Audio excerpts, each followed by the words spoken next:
Super Bowl Sunday, I guess. But Umineko time. Really. I can't show that. I can't play that, technically.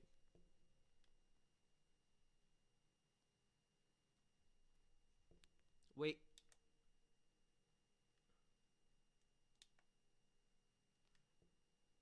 That's why it was loud. Alright. I shall be checking the Super Bowl scores periodically.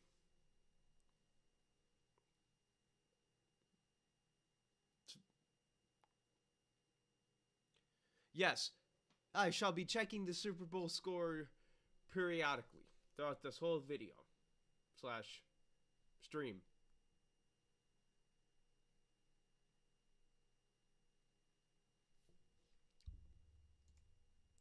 Good thing I'm not playing any audio or showing the stream yet. I'm going to switch over to the live scene. I'm going to keep the desktop audio muted because I don't want to get the stream muted from having this opening play.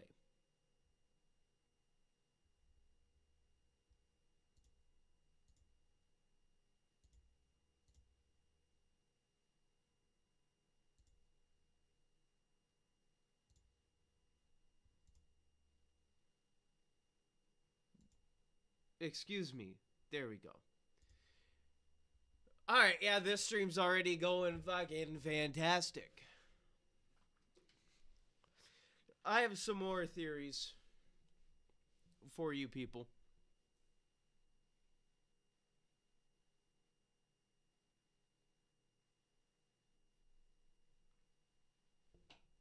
Technically.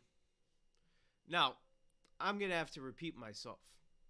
But before I do, and tell you all these theories, I do have to say one thing. For the people watching the VOD, for the people watching the stream, there is a poll under my community tab. If you would answer that poll with your honest opinion, I would appreciate that. I'm about to burp. Alright. Now that that's out of the way,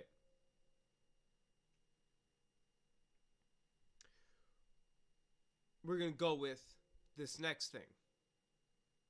My theories, my updated theories, because I read some more of the manga. Here's a little bit more on Badler's Sin. He tried to give advice on love to Jessica when he doesn't have somebody he loves. Still unconfirmed, and I don't like it.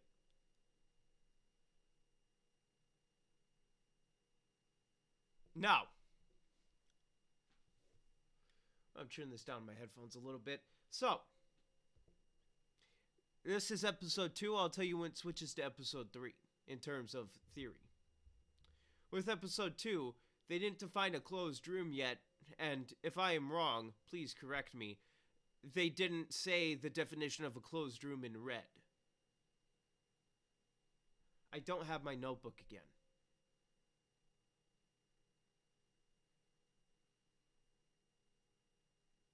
I can't, like... Alright, this stream might not happen.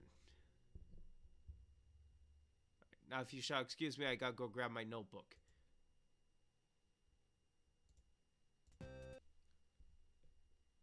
Okay. Now I have my notebook. So like I was saying before, they didn't define the closed room in red, at least in the manga. I don't remember in the actual like thing. So, when Canon started appearing again, it was somebody else who looked like Canon. The window was used to escape, and the window was never said to be locked. That's when in the servant room. Now for the epitaph.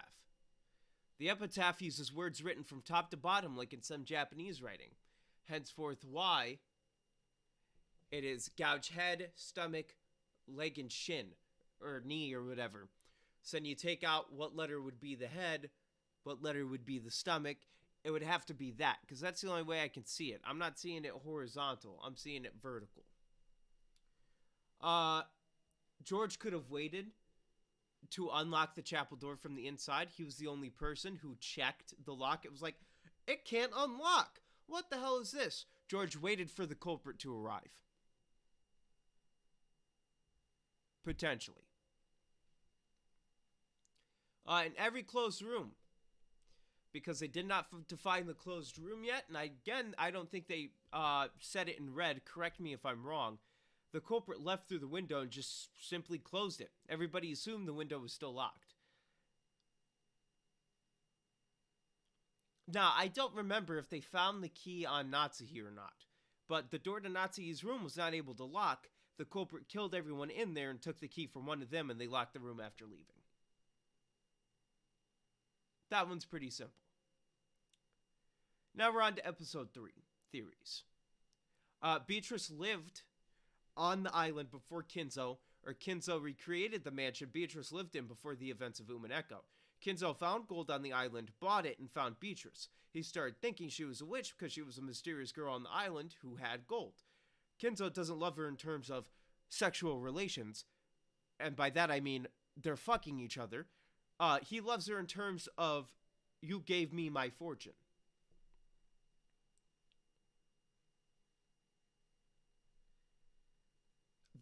Here's another one. The fate of everybody on the island was to die there. Badler showing up is the cause.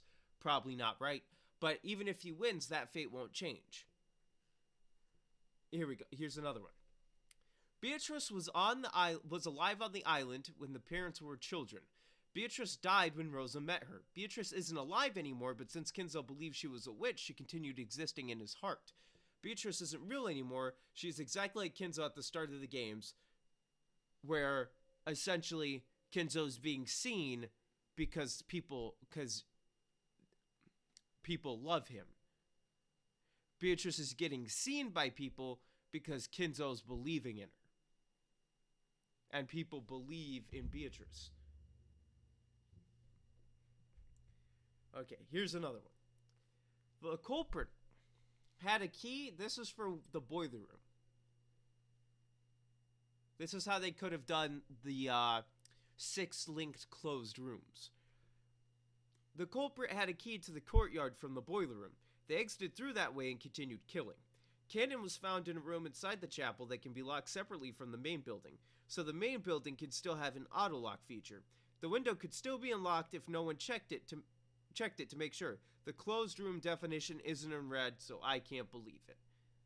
That is my theory, because I think the closed room definition was not in red. Alright. So, continuing on. Maria could tell Ava was a fake because she can already see Beatrice. Essentially, Maria can see Ava as the young Ava and not adult Ava. Essentially, like again, Kinzo. The parents only know of adult Ava, so they're only going to see adult Ava. But Maria is a technical witch, so she can see the witch version of Ava. And then, obviously, Kairi found out the riddle and wanted to investigate her idea. That's why they wanted to leave for the mansion. Now that that is out of the way, I could skip this stupid intro and just hit start. And continue on from where we left off.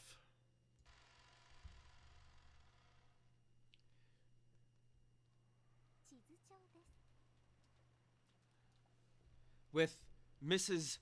Fruto Erka. That was probably fucking racist. H. What were we talking about? Oh yeah, she's solving the Epitaph with the Atlas, which I still don't know the keyword for.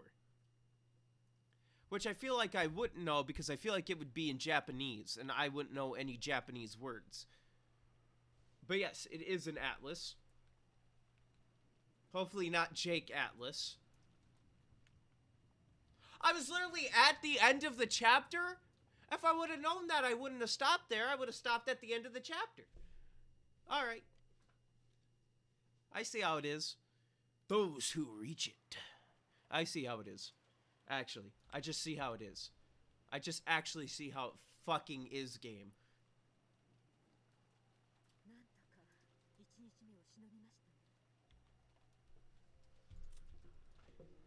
I gotta check.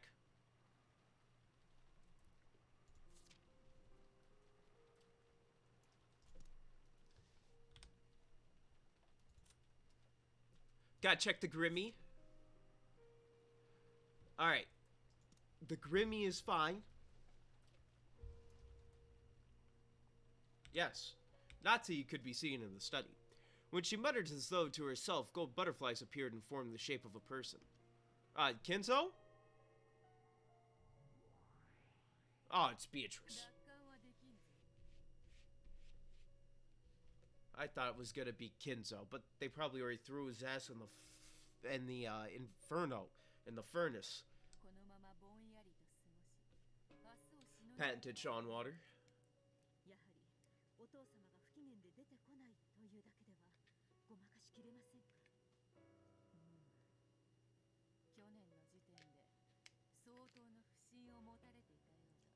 Surprised a certain somebody isn't in the chat.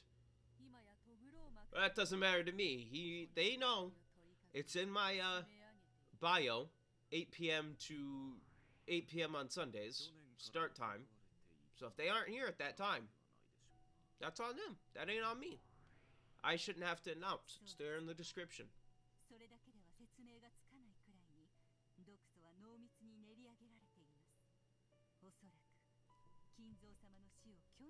Now, let's see what he's doing. Let's check his Discord status. You probably... people watching this VOD probably know who the fuck I'm talking about. I don't think he's doing anything, but I have no idea. Again, another alert. 8:30, 9:30, 10:30 onwards, I'm going to be checking the Super Bowl score until I know it's over. Go Birds. Last time I checked, it was 14-7 Eagles. But the thing is, do I watch the Super Bowl or do I stream? I chose stream.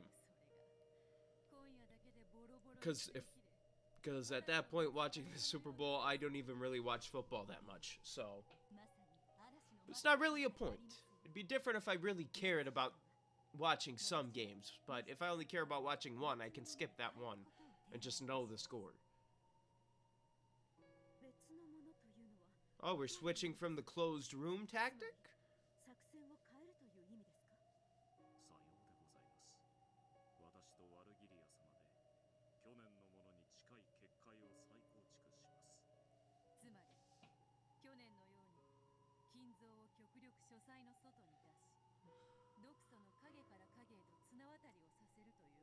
I'm gonna point something out. Natsuhi was like one of the only... That's not true. Natsuhi was the one who had the gun in the first game. And this is technically the first game again. So, in episode 6, maybe Rosa becomes the culprit, and then Ava becomes the culprit in episode 7, and then episode 8, Kinzo is really the culprit, even though he's already dead.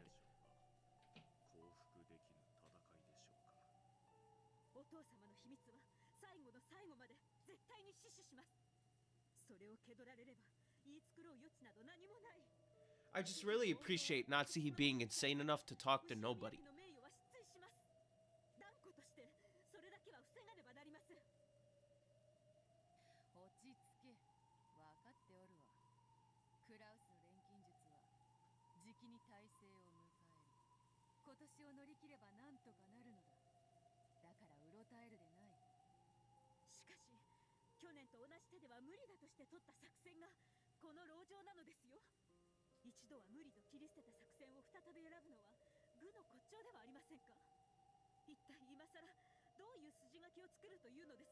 We kill everybody. That's the plan they're preparing. They're gonna start killing people. And in turn, Natsuhi's killing them. Because they're gonna give... Yep, Natsuhi's the one killing them. Right there. There's the answer. She's gonna give these people permission, and then these people are just gonna start going on a murdering spree.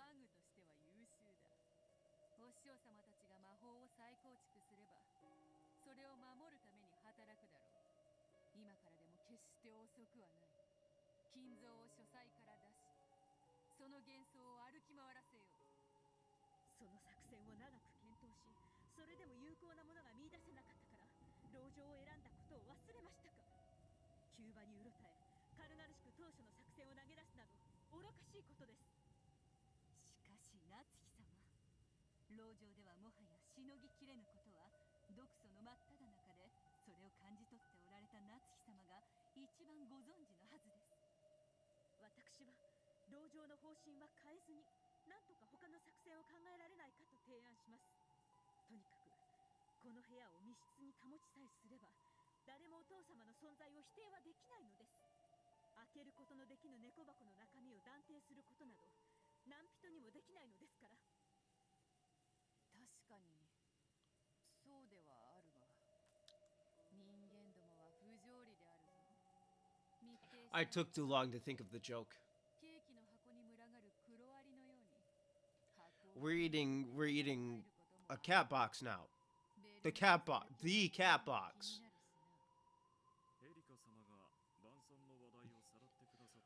I might have to start hiding this game here in a minute.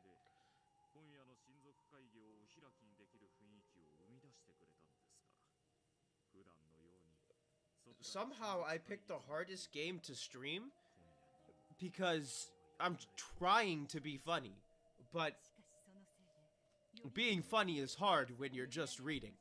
I can't do any stupid bits like moving my character and doing something funny. I'm literally just reading and reacting.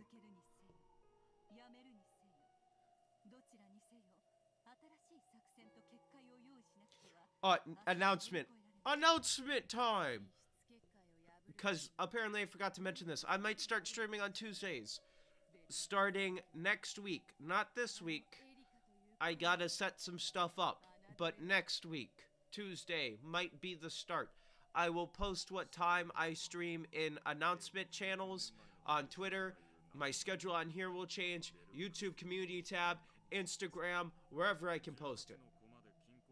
The links to all that are in the Twitch bio / YouTube description. Next week, not this week, next week.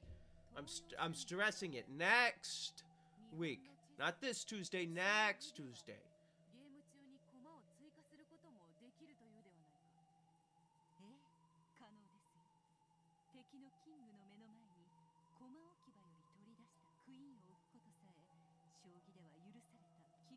Sounds like shogi is too complicated for me. I'd be playing it, somebody do that, and I go, I fucking give up.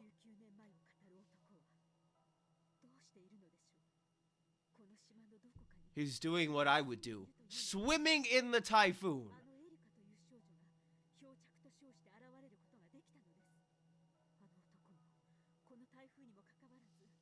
In fact, he might have even been on that boat himself.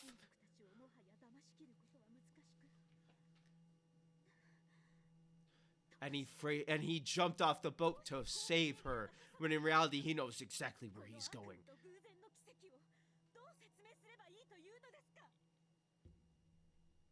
Natsuhi slammed the desk hard, held her head, and cringed at the pain from her overwhelming headache. Oh, that's cringe, dude. That's really cringe, man. That's cringe. I'm acting pretty cringe now. I'm pretty sus.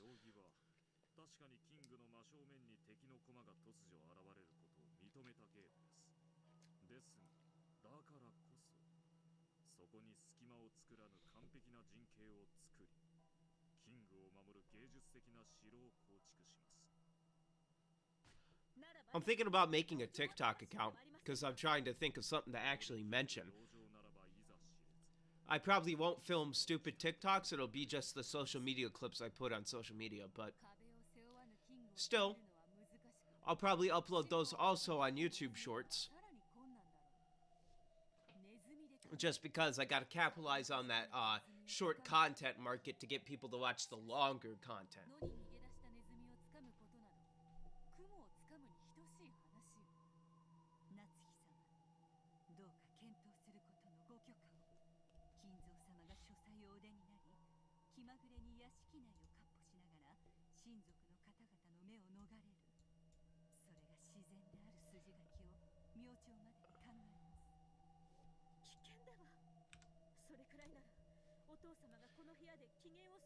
I turned off auto because I should have this open already, but I don't. I'm gonna mute desktop because I don't know if I don't know if Kai's just gonna start randomly playing because he is watching the Super Bowl.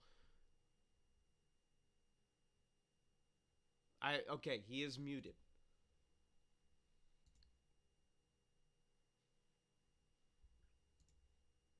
Okay, there we go. All right, got it set. Okay, yep, that's what I wanted. I want to be able to clip things myself. If you know what I'm saying. I want to be able to clip things myself. So if something fun happens, I can just pop up, oh, quick, clip that. And then I type it. You know. By the way, Facecam might be coming back when I stream on Tuesdays. Because here's the plan for streaming. 2 days, hopefully, I can up my day count. 1 day, Sundays for Umineko and other stuff. Tuesdays for other games while playing Umineko. Alright, we're gonna go back into actually reading it.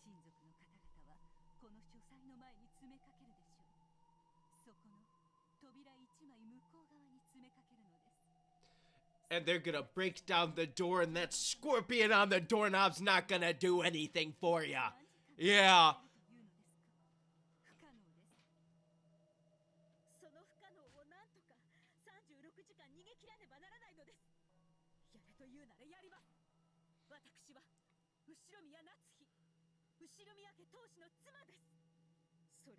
At the moment, I still plan on finding that gold, son.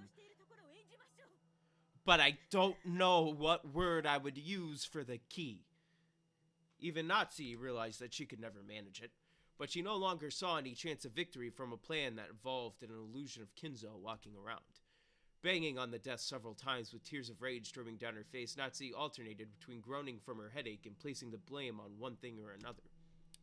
It made one feel that there must be some curse that made anyone who sat in that chair act that way.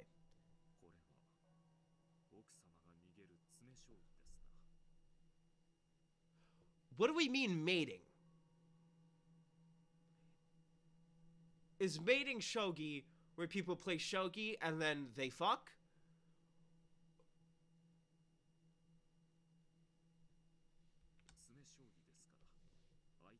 Oh, he's explaining it. Perfect. Beautiful.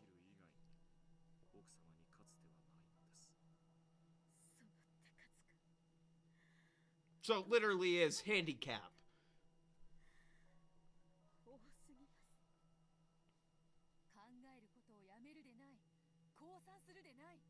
Stop thinking it works wonders and then you just get mad at everything and denounce the whole entire game. It's really fun.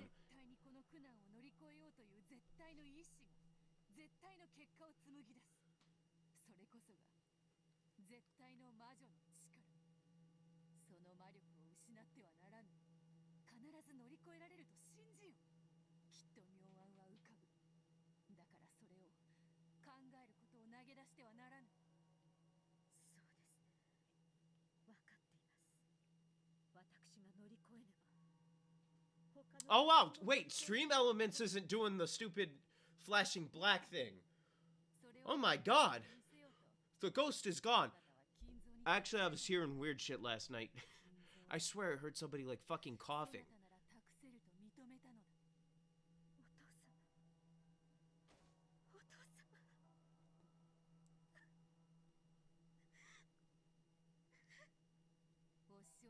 That wasn't a scream.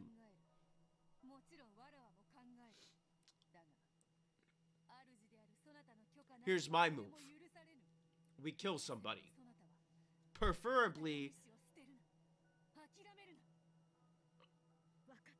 somebody, preferably Erica. We get her out of the scenario. She solves that epitaph, she gets the gold. Hell nah.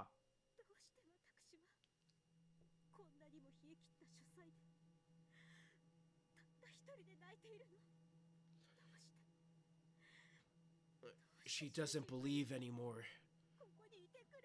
She thinks she's alone. Back when dinner ended, Kraus claimed to be dizzy and went to bed early. Of course, he had done this to get enough rest to ready himself for the long day ahead, but the Natsuhi right now felt as though he'd just gone straight to sleep and pushed the entire burden on her. However, complaining about such a thing would mean her failure as a wife. Isn't it a good...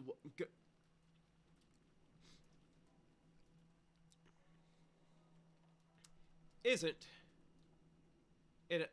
It's doing it now. Isn't it a good wife's duty to work hard and put family first even when her husband is resting? Filled with regret even at her anger towards her husband, unable to determine at whom she should be angry, Natsuhi continued to sob. If only Kinzo could just speak to her kindly at times like this. Beto searched for him, but Kinzo had been nowhere to be seen in the study for some time now. Perhaps Natsuhi had noticed this as well, though she bragged that fighting alone and sporting from behind was the responsibility of a good wife. It's time to check the Super Bowl score. Damn! 24-14 Eagles. Go Birds, baby. Go Birds. That's how we doing it out here. Go Birds. Without anyone to tell her that this really was necessary, she was now so frail that she couldn't even stop her own tears. Just as Beto was trying to think of words to console Natsuhi, Virgilia tapped her lightly on the shoulder. That's right. I didn't say Virginia. I said Virgilia. What the fuck you gonna do about it, bitches? Huh? Exactly. Sometimes when words of consolation don't come from the mouth of the right person, they can do more harm than good. So, Virginia, I'm back to saying Virginia, slightly told Beto that remaining silent was the best course of action for now.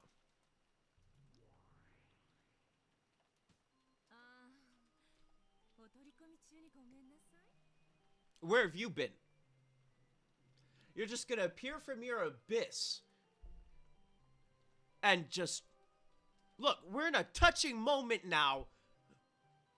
And, alright, you just ruined it. You might as well.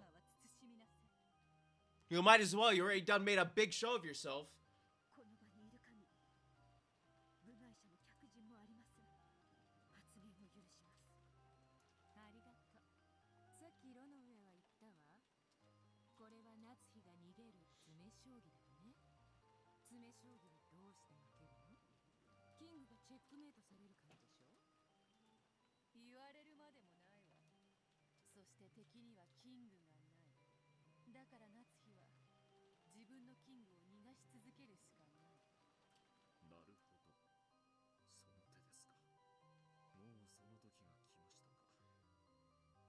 I don't think it has.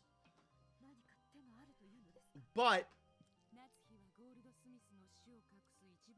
killing people is always a touchy move.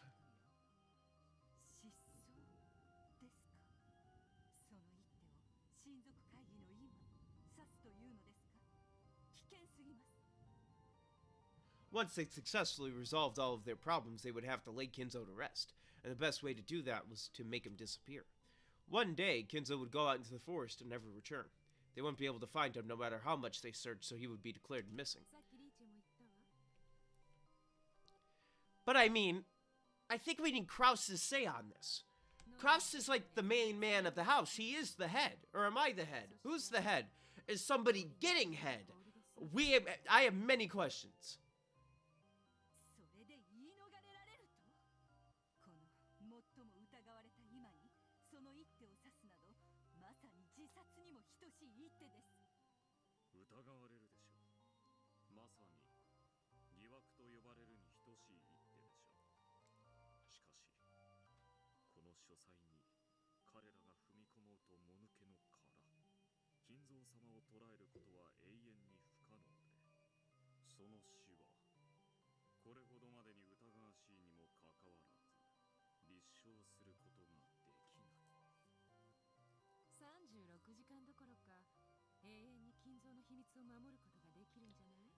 But still, A good wife would check with her husband. 確かにこの場を乗り切ることはできようが、失う名誉も計り知れぬぞ。それでも確実にこの場を乗り切れる一手よ。もちろん疑惑を大きく背負うが、でも死なない。確かにそれ。How would she die? そうですね。I don't think she would die if 大震災で後宮家は Gap probably knows more than I do with her abyss staring.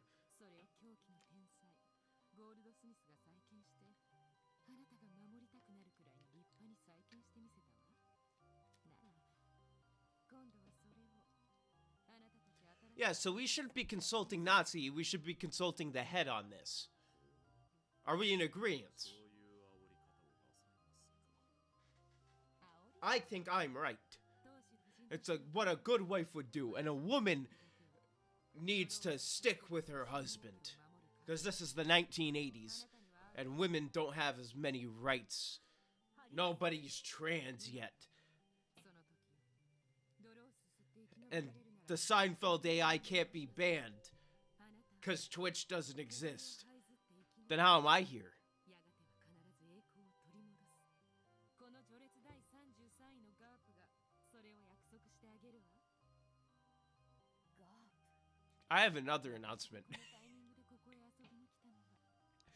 Wow, I completely forgot everything I might have said at the beginning of the stream. I will wait. 後ろ宮夏日。対価は不要よ。あんたに仕えてるリーチェからすでにたっぷり前払いされてるわ。 Gat may have seemed irresponsible, but she actually possessed a strong sense of duty. Here's the announcement. When I'm not playing Umineko, Facecam might make a return. Umineko is kind of one of those games where I'm just sitting there, not reacting to anything, just reading while stuff goes by. Something happens, I lean forward and then start saying shit. So Umineko is not Facecam. But other games may be. It's gotta be how I'm feeling. Hopefully that's the last announcement. If not, I'll just yell announcement time into the mic. Maybe start singing the Adventure Time theme for you folks. But make it announcement time. Come on. Suck my balls. I don't know. I gotta come up with better humor. All it is just me being vulgar. I gotta come up with better humor, man. Maybe it's just Umineko. We started off pretty much really dirty with some of these Umineko things. What the hell is up with this coin? I wish you could see it. It's like silver on one side, but it's rusting on the other. And there's a clear line, halfway, the, actual edge, the ridged edge of the coin, there's, a line halfway on it going down where you can notice a clear color difference. It's very strange.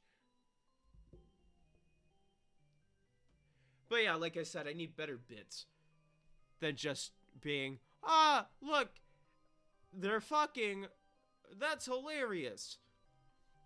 It's really not. It's the fault of this game because of that conversation they had in the airport on the first episode was really innuendo heavy. So I'm just focused on innuendo. She was the kind of person who just couldn't leave someone in trouble alone. Death? Beans. Germa shirtless.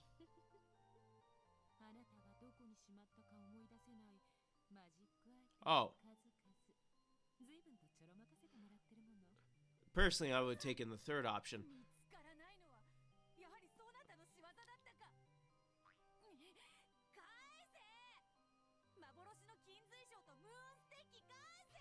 I want to know what a moonstick does. I want to know what a moonstick does.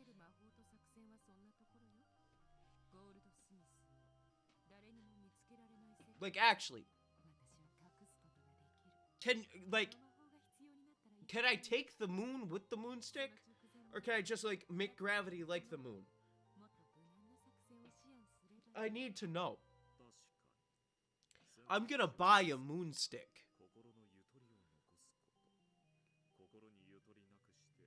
I'm gonna become a witch myself. 夜は短くありません。ガープの手は最後の切り札とし、今は策を練りましょう。そのご許可をどうか。そして必ず成し遂げられるという信頼と魔力と絶対の信念を我らにお与えください。あんたが信じれば、私がそれを叶えるわ。あんたが疑えば、それも私が叶える。未来。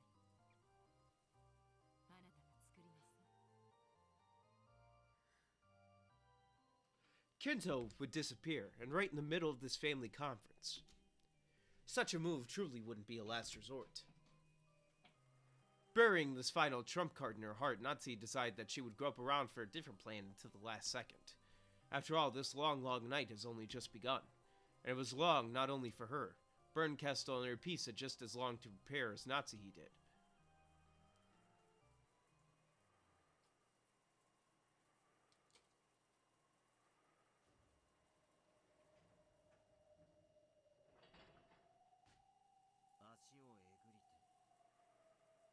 Oh, so they figured it out.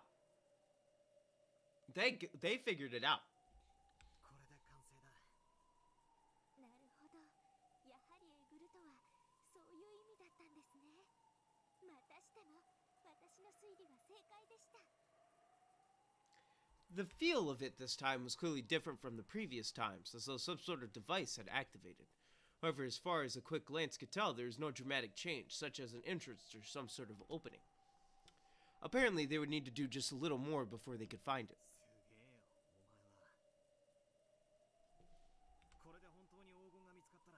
What, did they do the Indiana Jones thing in the temple?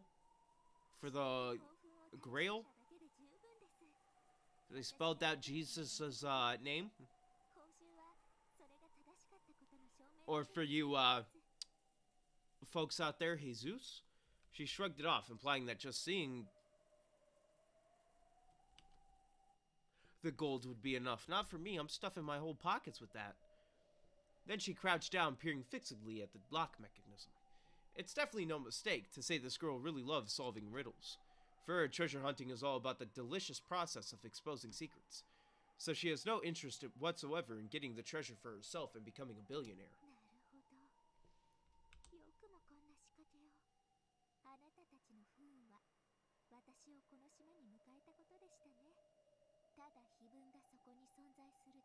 Excuse me. What do you mean I let you on this island? Huh? As she said this to the now exposed contraption, she grinned. Her smile was triumphant, but was more fully characterized by the small bit of unpleasant disdain contained within. Erica the Rat. I guess. That is a strange name. As Quidfas. I guess. Strange name. She's. I'll kick her like a rat. If she does become one, I'll kick her like one. After solving the riddle, she was probably reveling in the pleasure of having she is a rat. Oh, I'm gonna kick the absolute dog trash out of her then. She's probably wow, I cannot say that word. She was probably reveling in the pleasure of having won against the one who had proposed it, and she enjoyed her ability to scoff at this person now.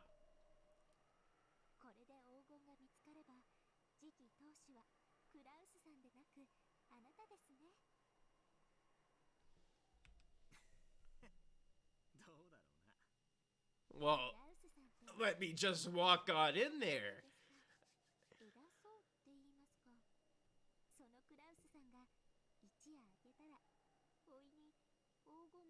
Especially the one that wasn't even around for 6 years and decided, this ain't my name anymore, screw Shiromiya. Erica was still crouched down as she spoke, her back to Badler as she toyed around with the device. That's some, like, poetic justice. What about her? I hit... Alright.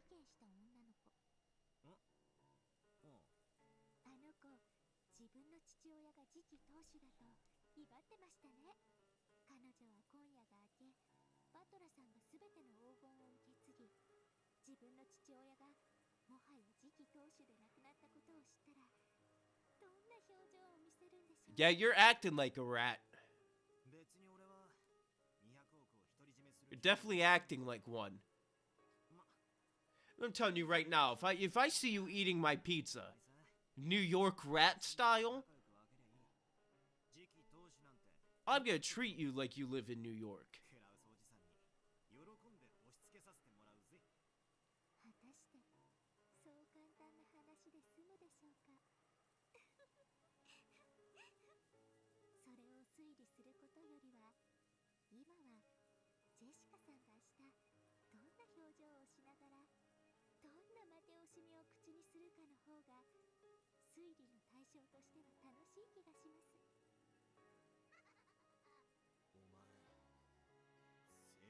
That laugh usually doesn't mean good things. I have experience. 推理できませんでした？私、人が隠すことを暴くのが好きな知的 Well, I gotta, that's not a good word. Did I read that right? That was the word that they said. Oh, no, yeah, I don't like this character anymore. ジェシカさんです。私の推理に口を挟み、効率かつ Oh, yeah, she a rat. She's a rat. あのジェシカという子に思い知らせたくて、気分の謎を解くことに目的を変えた。 She's using the one word that we actually cannot use on YouTube. And she's being a little piece of trash. 私はどんな相手でも屈服 Well, I wouldn't even count Jessica as an opponent. 私の I'm counting you as an opponent. Because now I'm starting to suspect that you want to succeed the headship. 後ろ宮ジェシカは私をムカつかせた。 When I want the headship. 私は身の程を思い知らせてやりたかった Yeah, put that trash in her place. She better know her role and shut her mouth. Yeah. 推理可能ですか？ Anger. Wrath. This time I turned my back on her in earnest. Did I get a bit too excited by this riddle-solving game, letting her drive me on and do something terrible? That's right. It should have been possible to reason this out. If the riddle was solved, the relatives would probably freak out about who the successor should be. Dad and some others would probably push for me, the discoverer, to be the successor, and some relatives not thrilled with that prospect will probably oppose them. Despite how adamantly Erica affirmed it, it isn't written anywhere that the one who solves the riddle of the epitaph becomes the successor. Because of this, it'll lead to a fight between those who acknowledge that theory and those who don't. If I reason out what'll happen next, as Erica did, it'll probably lead to a messy fight between Uncle Kraus and the rest of the relatives. Now that I've solved the riddle, would Jessica admire me or curse me? I don't want to think about that now. Erica was still mumbling. Well, here's the thing, Badler. Here's the smart move. You get it. You walk up, you're like, I found the gold! They're like, and everybody looks at you and go, and I'm going to transfer headship to fucking Kraus, because that's who was probably going to get it anyway if Kinzo was dead. Or, here's what happens. You get it, and then you go, I'm putting it back onto Kinzo, and then Kinzo can choose from there. But he's already dead, but technically you don't know that, so that's the best plan, personally, on what you should do. You should essentially tell them, I'm transferring the headship that I just won back to Kinzo, so then he can actually decide a new successor. Erica was still mumbling. Apparently she had already started trying to reason it out. As I began to feel very bad, I vaguely gazed out into the black night.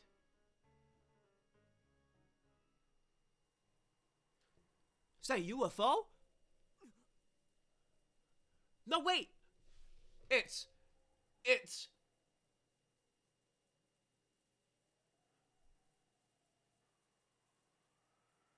Moist Critical and the UFO, and there's Friend with him. At that time, I looked at a dim outdoor light and saw the silhouette of a person in front of it. I thought I must be seeing things. After all, it was unthinkable that someone could have been standing there this whole time, pounded upon by the rain without even an umbrella. However, The silhouette didn't move an inch, and maybe, no, it couldn't be. It was looking at me. Oh my god, it's the people from Mario Galaxy. And it was...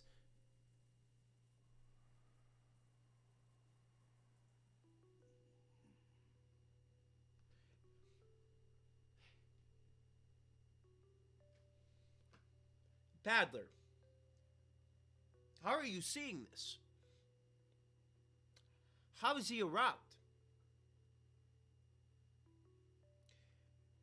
Didn't all of them confirm that if anybody saw him, he would disappear? Does Badler... Wait. No, because Badler believes that he's still alive, so considering the fact that there's only really one technical human, it still works. Grandfather? At that moment, I understood. Grandfather's probably been watching us solve the riddle this whole time, and he watched as we spectacularly solved the whole thing. Your boys, etc. This is how I sound now, because I don't have a voice box. Without a doubt, there was a main smile on Grandmother's face. Grandfather, who had never worn anything except moody and frightening expressions, looked me in the eye and smiled at me for the first time. Almost as though he was saying, how impudent, or else I never thought it would be you. However, this is still the result that Grandfather's epitaph chose, so I'm sure he accepted that result. In the end, he grinned one more time. Of course, he didn't use words, especially when he disappeared into a ball of fire and into an abyss that a mysterious lady created that also said Bing Bong. His smile seemed to be wordlessly saying, well done. I didn't know how I should respond. I couldn't do anything but stand there in shock, ignoring Erica as she crouched down, mumbling with her back towards me. Then, Grandfather stretched a hand out from the folds of his cloak and pointed at something. When I looked in that direction, there was... The thing he was pointing at was probably the signpost to the Golden Land. Go. I'm sure Grandfather said that one word. I nodded to show that I understood. After watching that, Grandfather nodded back, satisfied. Then, his corporeal body evaporated into the ether, and I never saw this man again. Then, with the spin of his cloak, he disappeared, seeming to melt into the darkness. The expression on his face at the end was a smile that was, for the first time, truly satisfied. No, I think I just saw a ghost. I don't want to be out here anymore.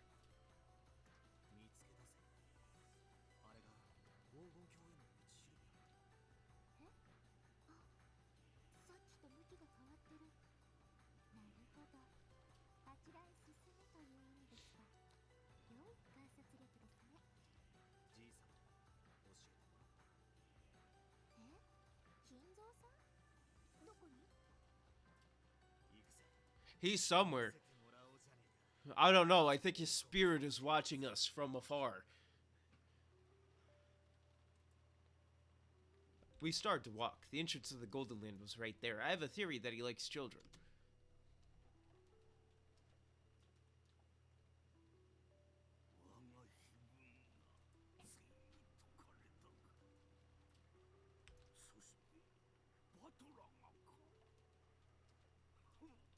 Schizophrenic. Yes.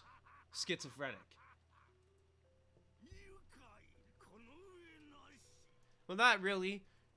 In terms of what this game has been doing, it's because he believed. When I think about it, I was also ahead that no one saw coming.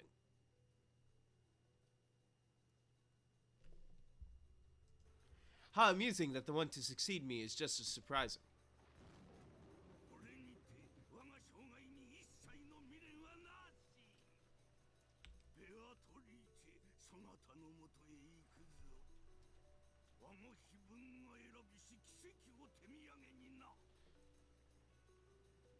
Badler, of all people. That Badler. I get it. Because he hates Beatrice. Slightly.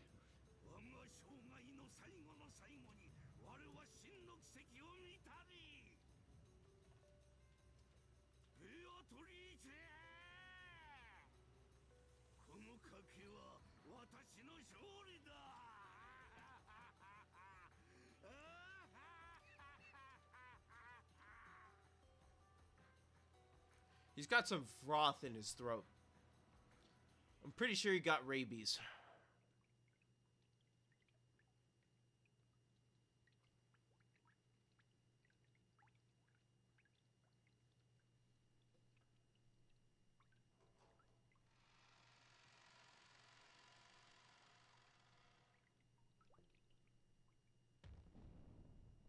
The gold, yes.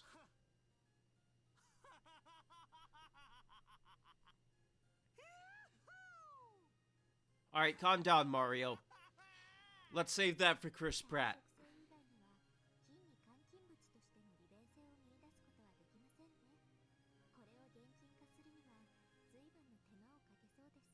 Well, you just exchange it one at a time.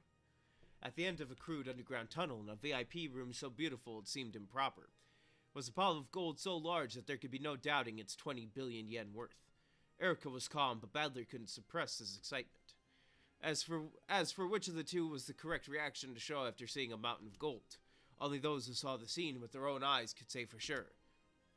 I'd be jumping into it Scrooge McDuck style and dying because I broke my neck. In this day and age, it's said that an average salary man earns about 200 million yen in wages over his life, and this is 20 billion yen worth of gold. With even 1/100th of this gold mountain, a single human could live their entire life without working. What is labor? Isn't it the very point of a human's life, since a person who doesn't work cannot eat? If so, then 200 million yen is enough to make a single person's life complete. And this is 20 billion yen. This would account for the laborers of 100 humans. Now, a single human life 100 times over. Of course, if you still wanted to work, you could. Any money you gained as a result could be used to play with. After all, you would already have enough money to live for your entire life. No, for eternity.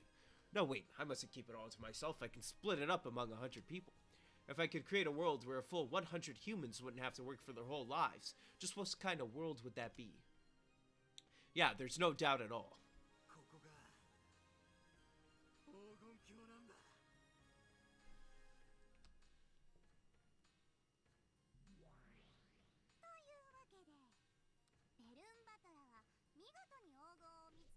Yeah, I got the gold.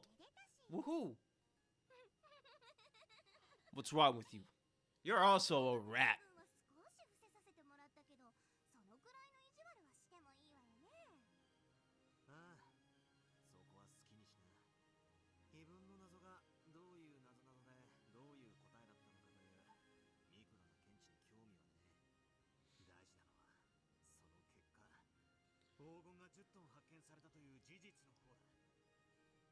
The gold was discovered in the third game as well by Aunt Ava, and Rosa also witnessed it.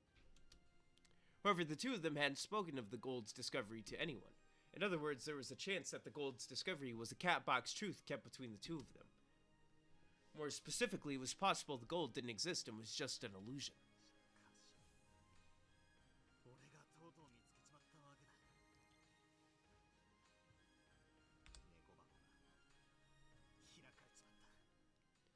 Okay, I assume the gold existed because here's a hint. Well, Burn is a cat, Erica a rat, and Lambda a candy. No, they're all rats. Every single last one of them. A cat rat, a rat, and a candy rat.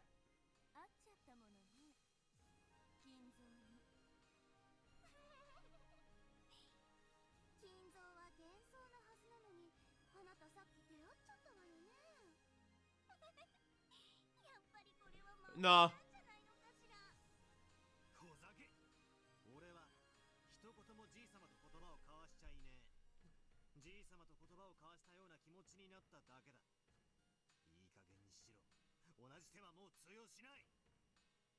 I feel like I was saying something, but I completely forgot it.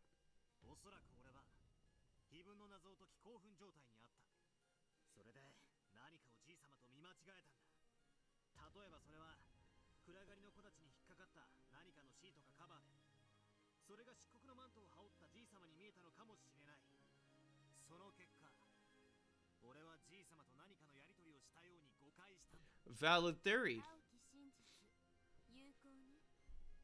ま、私も全く同じことを青で語ったわけだけど。それで通ったのか。赤き真実で反論は。ないわ。今のところはね。I'm waiting till Delt decides to throw her 19th person card into the mix of, I'm really your mysterious son that you didn't know about until right now.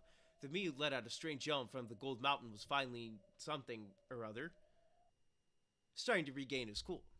Now that we found it, there's no covering it up. I vaguely considered keeping this discovery a secret. However, Erika wanted to prove that her own reasoning was correct by announcing this to everyone. She really is an intellectual, just as she says. I don't know if I can say that. I'm not gonna say it. That's a fucked up word to use. Puzzle-solving game is what's important to her, and she doesn't intend to take any responsibility for what happens after the riddle is solved. Is that the correct word to use? Oh, I forgot to do something. Hold on. I'm gonna do that real quick.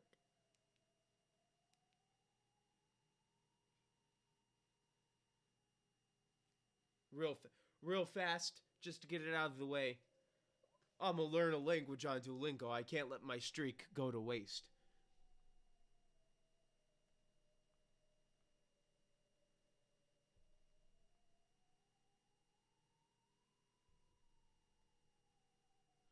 Alright, you're gonna hear some of it.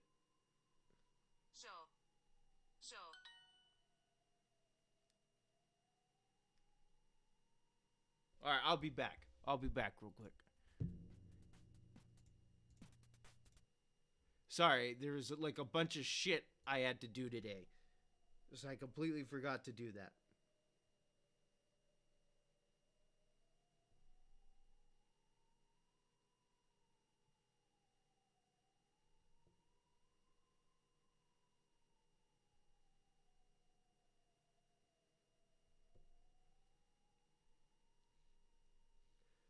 I just wanted to make sure that was good. Alright, the puzzle-solving game is what's important to her, and she doesn't intend to take any responsibility for what happens after the riddle is solved. Alright. A riddle is sort of like a lock. Locks exist to be locked, and they're only significant when they're locked. Therefore, it ought to be essential to have some goal in mind when exposing such a thing when it is locked. However, to this girl, the act of exposing it is itself her final goal, and she has no intention of taking responsibility for anything that happens later. Maybe the true storm to hit Rakanjima isn't the typhoon, but her. She won't keep this discovery secret. She'll definitely announce it so she can brag about her success. Then she'll call a real storm down upon this island. I won't be able to keep this covered up. In that case, there's nothing to do but announce this fact fairly to all. I can't imagine what'll happen after that. As she grinned, Erika muttered to herself. She must have been anticipating the uproar that the relatives would soon bring about.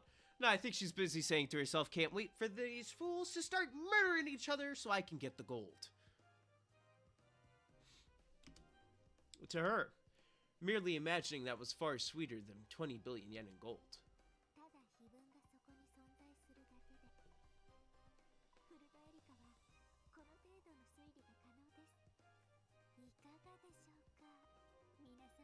Boo!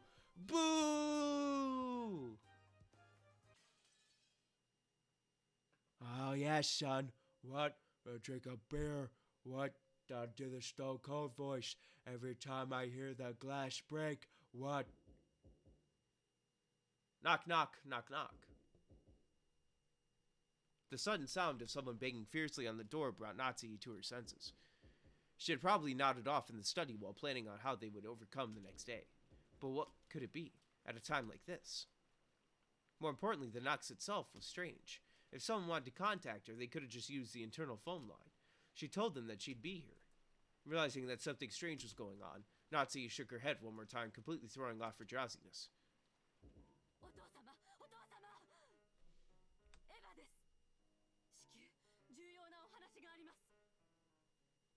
It was Ava's voice. What is this? I thought I told them to lock the doors and windows of the mansion tightly after everyone left for the guest house. So why is Ava here? Natsuhi ran up to the door, responded with a small knock, and spoke through the door in a quiet voice. 想像し。夏日姉さん、なんでこんな時間にあんたがお父様の書斎にいるのよ。静かになさいと申し上げています。当主様が何よりも沈黙と静寂を好まれることをお忘れですか。 Like I was playing chess with him. Bam, there you go, excuse. とっととここを開けなさい。お父様を出して。当主様は先ほどお休みになられたばかりです。何のご用か存じませんが、明日私が伺います。あんたなんかに用はないわよ。いいからさっさとここを開けなさい。 Sometimes multiple schemes and assumptions can fall apart due to the most direct, simple, and emotional of strategies. This is bad. If I open the door, Ava will probably throw herself forwards and rush into the study. Now I can't even open this door. At that moment, the phone suddenly rang. It's okay. Both of the keys to the study are in here. No one can open this door. Natsuhi inched away from the door and grabbed the receiver. Hello? Hello? This is Natsuhi answering. What's up, dumbass?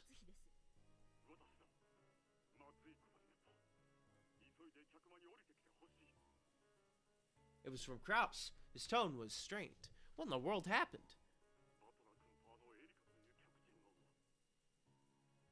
Oh, we announced it, yes.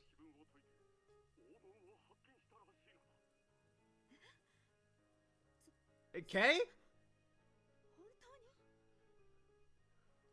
ルドルフたちが押しかけてきている。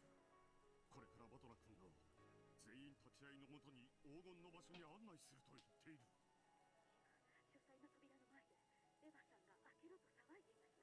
今開けたら書斎の中に押し入ってくるかもしれません。わかった。私もそこに行く。エヴァには構うな。Don't worry about Ava. I'm gonna knock her ass out. I got a candlestick ready.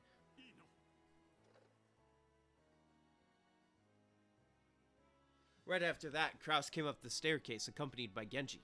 A heated debate started between him and Ava. Open up. No, calm down. In the middle of that, there was a small knock as a signal. Kraus had cleverly pushed Ava away from the door and distracted her.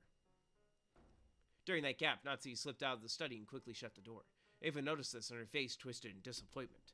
But the heavy sound of the auto lock had already rung out and the door had been sealed. Did you grab a key by chance? Because if you didn't, that room is now locked for everybody.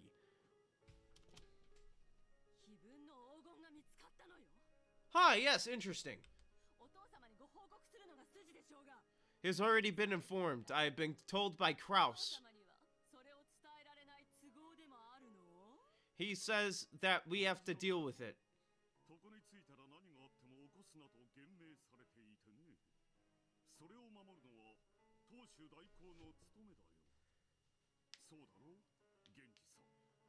Yeah, Genji.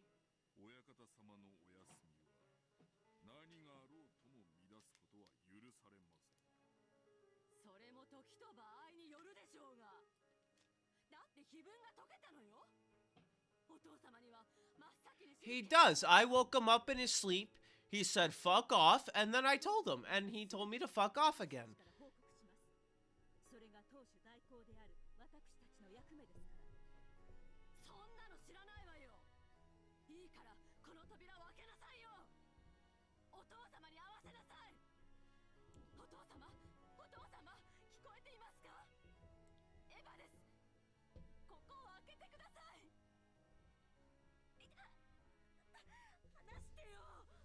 Alright, she's not listening. Shove hot wax into her mouth. Destroy her tongue so she cannot speak.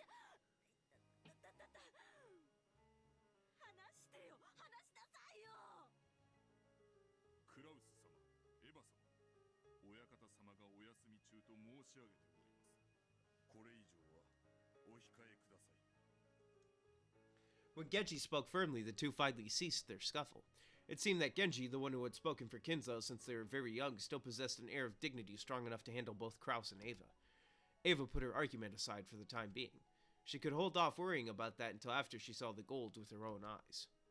After all, not even Ava had seen it for herself yet. Natsuhi and the others had managed to somehow deal with the momentary crisis. However, the move of the demons that would sneer upon their efforts had already begun.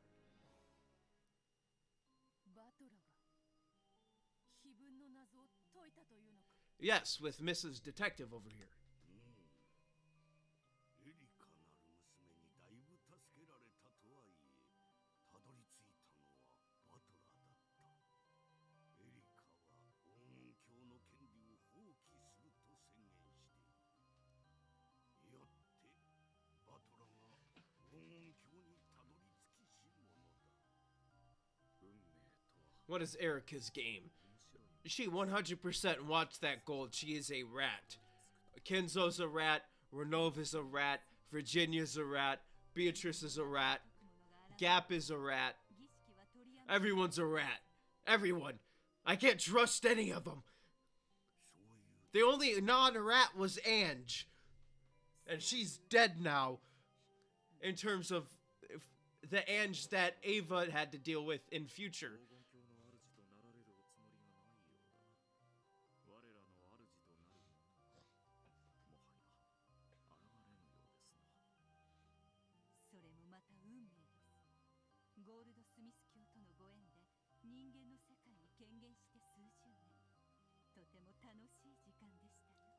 Can we just call him Kenzo?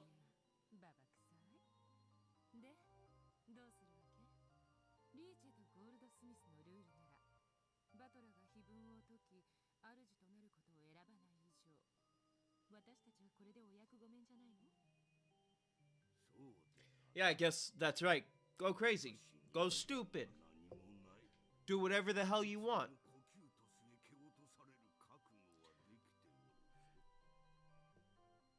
Cositis. That sounds like a disease.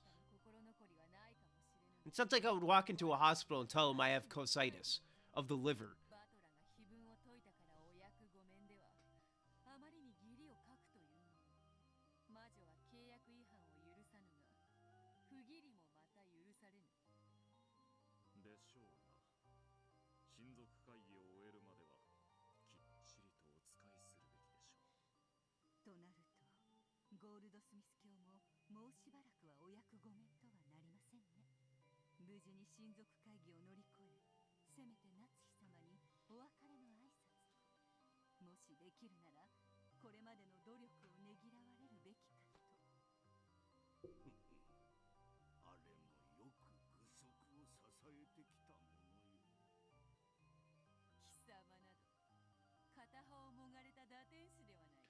He is not Sephiroth. He's not Sephiroth. He's an eagle, not an angel, first of all.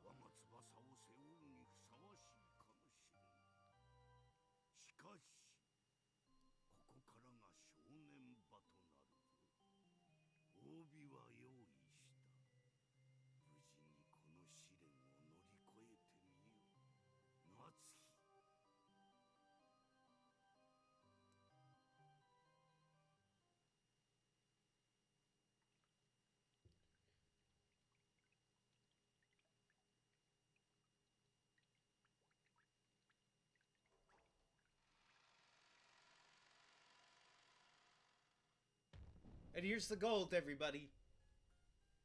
The mountain of gold left everyone speechless. Regardless of how strongly they had believed in its existence, no one could look at this much real gold and not be shocked.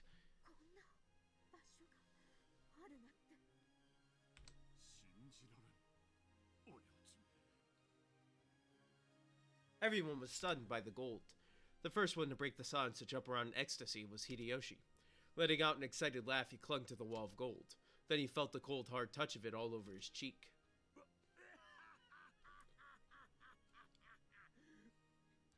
Hideyoshi, I don't know why you're celebrating. According to the Epitaph, this gold is mine. You don't deserve to celebrate.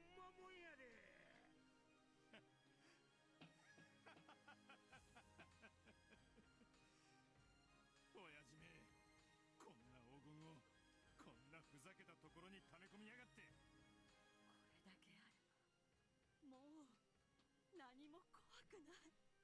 どんな試練だって乗り越えられる。ローザー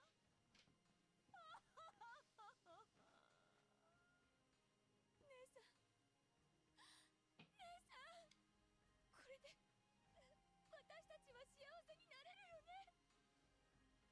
No, you won't. Ava and Rosa moved towards each other at the same time and hugged as they broke down crying. Ecstasy and shock, wonder and sights, after stepping forward in front of the pile of gold that had caused these mixed emotions. Erica spoke as though she were an announcer in some show.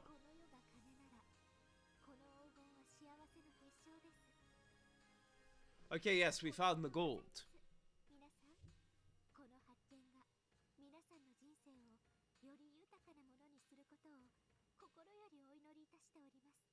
Probably won't. I'm not wearing a hat, so I'll take out my teeth. There you go.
Huh? Yeah, Erica, stop. You rat!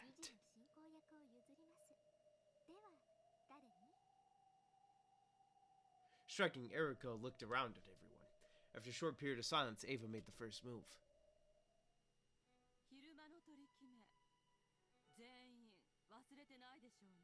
What's the deal? Fair enough.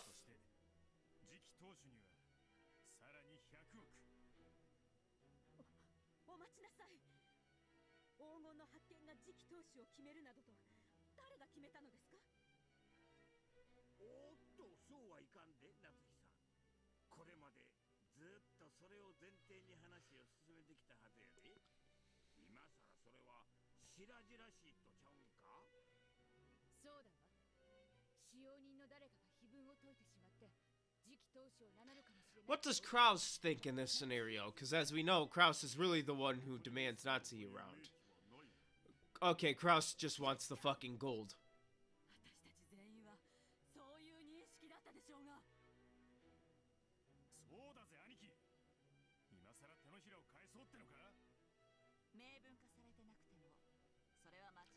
Okay, so it looks like everyone agrees except for Kraus and Natsuhi that I was the successor. Or technically Badler, but me in technicality. But not really at the same time. Because I'm just an observer.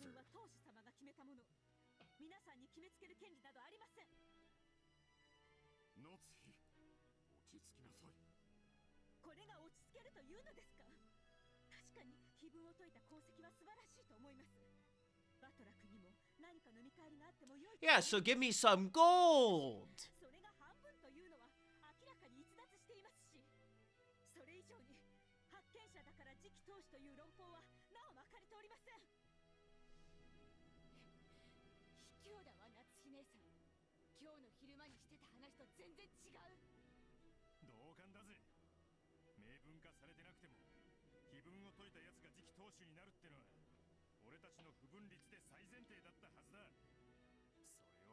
So, it's literally only Kraus and Natsuhi who are like, no, hold on a minute. We didn't really agree on anything, did we?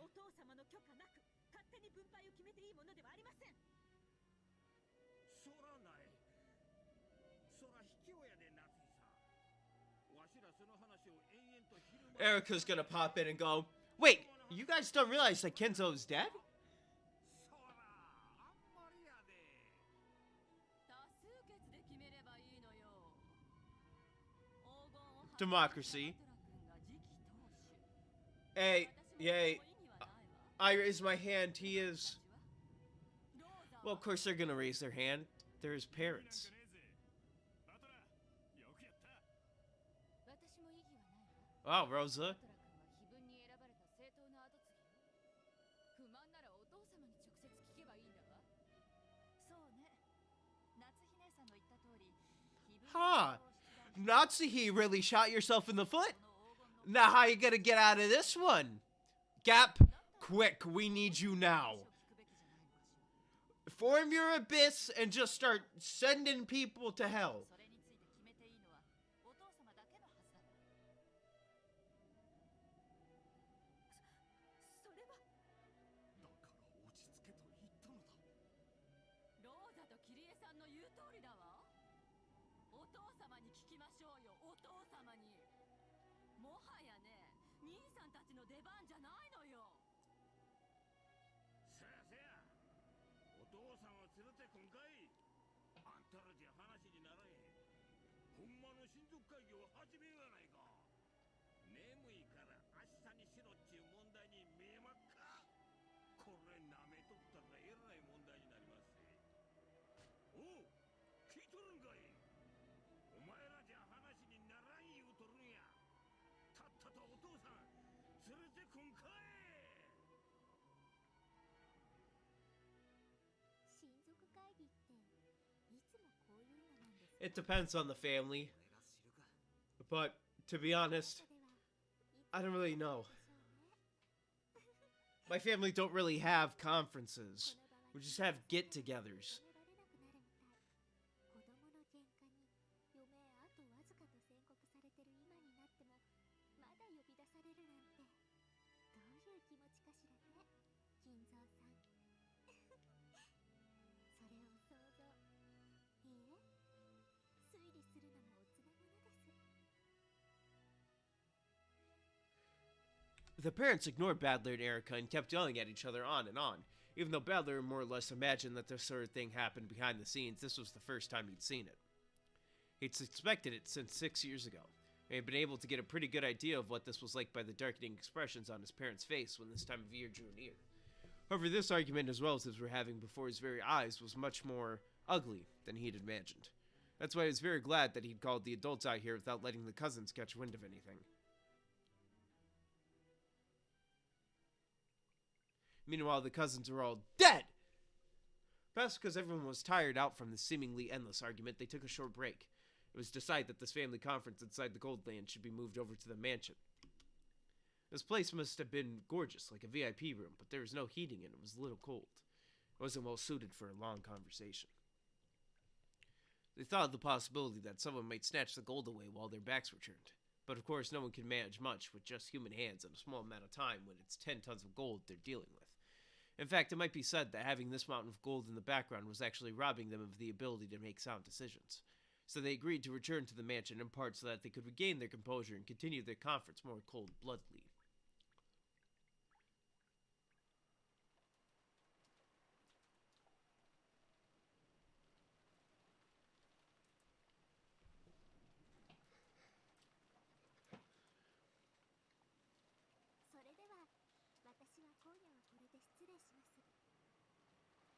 You're just gonna leave me all alone. あ、悪いな。気を使わせちまったか。あなたへのお礼は明日改めてさせてちょうだいね。恥ずかしいところを見せてごめんなさい。あなたは辞退すると言ったけど、私たちはあなたへの感謝の気持ちを込めて第一発見者の一人にふさわしい分け前を用意。 Not for my portion. 兄さん。君ほどの人が我々の事情は察してくれると思う。 20 billion yen in gold is something they wanted out in the open. They didn't want an outsider like Erica telling people about it. Of course, Erica had already reasoned out that much. She wore an unpleasant smile on her face as though she understood all too well. 私のことは That fucking rat!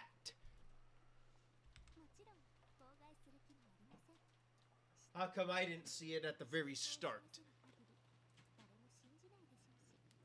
Rats always have the same look. Smug.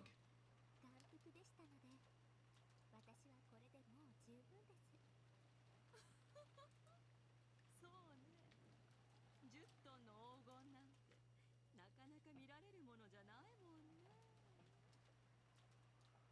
Seeing the gold was the spectacle. Of course not. Judging by Erica's dark nature, it's obvious what she's so happy about. I thought about telling her to just go away, but even I wanted to get out of this place.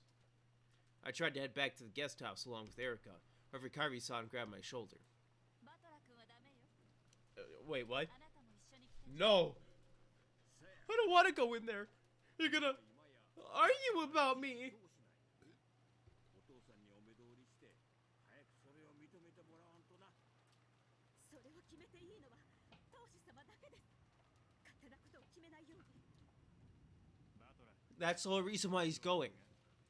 もうしばらく付き合ってるんです。お前は何も言うな。黙ってうつむいてりゃいい。わかった。 Hi. It would have been easy to say that. I had no interest in being the successor, but I was sure that would only add more oil to the fire.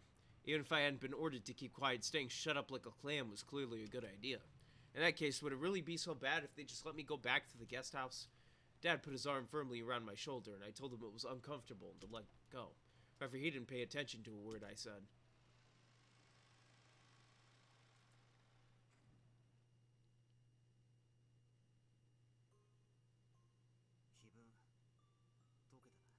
Yes. Yes. お前がゲームマスターの時にはいつも手紙が来るもんだ。碑文を解いてみろ。解けなきゃ皆殺しだ。みたいな。 Yes. Why'd she want to make us solve the riddle of the epitaph? By solving it, we found a mountain of gold. Yippee for us. And what about Vito? Does she gain anything by having us find the gold, or does she lose something? She gains freedom, away from Kinzo. 人は自らが損になる一手は打たない。だからお前は俺たちが碑文を解くことで何か得をするはずなんだ。いいえ。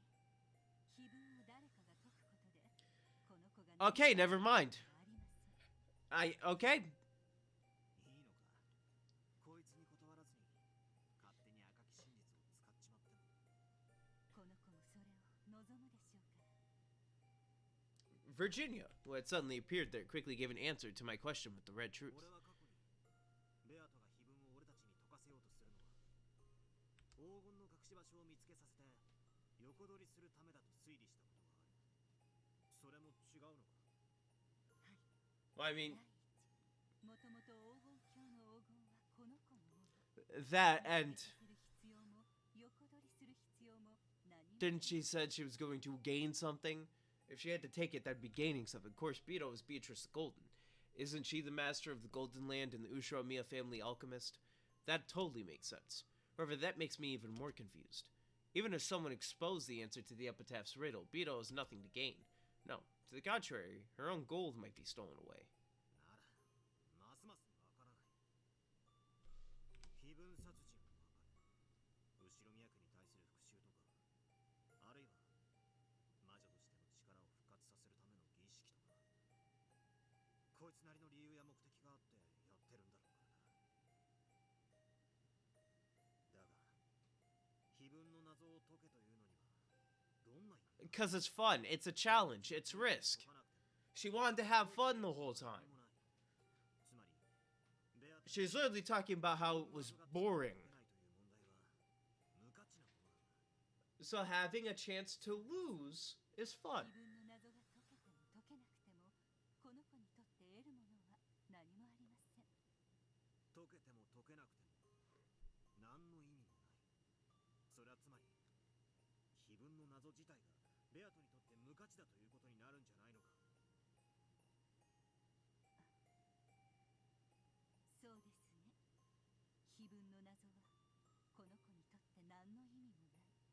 ならばそれを無価値であると極論しても言い返せないかもしれませんね。 Bito, why are you making us solve the Epitaph's riddle? If we liken the witch you are to a pair of scales, the Epitaph murders lie on one plate, and the riddle of the Epitaph lies on the other plate.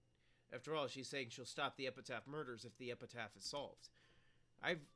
In other words, the Epitaph, which is a word that I've said more times than I think I would ever say in my life, murders and the Epitaph's riddle are worth the same to Bito, like two sides on a balanced scale.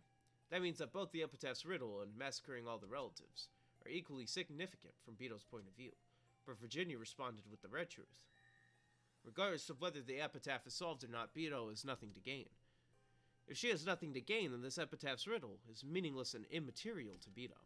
In that case, how much are the Epitaph murders, which lie on the other side of the scales, and are equal to the Epitaph's riddle in value, worth to her? Think. Don't stop thinking. The Epitaph murders and solving the riddle of the Epitaph have equal worth. As long as the Epitaph murders, which are Bito's goal each time, have the single way that they can be stopped, a way that she decided on herself, both are worth the same thing to her. X equals Y, and whether the Epitaph's riddle is solved or not, Bito has nothing to gain. Y equals 0. So in that case, what is X? Well, I'm going to tell you right now, Badler. If Y equals 0, and X equals Y, henceforth, X would probably equal 0 because 0 equals 0. That's how math works.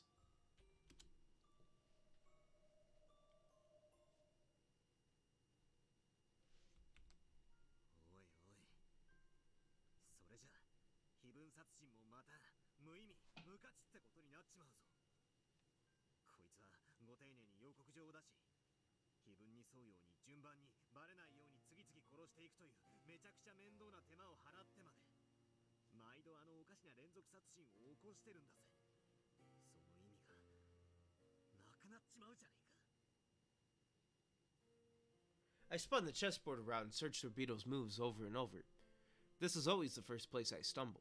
I mean, it makes sense, it's Beatrice. She's kinda an asshole this whole time. The significance of the Epitaph murders. Why did she have to commit serial murders in a way that reproduced the witch's epitaph? If she wanted to kill the whole Ushiro-miya family for revenge, it'd be much simpler, safer, and more reliable if she just put poison into their dinner. Or else went around killing people one by one in the middle of the night while they were sleeping.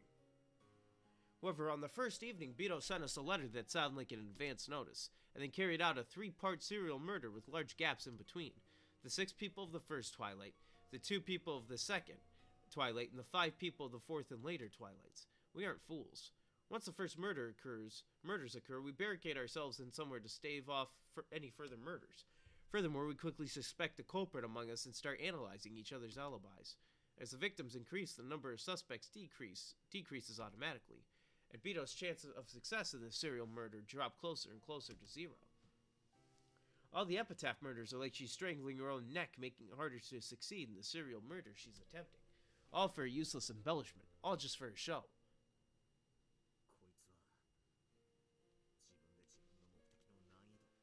For fun, I would assume. そうなりますね。おかしな子ですね。知ってるか？ミステリー小説ではこういう非分殺人のことを見立て殺人。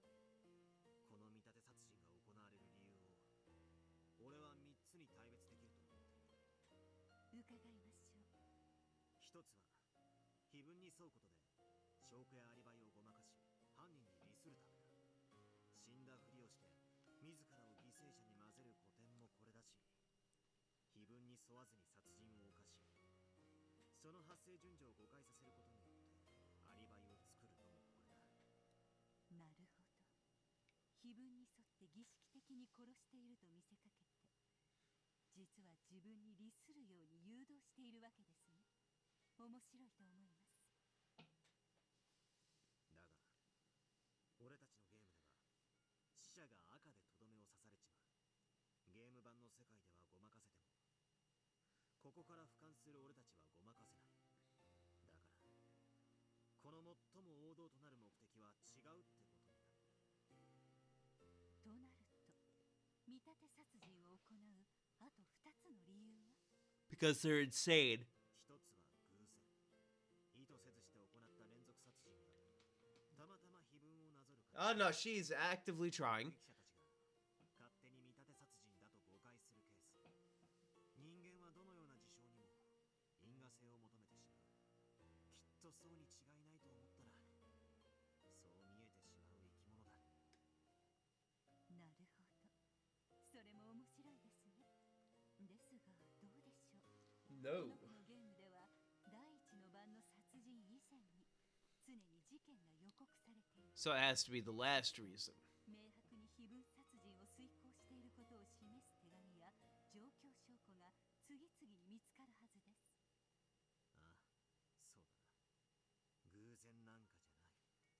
ベアとは初めから非分殺人を見せつける目的で遂行している。俺たちが誤解してるんじゃない。これは明白な見立て殺人なんだ。だからこの理由でもない。となると最後の一つの理由になりますね。 So it has to be that process of elimination. 見せつけること。つまり恐怖だ。非分に沿うということは殺人が連続するという明白な予告。 Yep, that fits. That's the one. That's 100% the one. ずっと怯えさせられることになる。 That's 100% the one. 味わわせるために非分殺人を。と思うと割と収まりがいい。グロい痛い。 That fits pretty much to a T of what Beatrice would do. 俺たちを怖がらせるための演出。誰を怖がらせるためなのですか。だからそれは俺たちを。 After hearing that one line, Virginia spoke so casually, my thoughts clouded over once again. Is it really sufficient to use the vague word us? There are many humans in the Ushiromiya family. There's the head and the one who holds the rank of his successor, grandfather and Uncle Kraus. There's the relatives who had some pull in the business world. On the other side, you have the young cousins who usually visit at most once a year, and the unfortunate servants who just happen to be on duty that day. Even if the culprit hates all of us, there should be clear differences in how much they hate some of us compared to others. So it should be possible to pick out people among us that the culprit especially wanted to terrorize or have revenge against us. A Mogus? If we liken this to a kid eating dessert, isn't the strawberry on top of a shortcake the part you should eat last? No one tells you that you shouldn't eat it first, but our mentality encourages us to save it for later. I forgot to, while I was reading, to look at the Super Bowl score. So I shall look at it. No! No! The Birds! By 1 point! 28-27, the Chiefs. Come on, Birds. Come on, Birds. It's only 1 point. You got this, baby. You're in Philadelphia. Hometown gots to win.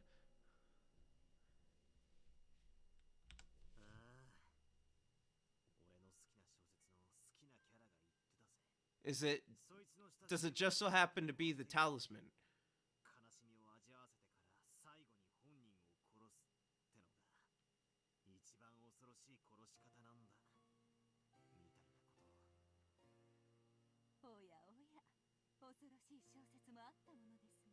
What was it called?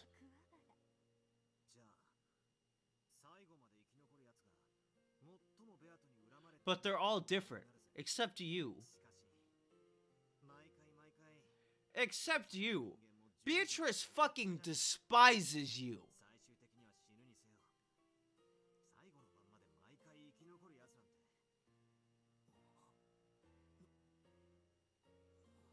Are you starting to realize it? It's literally only you. I'm the only one. He's literally the only one.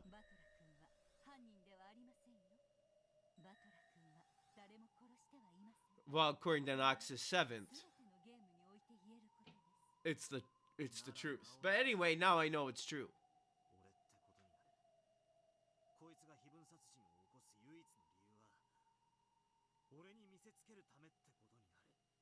So what the fuck did you do?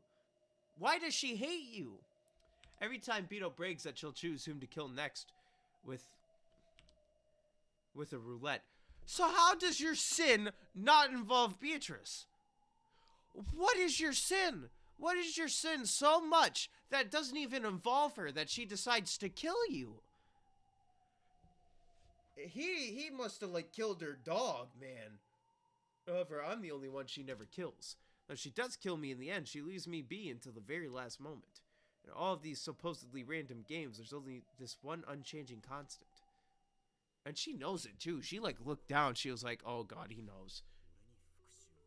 Pretty much. What did you do? 俺に恐怖を味わわせるために非分殺人を行っているというのか。それは違います。恐怖を味わわせるのが目的ではありません。誰かに復讐するためのものではありません。 Okay. Then what is she trying to show you? やはり非分殺人には意味なんてないことになる。非分の謎も無意味。対となる非分殺人も無意味。X イコール Y イコール0。だがその無意味をこいつは明白に俺に対して見せつけている。 Yeah, she's trying to show you something. 同価値の何を俺に求め Maybe she's actually just trying to get you to go to the Golden Land and get the gold. 考えれば考えるほどに Maybe his sin is just actually he left the family. Beatrice, the fickle wit. I'm gonna start Mongolian throat singing. Beatrice, the fickle witch, who committed a meaningless, worthless string of serial murders. Even the Epitaph's riddles, which that witch used as a trigger that could suspend the serial murders, is meaningless, immaterial, and yet she's thrusting this meaningless, immaterial thing in front of my face. What is it that you want from me? Or else, what is it that you're giving me? She wants my virginity. There's no way Badler had sex with somebody if he's hitting them with a "have a nice day." My idea that Beto had clearly been taking revenge on me has already been denied by Virginia's red truth. Both X and Y, both the Epitaph murders and the Epitaph's riddle hold no meaning for Beatrice. X equals Y equals 0. I'm telling you right now, Beatrice wants to fuck Badler. However, since she's thrusting those things in front of me, they must have some meaning. She showed us the scales representing, if you don't solve the Epitaph, I'll carry out the Epitaph murders. In other words, neither the Epitaph murders nor the Epitaph's riddle have any significance by themselves. However, it becomes meaningful when she puts both halves on the scales and puts them on display before us. No, before me. In other words, it should be like this. X equals 0. Y equals 0. X plus Y is greater than 0. A scale with meaningless, weightless things on both sides, whereas weight itself and gives the rest meaning.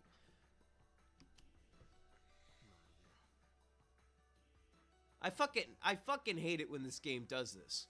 Oh, here's this, but it means this. 0 and 0 cannot be greater than 0. It's still 0. Rock, paper, scissors is an extremely familiar method of randomly determining a winner and loser. You sometimes wager some sort of reward on the outcome, but kids often do rock, paper, scissors just to play without betting anything in particular.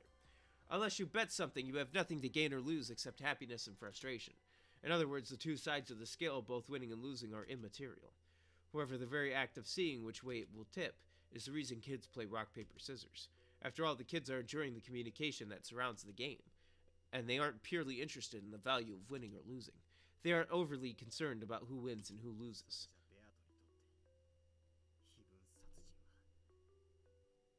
成功してもしなくてもいいものってことになっちまう。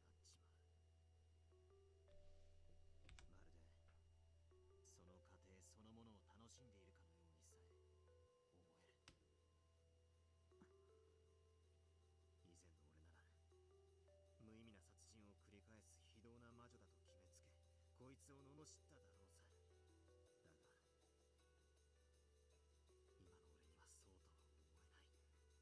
が今の俺にはそうとは思えない。ありがとう。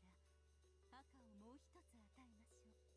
ベアとは快楽目的で殺人を行っていることはありません。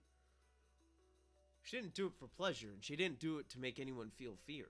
Since she has nothing to gain, she doesn't care. Oh boy. Since she has nothing to gain, she doesn't care whether the Epitaph murders succeed or fail. It's almost like a random game kids would play. 違う。意味があるんだ。 Now I'm like scared of what's coming next. 何ですか？わからない。天秤の両端は無価値だと。こいつにとってこの天秤はしっかりと重みあるものだ。 Of course, it isn't meaningless. Some meaning definitely exists. In the previous game, she urged me to remember my sin of 6 years ago. Am I supposed to believe that was meaningless too? No, that definitely isn't the case. I clearly remember the serious gaze Beto had back then. Unfortunately, I didn't have a clue what she meant. When she saw that, she was horribly dejected. That's right. At that time, I'm sure she even went so far as to say that the crime wouldn't have occurred if I hadn't come. 意味はある。 So what did you do that made Beatrice go, I gotta show you shit? そしてそれも I'm waiting for it to be the dumbest thing in the world. I laughed softly and poked Beto lightly on the head, then patted her head. ラブレターに次からは好きですと短く書くことを勧めるぜ。あまり回りくどくて難解だ。 I'm not gonna out myself, so I'm not even gonna say what I was gonna say. こ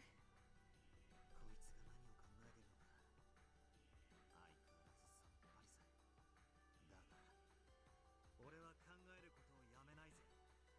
まだまだチェス盤をひっくり返せ。お前の思考にたどる旅を。俺は絶対にくじけないからな。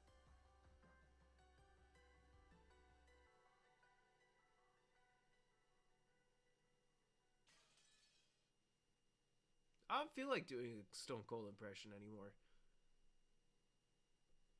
Which is very surprising. I guess it just got old because it's literally the only thing I would do. The True Family Conference.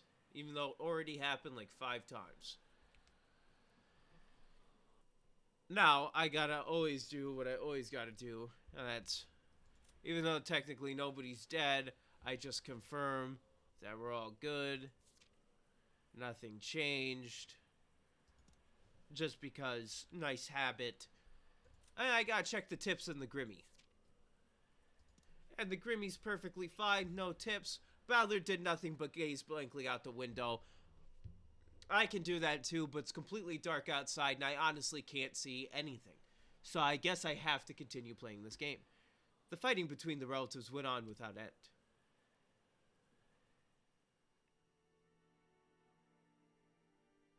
At first, the relatives had crowded around the study.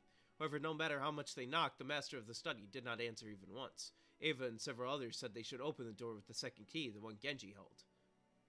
However, in a flash of brilliance, Natsuhi said that Kinzo had been in a particular bad mood and had taken the key back. He'd taken back the key he'd previously given Genji, which meant that he now had both keys himself. She claimed that this was the reason they couldn't open the door.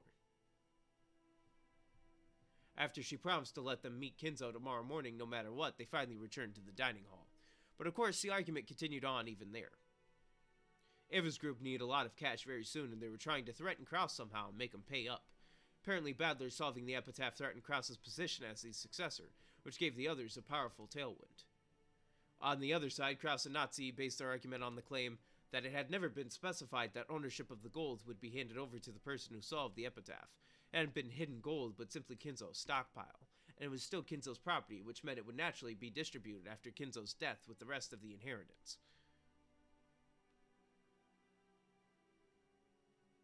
Am I insane?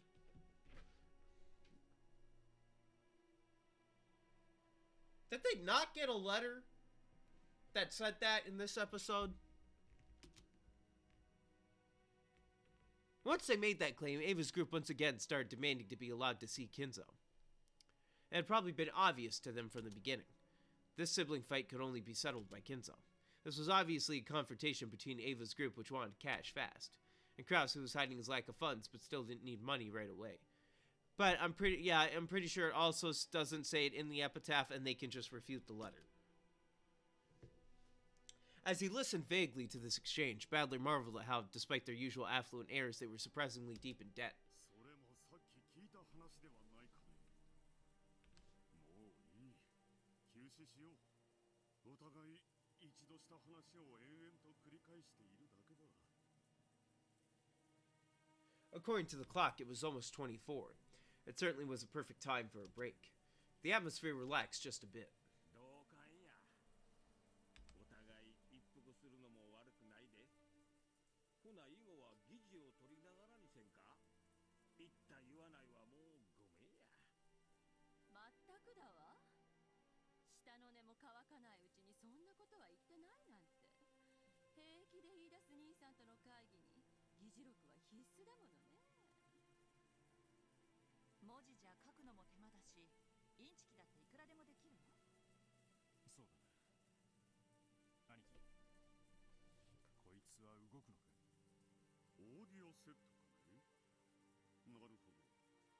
それならば議事を手書きせずに済むし、捏造もできんね。互いにとって公平だ。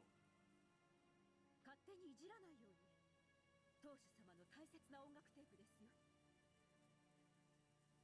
The dignified tape set had a sense of weight to it that matched the majestic dining hall perfectly. On unpleasant Sunday mornings, it would sometimes be used to play famous tapes or records. However, right now it was the most neutral and impartial conference record keeper around. Rudolph fished randomly around the cassette rack, searching for a blank tape, and every time he found some tape with sophisticated music on it, he'd complain about how pompous it was.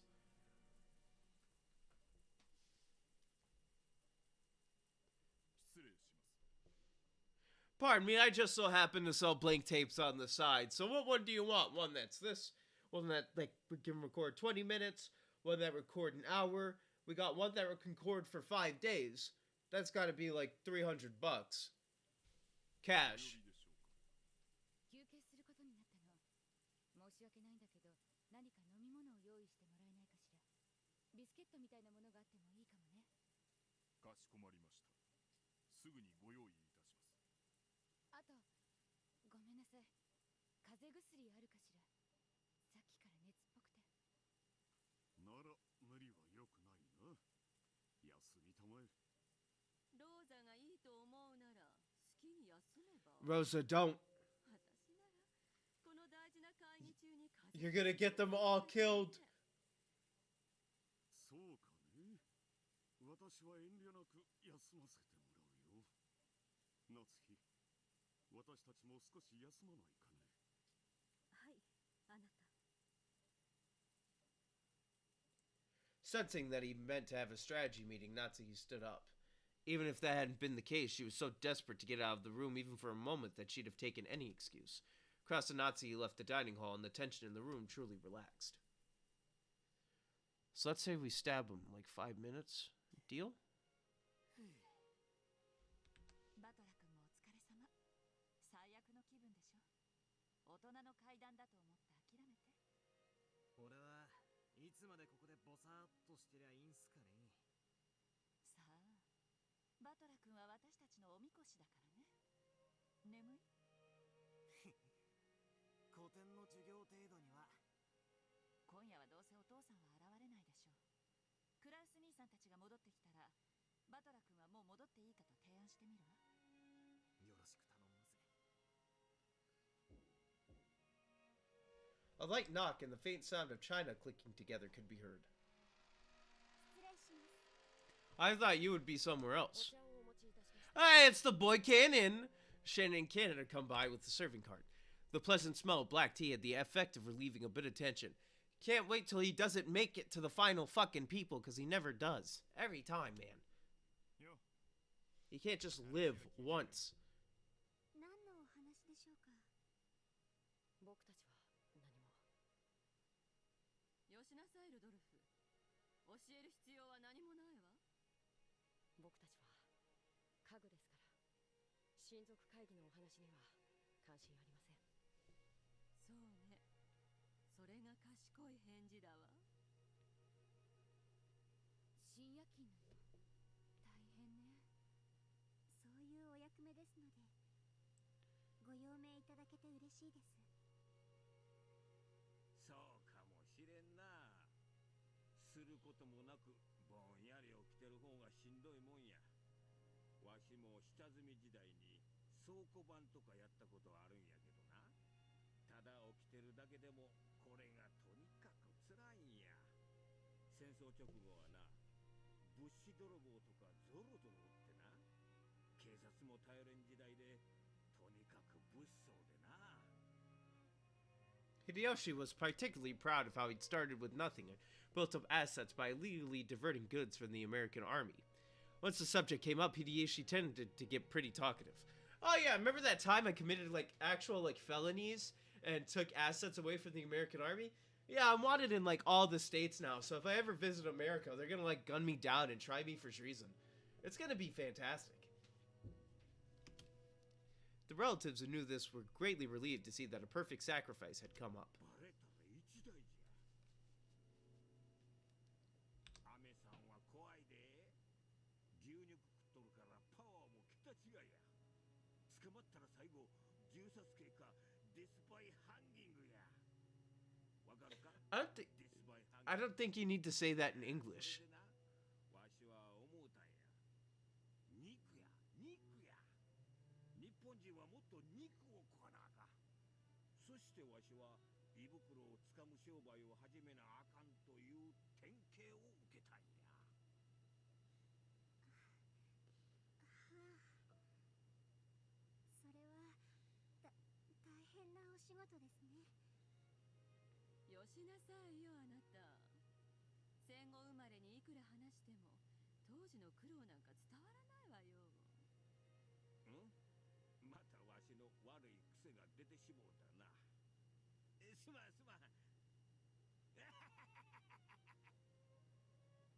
あなたたちもお茶をしていきなさいよ。たまには自分たちがどういう紅茶を入れてるか、その下で学ぶのもいい勉強になると思うわ。いえ、結構です。お気遣いなく。少し付き合ってくれよ。大人ばかりで俺も窒息しそうなんだ。そら、次期当主のバトラ様のご命令だぞ。そこに座って俺たちとしばらくお茶しろい。I don't think they know about it. 最近の出来事とか趣味とか、見てるテレビとか、若者の今の流行りとか、そういう話をしやがれ。Well, Mike Cannon's kind of ratty too. That goes around spying on everybody. 二人とも座って。そして話題に飢えた私たちの生贄になってちょうだい。そうやな。若い子と話をしよう思たらキャバクラでもいかんとこの年では難しいわ。いつまでボサッと突っ立ってんのよ。ルドルフが座れと命令したわ。座りなさいよ。私も許可してあげるわ。After getting Ava's permission, Shannon and Cannon looked at each other and finally obeyed nervously. For a while, the two were pounded by questions and became the relatives' playthings. Then, a reserved knocking sound could be heard. All of the servants tend to knock in a similar manner, so no one found it strange. However, Shannon and Cannon turned around with surprised looks on their faces. Why? Servants here today include the two of them, Genji, Kumasawa, and Goda.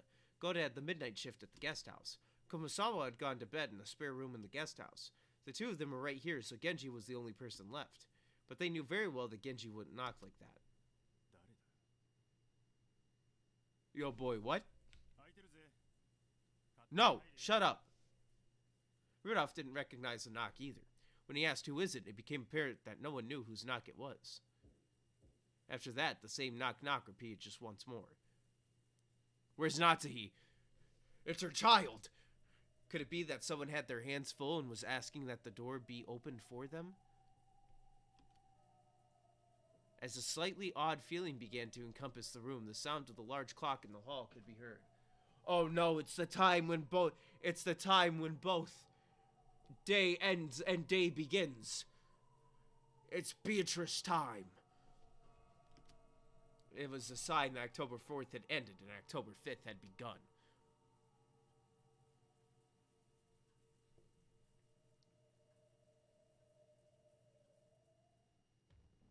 Let's step back in time a bit.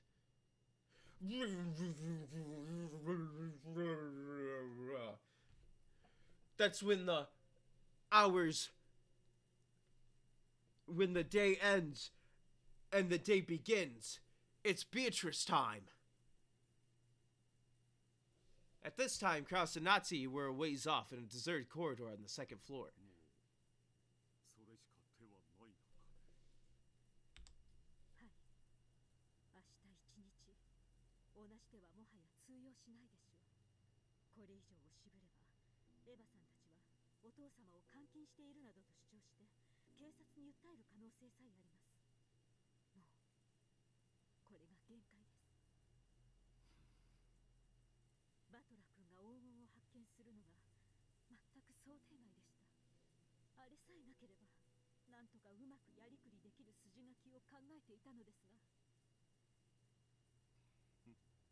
私がかけるといつもこうだな。いつも想定外のことが起き、絶対確実だった話がおかしくなる。明日の朝、お父様の部屋が空っぽであるということにします。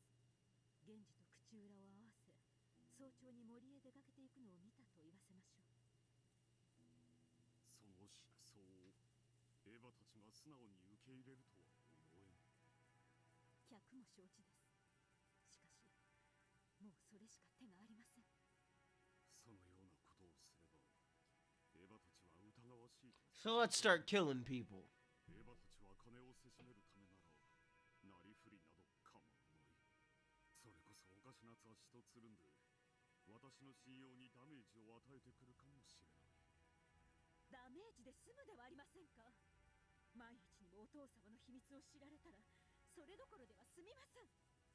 明日一日をギリギリまで粘ってからでも遅くはない。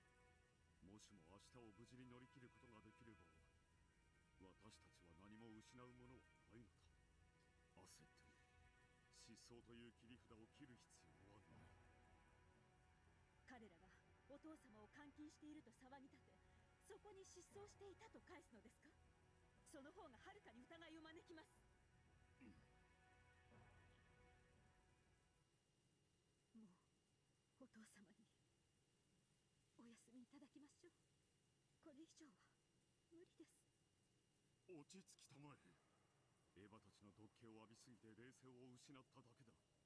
あの書斎に入る鍵は2本しかない。そしてその2本はここに君が持っている。だから誰も入ることなどできん。あの扉は特別製だ。彼らが倉庫からどんな工具を持ってこようともびくともせんよ。そういう物理的な問題ではありません。だから焦るな。落ち着け。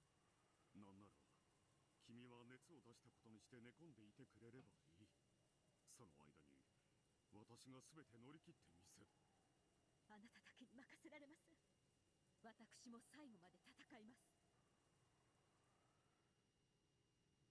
When Natsuhi could no longer hold back the tears brought on by her fierce emotions, Kraus held her gently. Just how long had it been since the last time she felt the warmth of her husband's compassion? Some sappy shit I don't care about. Yeah.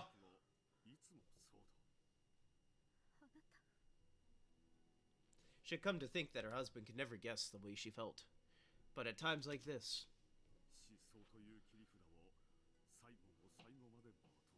I gotta stand up.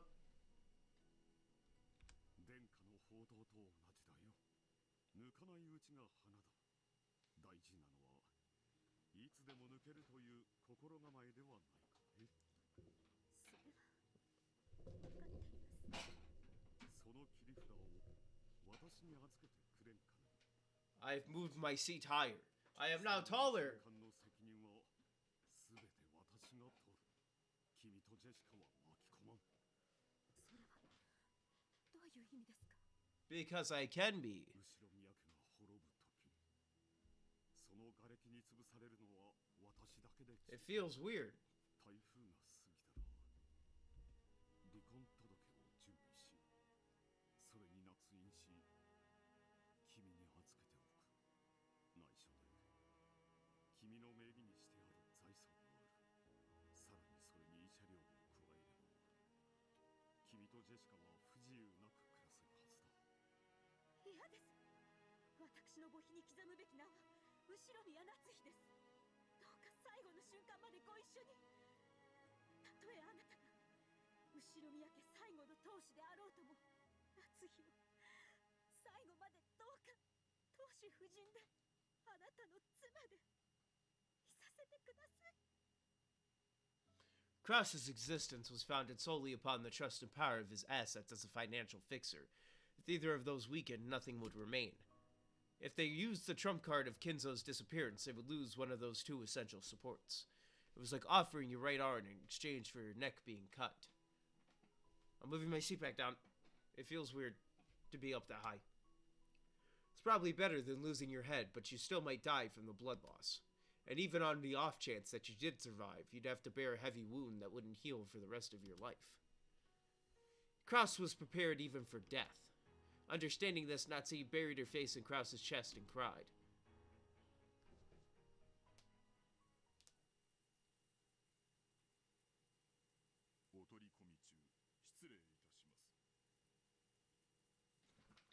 Sorry, Genji, I just pulled a knife on you because you're being an idiot! Announce yourself! The sudden appearance of Genji's voice made Natsuhi jump back and hurriedly wipe the tears from her eyes. Kraus stood in front of Natsuhi, shielding her. We have a guest for Miss Natsuhi.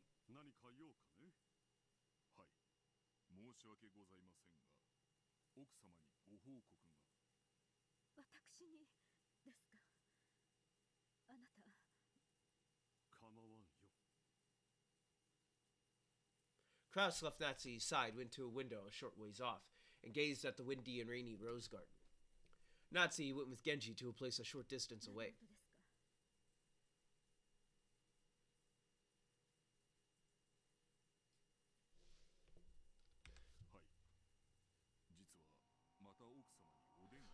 Oh shit! He's here! He's calling from inside the house! At that moment, a sudden eerie sound surprised her. It was the large clock in the hall announcing 2400.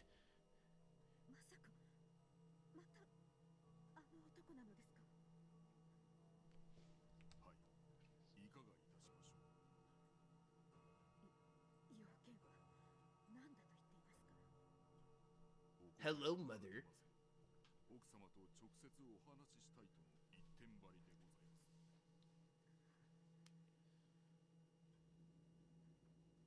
Again, a phone call from the man who claimed to be taking revenge for something that happened 19 years ago. 19 years ago. That was just 1 year before Jessica and Badler were born. In Natsuhi's eyes, the gap between 19 years ago and 18 years ago was immense.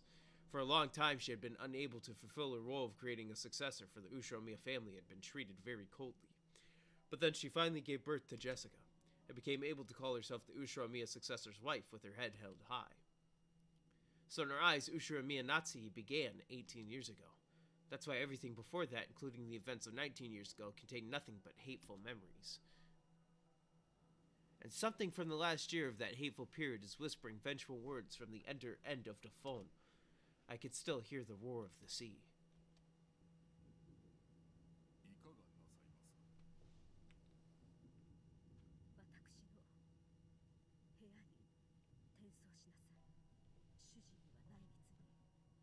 She's gonna answer and he's gonna go, I'm in your room. From the very beginning, Genji had guessed that she wouldn't want Kraus hearing about this phone call. That's why he had told Natsuhi covertly. Natsuhi ordered that he transfer the call, told Kraus that she would churn in for the night, and left at a quick pace. I've been under your bed the whole time. She returned to her room and locked the door. There was nothing peculiar about that. In the Ushiromiya family, hallways are like public roads. There's no special meaning in locking the door when you enter your own room. This is what she told herself. Then, as though it had been waiting for her, the telephone rang. Genji had probably transferred the call. She took a deep breath, readied herself, and picked up the receiver.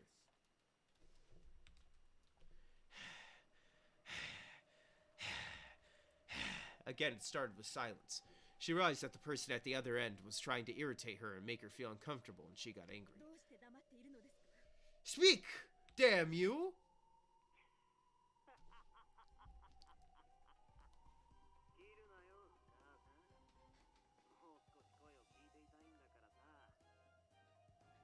Again, that unpleasant voice. 私を愚弄する気ですか。要件を追いなさい。母さんと遊びたい。何を言っているんですか、あなたは。私はあなたとなど遊びたくありません。金属会議で疲れたのか。持病の頭痛がだいぶ辛いんじゃないか。余計なお世話です。 Nikki wants to play. Just the fact that I knew her headache was troubling her made a 頭が凝ってるからだ。 made a shiver run up her spine. そのままベッドに入ったっていい夢は見られないよ。だから余計なお世話だと言っています。切りますよ。 Natsuhi forcefully yelled that she was hanging up, but in actuality, she couldn't. After all, being at the receiving end of a phone call was much better than the alternative. If she hung up violently, this person might then call someone else. 頭の凝りをほぐすためにちょっとだけ遊ぼうよ。何、時間が足らずかい。あなたと遊ぶ気などありません。母さんの名前はナツヒ。名前に季節を持っている。いい名前だ。でもナツヒだからって夏が好きとは限らない。母さんが本当に好きな季節は何？ She looks like she likes winter. 教えると思いますか。教えてくれないなら俺が教える。言いなさい。 It was clearly a threat. It meant that if she forced him to hang up the phone, anything might happen. Humiliated that she was forced to give in to a threat made by a man whose name she didn't even know, she gave him the answer he wanted. I gotta change my favorite season. I don't want it to be with Natsuhi. Well, you know what? Natsuhi is actually one of the chill adults. She's a little strict to Jessica, but that's essentially it. 季節だからです。他に特に理由はありません。これで満足です。 She hasn't been like a bitch. ああ、満足だ。やっぱり母さんの好きな季節は俺と同じだ。俺も秋が好きなんだ。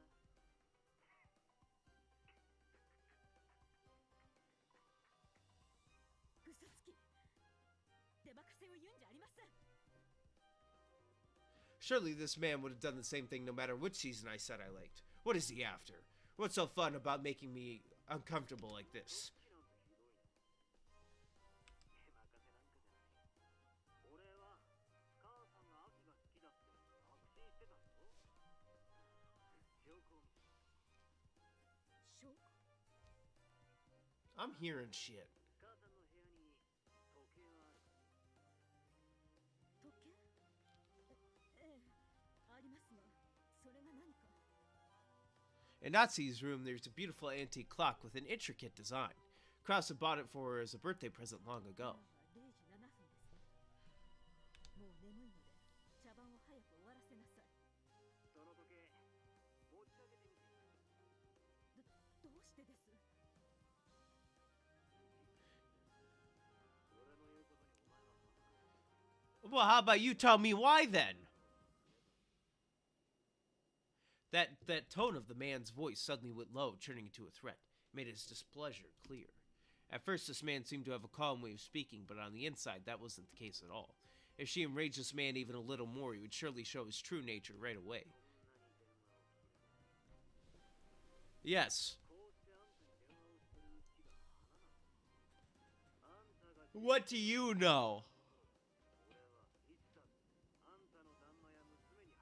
How about telling me first? あなたが何の話をしているか知りませんが、夫や娘を巻き込まないでください。こうして私が電話を聞いていますから。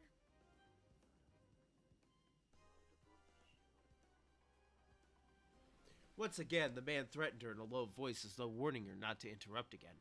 My head was filled with the pain from my headache, the sound of my beating heart, and the roar of the sea. I can't disobey him anymore. As the man had ordered, I lifted up the antique clock. There lay what appeared to be a single playing card. The Joker! Is it the warranty for the clock? Thinking this, she took it and turned it over.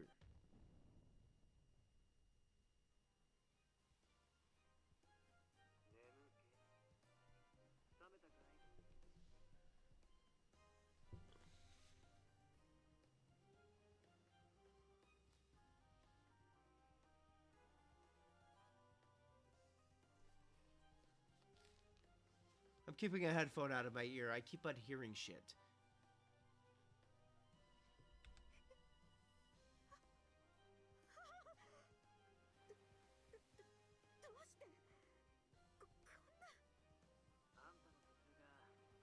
どうしてこんな Don't keep me in suspense, please. どうやってこれをどうしてどうやって嬉しいですって言ってほしいな、この人殺しめ。よくも潔癖な奥様面ができるもんだぜ、エド君。あんたたちはみんなにぶちまけられた。嫌だろ。黙っててほしいだろ。ああ、黙っててやるよ。ほら、嬉しいだろ。嬉しいだろ。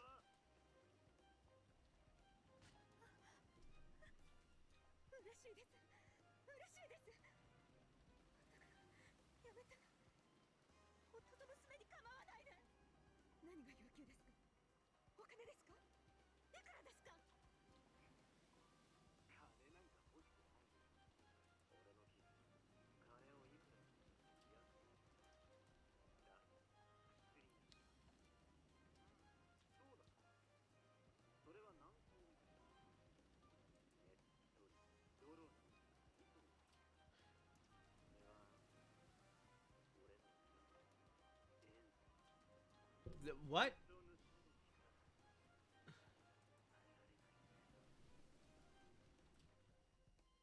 い。 Natsuhi had never had anything so hateful said to her in her entire life, so she suspected many times that she must be having some sort of bad dream. However, this definitely wasn't a dream. あなたはまさかこの島にいるのですか？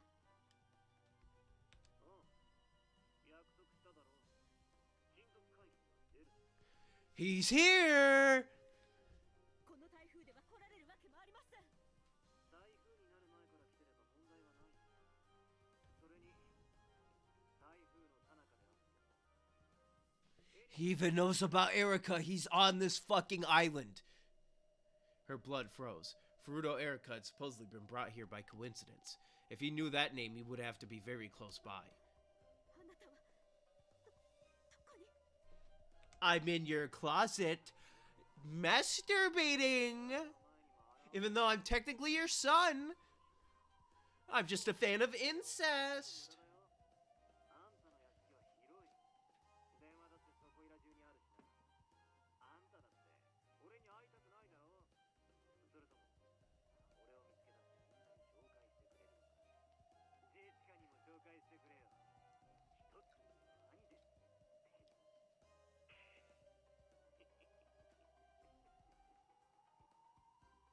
やめて。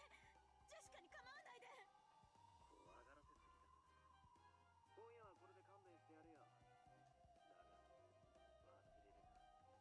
あんたは俺に逆らえない。分かってるな、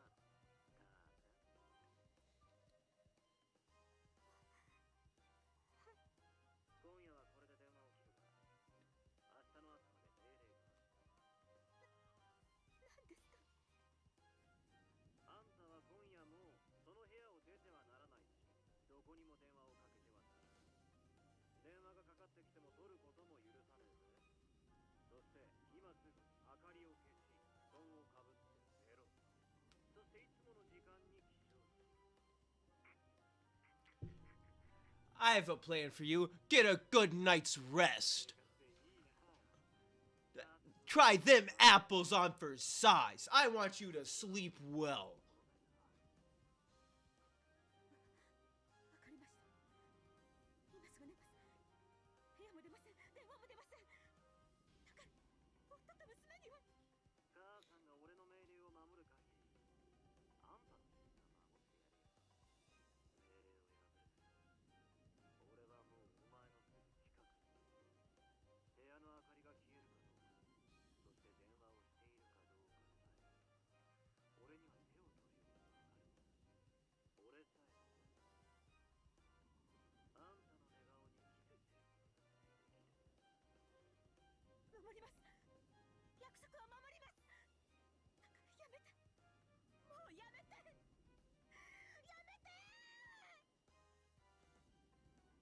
As she screamed, Natsuhi took the card she had found under the clock and crushed it up into a little ball.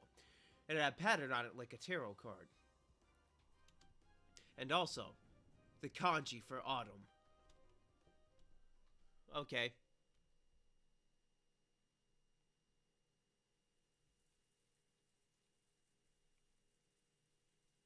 I feel like if I look it up, I'll get spoiled with Umineko spoilers.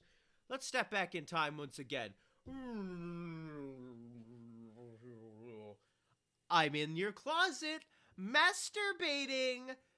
Even though I'm technically your son, I'm a fan of incest. Right now, it is the exact moment that the large clock in the hall announced 2400. Wondering who the person who knocked twice was, the relatives in the dining hall stared at the door. Rudolph told them to come in, but there is no answer. Until the end of that long tone marking the arrival of 2400, which had come for the large clock in the hall shortly after the knock, they were unable to move in the slightest.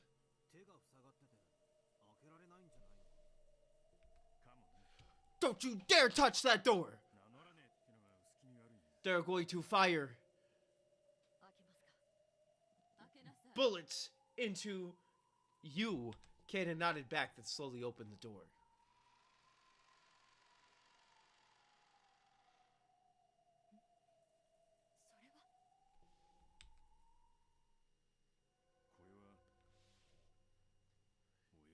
It's the letter. Right behind the open door on the floor of the hallway lay the envelope. It must be that motherfucker who's already on the island. It has to be him. Mr. Autumn. The adults flew out into the corridor as well, but they could find no trace of anyone who might have knocked on the door. Just about an hour ago, Shannon and Kanan had come in to serve tea. At that time, everyone had seen that nothing lay in that spot. Someone came, knocked, left an envelope with the mark of the one-winged eagle on it, and left.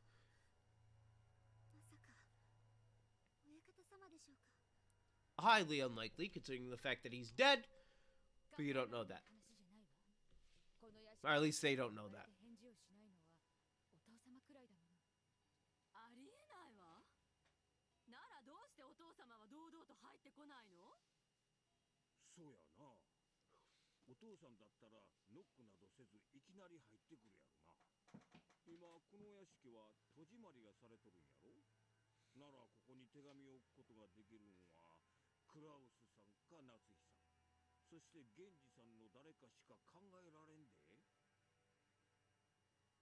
By this point, the mansion had been completely locked up. Therefore, the cousins in the guest house, Nacho, Goda, Kumasawa, and Erika, could not have come here. Furthermore, since Kraus, Natsuhi, and Genji were the only three who weren't in this room, one of those three had to have been the one who sent that letter down the corridor. So it was very likely that Kraus and the others had placed the letter there to make it seem like a message from Kinzo. They're playing with us.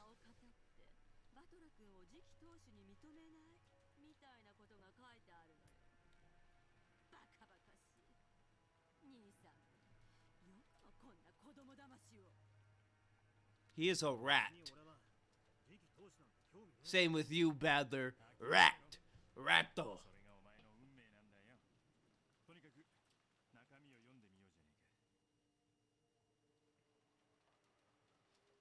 Rudolph set the letter on the... Fuck. Alright, yeah, I'm not...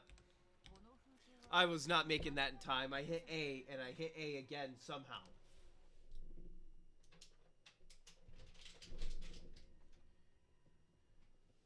Rudolph set the letter on the dining hall table and let everyone see the front and back to show that there were no tricks or hidden mechanism, almost like a magician does before performing his act. Now watch as I open this and read what's inside.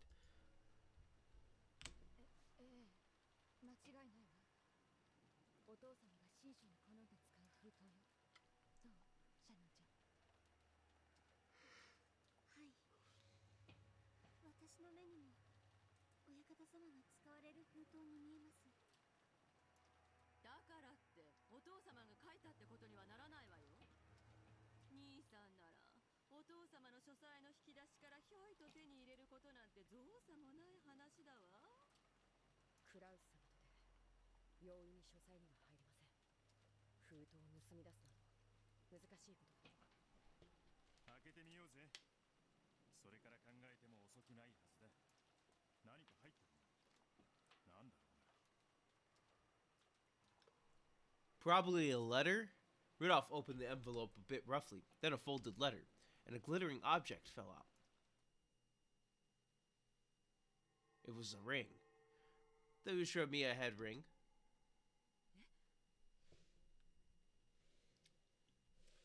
I'm sorry, Fishy Aroma is not the best song anymore, so I'm not going to get hyped for Fishy Aroma. その指輪 Except maybe I will, dude. I really don't know, brother. That's what that said. お父様の指輪よ Take it for heart. That's what that dialogue said. 当主の指輪 I read it. If you didn't read it, that's on you. なんやて Cause I'm a menace. 間違い Or maybe I'm not, dude. I really don't know, brother. レプリカということねこれは本物よ私はいつかこの指輪を自分の指に通してやるとずっと夢見てきたのよお父様が指にしてた時から私は誰よりもこの指輪のことをよく知ってるわこれはお父様の指輪よ間違いなくどうしてここにじゃあやっぱりこの手紙はお父様が。こりゃ差出人は親父じゃねえぞ。もっと面白い。じゃあ誰からの手紙だったんだ。後ろ宮家顧問錬金術師黄金の魔女ベアトリーチェ様からだぜ。 Rudolph showed everyone the part of the letter where that was written. It really did say that. ベアトリーチェから It's from Beatrice. I killed her. Metaphorically. 読むぞ。Congratulations。バトラ様が碑文の謎を見事に解かれ、黄金鏡にたどり着きましたことを認めます。黄金はすべてバトラ様のものです。そして、後ろ宮家の新しき当主もバトラ様です。その証として、金蔵様よりお預かりしている当主の指輪をお送りします。どうぞバトラ様、指輪をされて新しい黄金の主となり、どうか後ろ宮家をお導きください。新しき当主のご活躍を。 Here comes the paragraphs, brother. This is my favorite part of this. Paragraphs and paragraphs of text. なんてこった。親父が書斎から出てこねえもんだから。森の魔女ベアトリーチが直接バトラを認めてくれる。 So obviously Kraus didn't write it, because why would he write that? If Kraus doesn't like the fact that he would be バトラ君 the head. この指輪はあなたが持つの。これは当主が身につけるべき特別な指輪。ベアトリーチェが何者か知らないけれど、彼女は一部始終を見届け、あなたが真の跡継ぎだと認めて、この指輪を送ったのよ。いいんすか。こんな重要な指輪を。 Just put it on, man. 誇らしげに指にはめる。 Wear it like the Lord of the Rings ring. いや夏日さんが外す。 Wear it and then go absolutely crazy. All of the relatives with creepy smiles on their face urged Badler to put the ring on his finger. It looked like things would get pretty nasty if he refused, so Badler reluctantly decided to put it on the middle finger of his left hand. So when Kraus comes in, he can go, "Look what I got!" The ring was heavy and stiff. At that moment, Kraus returned. Genji came back as well, shortly behind him. 申し訳ない。 My apologies. What in tarnation? 妻は具合が悪そうだったので、先に Holy fish paste! 何かあったのかね。 Yeah, I got this ring. 職がひどく慌ただしいようだ。バトラさん、それは。 Immediately, Genji keenly spotted that which Badler had just put on his finger. さすが源氏さんやお目が高いこれが誰の指輪かわかるようやな何の話だね。 Judging by Kraus's dubious expression, it seemed unlikely that he was the one who placed the letter there. Furthermore, that expression quickly changed into one of shock. Hey! そうよ。後ろ宮家当主の What you gonna do now? You can't do nothing.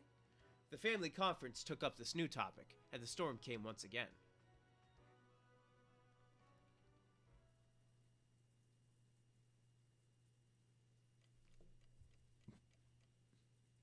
It is now like a little bit past 3 a.m. and somebody just smashed a mirror. Some Kraus literally walked up, punched a window out, and went, "Yeah, that's what I'm gonna do. You want to fight? We'll tussle." The rain is still pouring down as hard as ever. This weather was supposed to continue all day tomorrow as well, which made me feel a bit depressed. Oh wait, given the time, I should say today, not tomorrow. But that doesn't really matter now. I'm sleepy. With half-asleep eyes, I opened my umbrella. The large drops of rain pounded mercilessly against it. Technically, the end of the family conference had been declared at 1 a.m., but external scuffles kept continuing sluggishly. I'm really jealous of Aunt Rosa, who managed to slip out of there at that time. She cleverly got away by saying that she'd check on Maria, who might have been staying up too late. Dad caught me ruining my chance to escape, and they made me stick around until now, 3 a.m. So what have they decided on after all this time? Nothing at all. They just kept on arguing about who said what, like elementary school kids. I'm sure they're tired too. That's probably why they keep dragging on with the same pointless questions. I no longer felt any shock or anger towards them. I guess drowsiness is the best painkiller. I left them behind and finally returned to the guest house.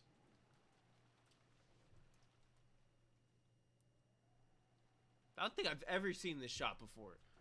So I guess thumbnail. When I got back to the guest house, the first floor lounge was lit. I'm gonna be honest, Battler, it's not looking really lit to me. I think everybody's upstairs. I could even hear people chatting inside. Apparently some people are still awake even this late. Despite the late hour, Goda-san and Dr. Najo were still up and chatting.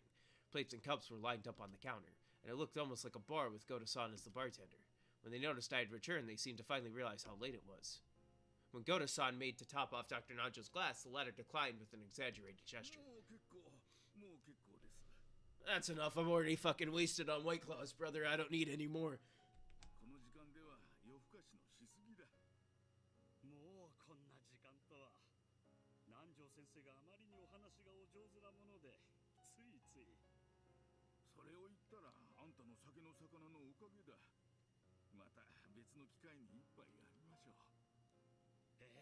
I got a plan for this finale of the game, and it's gonna be hilarious if I can get it, if I can do the finale, but that's not for like 7,000 more episodes.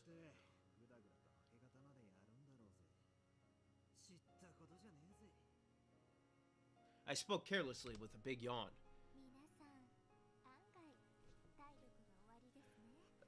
Kid, your bedtime was probably 8 p.m. What you still doing up?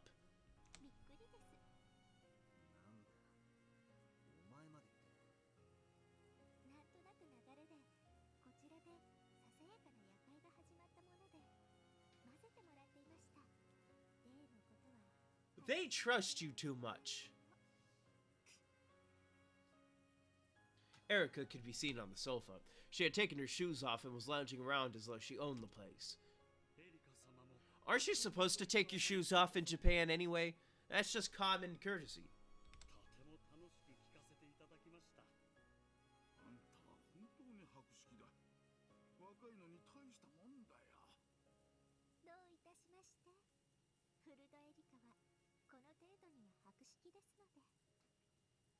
Erica grabbed the corners of her skirt and posed. This was somewhat less than graceful considering that she was lounging on the sofa with her feet up.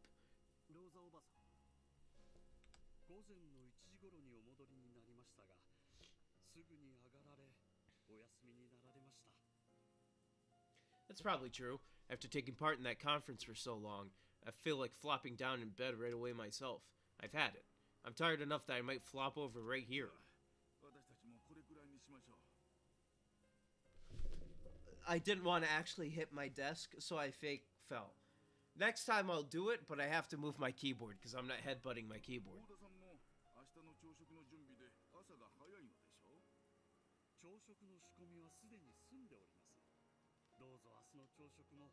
Wait, fresh not frozen? Frozen not fresh? I'm gonna call Gordon Ramsay and Goda-san's eyes the family conference as an open stage on which to display his culinary skills. Maybe this invigorates him so much that he doesn't even get sleepy. Erica stood up laughing at how youthful Goda was. This became a sign that it was time to disperse. You're a little kid. You can't laugh at how youthful Goda is.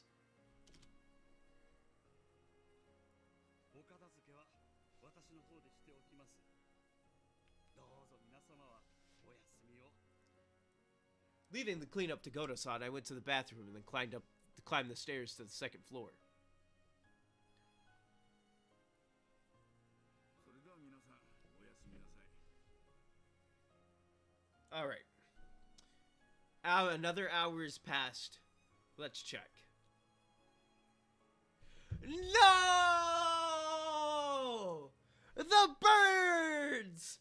3 points! 38 to 35, the Chiefs. Damn you! Damn you, Chiefs. Man.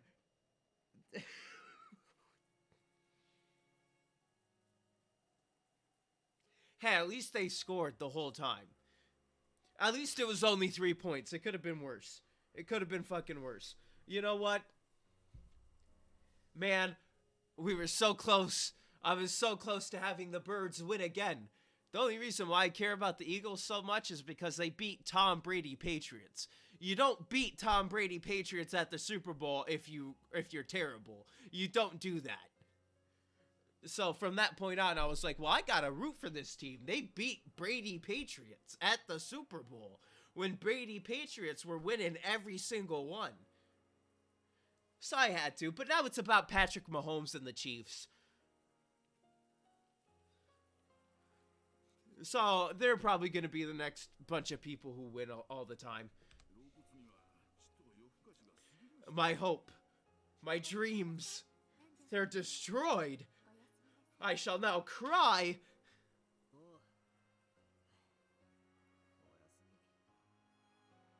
Then, in the second floor hallway, we split up. Dr. Nanjo went to his own room. Erika went to her room. And I returned to the cousin room. I couldn't hear any sounds of playing coming from our room. Could they have fallen asleep already? No surprise at this time of night. If they were still playing, they would have been staying up way too late. When I opened the door quietly, as expected, the room was already pitch black except for a small nightlight. Everyone was already sleeping in their beds. I'm sure they all had a great time and played a ton. Then they probably talked about youthful things and enjoyed staying up late. If only I hadn't found the gold, I could have enjoyed my time with them. I'm already tired, so tired. And when I flopped on my bed, there was a different man inside of it! Forgetting even to change my clothes or brush my teeth, I crawled into bed and immediately began to descend into the marshes of sleep. Ah, today's been so insane. Wonder if that old bastard is still in that family conference now. How does he not get tired? Come to think of it, what was it that old bastard said when we parted company?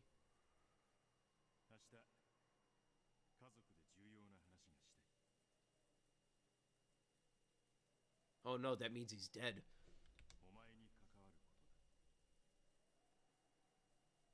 I'm sure it's more stuff about being the successor. I don't even want to hear about it. No, it's about how Asamu isn't actually the real parent. That's what he wanted to talk about the whole time? That makes sense. I guess my brain didn't connect that well enough because I thought it didn't fucking matter anymore. Makes sense. Fair enough.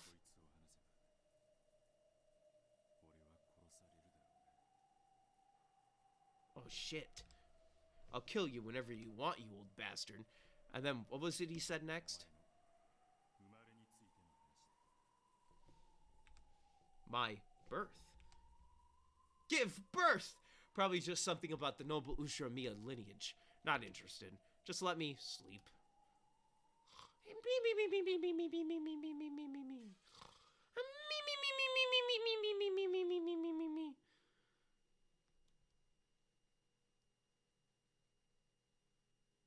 Revenge for 19 years ago. New chapter means checking the characters. Any update on Badler? Nah, not really.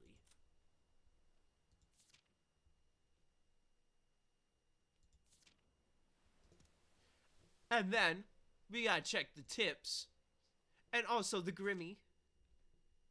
Alright. The sound of crashing waves. The sound of the tide surging. The noise of the sea breeze. Whenever my head torments me, these are the sounds that fill my head. Is she asleep now? Unable to bear a successor, I was in a very difficult position with regards to the Ushiromiya family. Whenever I heard of a drug or incense that could make you achieve pregnancy, I tried it, but nothing had any effect. I was taking LSD like it was no tomorrow. Until I was blessed with Jessica 18 years ago. I was ashamed to even call myself a wife. こうなすのは二人の努力と天の気まぐれ。 And I think it's more like if I stick my my penis in your vagina and I shoot some gooey white things into you. That's when a kid is made. そなたばかりが責められたのでは割が合わぬな。何が原因で解任できなかったのかは今となっては分かりません。名医のもとにも通いました。屈辱的な検査も受けました。しかしいつも理由は分からないと言われるだけでした。結婚から短くない時間を経て未だ子を宿せぬ。なるほどな。次期当主を密かに狙うエヴァが首をもたげぬわけもない。 Ava tried to convince father that I was a failure as the successor's wife. It was a time when Kinzo was always very disappointed by my husband's repeated business failures. On the other hand, Ava's husband Hideyoshi's business was growing well, completely the opposite of my husband's. He was the only person who could bring father good news. So perhaps father couldn't be blamed if he decided to lend an ear to Ava's words, or even accept them completely. It was all my fault, because I couldn't bear a child. そなたの罪などない。この国の赤ん坊はコウノトリが運んでくるのである。 Well, no, they're actually carried by the mother after I shoot some gooey white stuff into her vagina.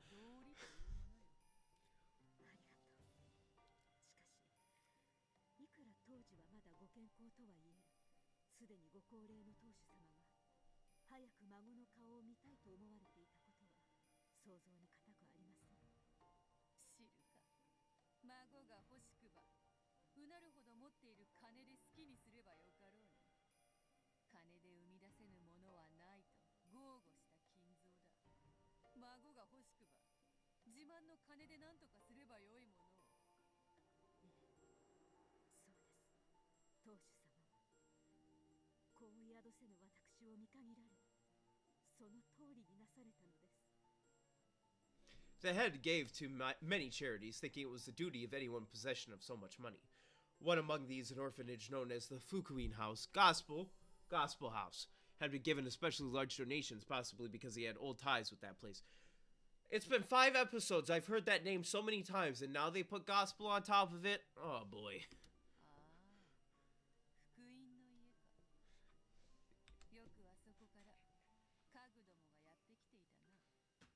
当主様は社会活動と職業訓練の一環として福音の家の子たちの中から成績優秀な子を使用人として受け入れていました。当家にいるシャノンやカノン、ルノンやマノン、レノンなどの音の名を持つ使用人はすべてそこからやってきた子たちでした。 Whoa, Lunin, Manon, Leon? Shannon, Cannon? 当家の給金は数年も働けば十分社会で生活していけるだけたまるでしょうし、後ろ宮家での使用人経験は履歴書に通用する立派な肩書きになります。それを得て社会へ羽ばたいてくれれば当主様もきっと本望だったでしょう。なるほど。養子か。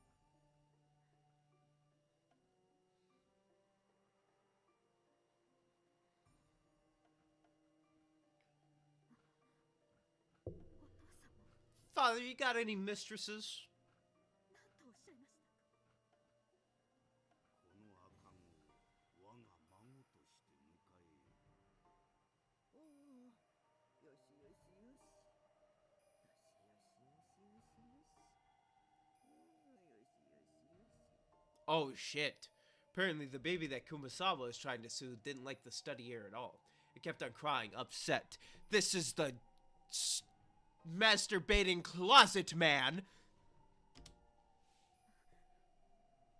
that Natsuhi rejected, and Kinzo like stabbed in the stomach as a sacrifice, and then he ate the baby meat.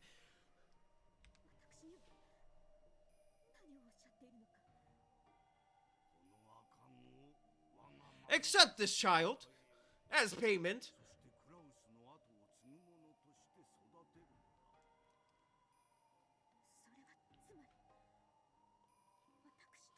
I mean, adoption is a fairly normal way to get a grandchild slash child. そうだ。お前に子が宿せぬことはもはや明白。お前の体には何かしらの問題があるに違いない。I could have said something real fucked up there. As though she couldn't hear our discussion in the slightest, Kumasawa kept on trying to cuddle the baby. This made it cry even louder. 暴言だな。女の責任だけで子が産めるなら、この世に男など必要ないわ。あの日の悔しさを忘れたことはありません。私とて子が欲しくなかったわけがない。でもいくら祈ろうとも身ごもれないのです。私の体に原因があるのではないかといくつもの名医を訪ね歩きました。しかしそれでもいくら努力しても身ごもれなかったのです。その挙句のこの数字ではな。I've listened to some of these songs for almost 2 years at this point. Because, yes, the baby had been picked up by the Gospel House just recently. And also, we're coming up on 2-year anniversary for this. Now, hopefully I get this done before April. But if I do not, I've been doing this for 2 years. I started this in 2021.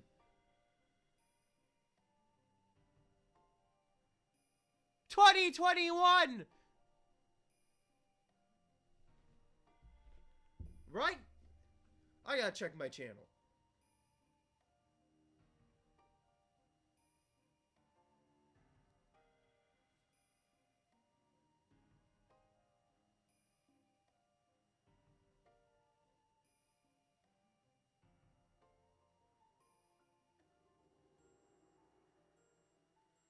Alright, here we go. Umineko.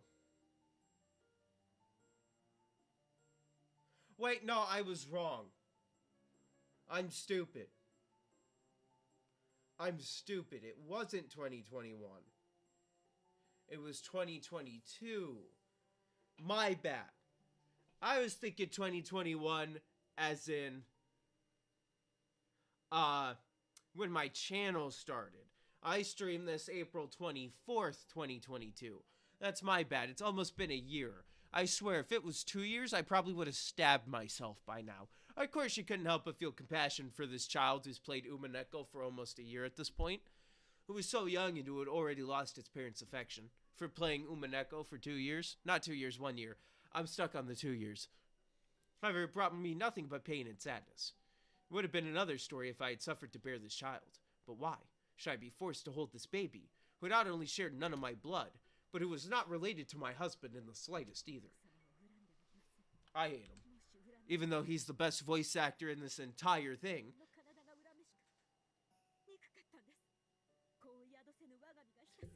I've seen a lot of people say Eriko was, like, good. Mainly one person said it was their favorite character. I still think Kinzo's the best character. Potentially, this new guy who's gonna show up, who's busy in Natsuhi's closet, touching himself. Because that's the official lore that we established here.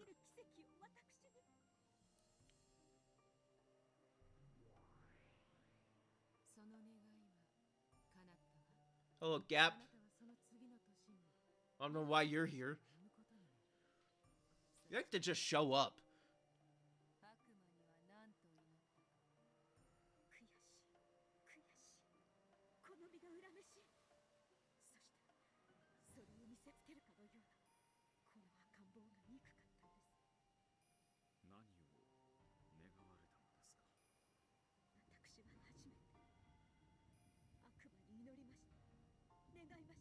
She killed the baby. She killed the baby. Erika, the best rat. Fuck Erika. She's a rat. Of course, that wish was also granted by demons. On that day, I left the baby with an older servant and went to think about the future in the Rose Garden. I can tell you right now, I'll pull up an anime that has a rat girl in it, and I'll tell you that is the best rat. No, that's a lie. I didn't want to think about anything. The baby's cries were annoying, so I ordered the servant to take the baby to a place where I couldn't hear. By a place where I couldn't hear, I meant somewhere far away. Yes, I wished for it. I wished for the servant to take the baby far away and never return.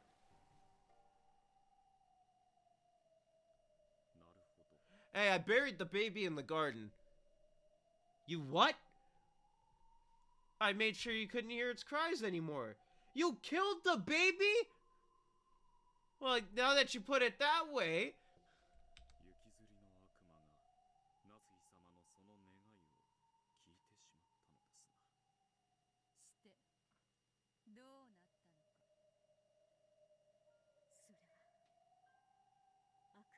願いを叶えてくれたとしか思えない奇妙な事故でした。 The woodland path from the rose garden to the harbor is probably well suited for a comfortable walk. It must surely feel good to occasionally leave the path and walk through a grove of trees depending on your mood. However, wouldn't that path be fairly hard to travel on when taking a walk with a baby in your arms? Oh, I threw the baby off the cliff! No! It's entered the sea! Now the sea lions are eating it!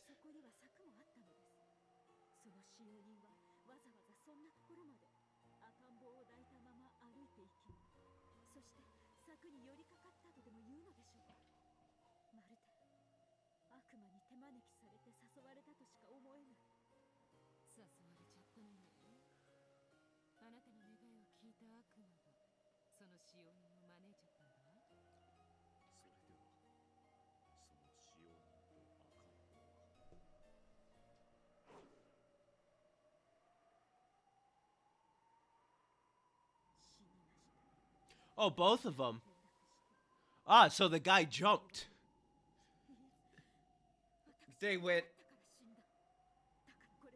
Oh, I got this. Ah!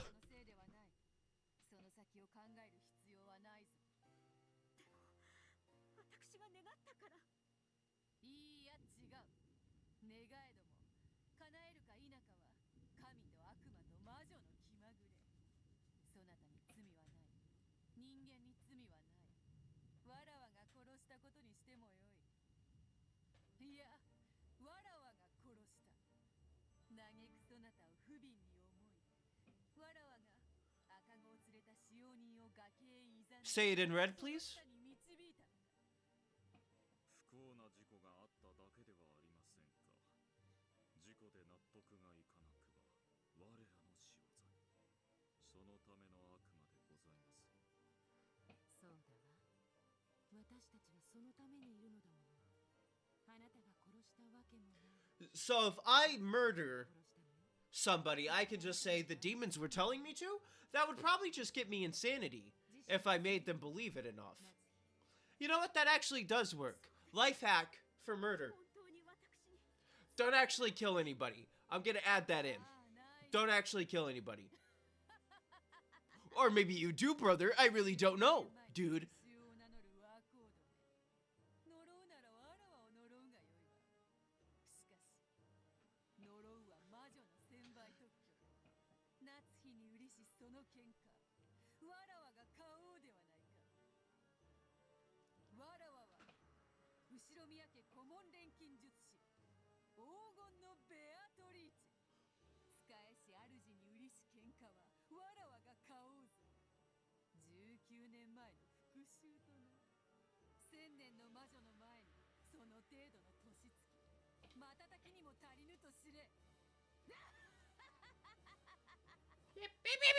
That's what she sounds like to me. I make that every time. Every time I hear her laugh.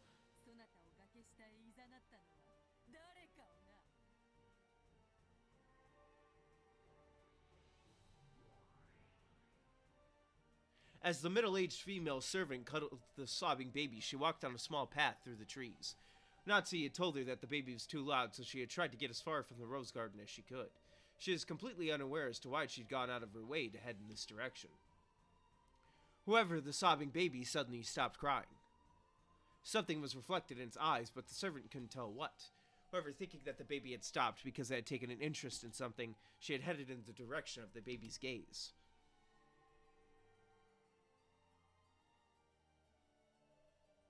The baby had seen a cloud of gold butterflies disappearing off into the trees. And, on the other side of the trees, the servant could see a woman. Who?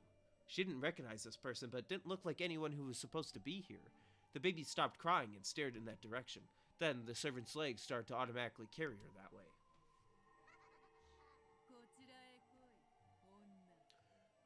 Don't worry, I got you. Wait, the baby's cursed? Oh, then I'm definitely coming. The woman couldn't disobey. She was completely overwhelmed by Bito's gold glowing eyes. I can't wait to throw this cursed baby off a cliff. She walked lightly as though through a dream world. At some point, the scenery surrounding her head had changed. But she did not notice. She could not notice.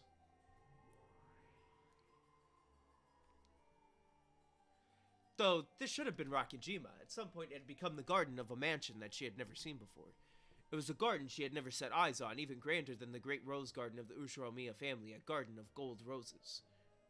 There stood an arbor, and a woman wearing an elegant dress beckoning to her. There was a man who looked like a butler, and the tea poured with a beautiful gesture had a very nice and enticing smell. It was as though they were telling her to join their tea party. She couldn't disobey. She had to go to the master of this golden rose garden and give this child as an offering.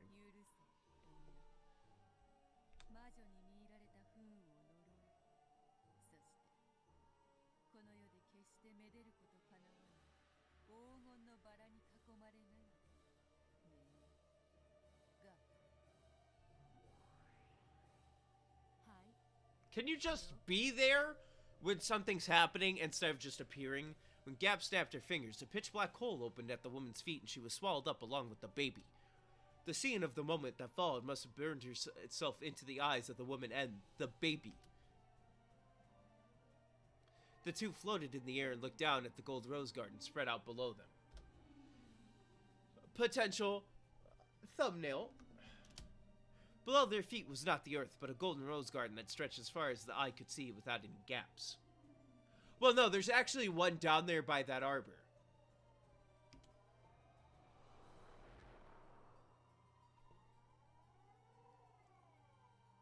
If one could have this scene imprinted in their minds as their last memory, that would be such a merciful way to die.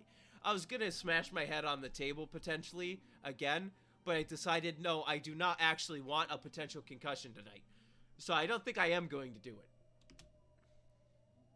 Then the woman and the baby were swallowed up by the golden sea.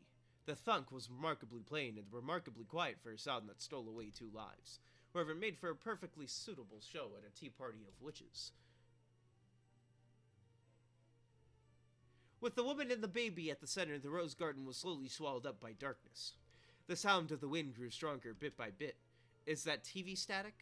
What is that noise? It was the roar of the sea.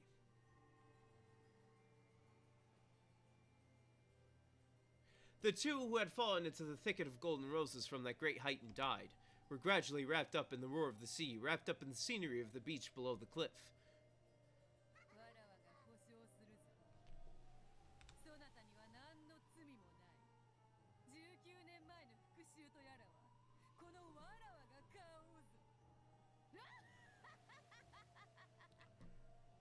So wait, then the baby can't be the guy because the guy can't be called Natsuhi unless Natsuhi believes it becomes him and then it'll become him. Based off of how everything's been going so far.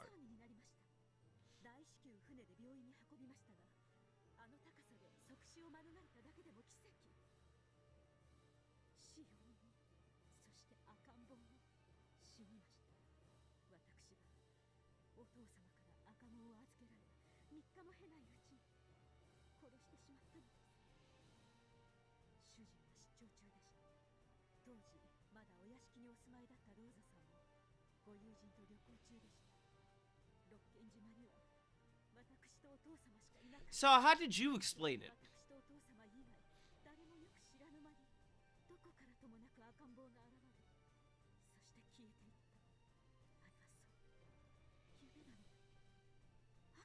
How'd you explain it to Kinzo that happened?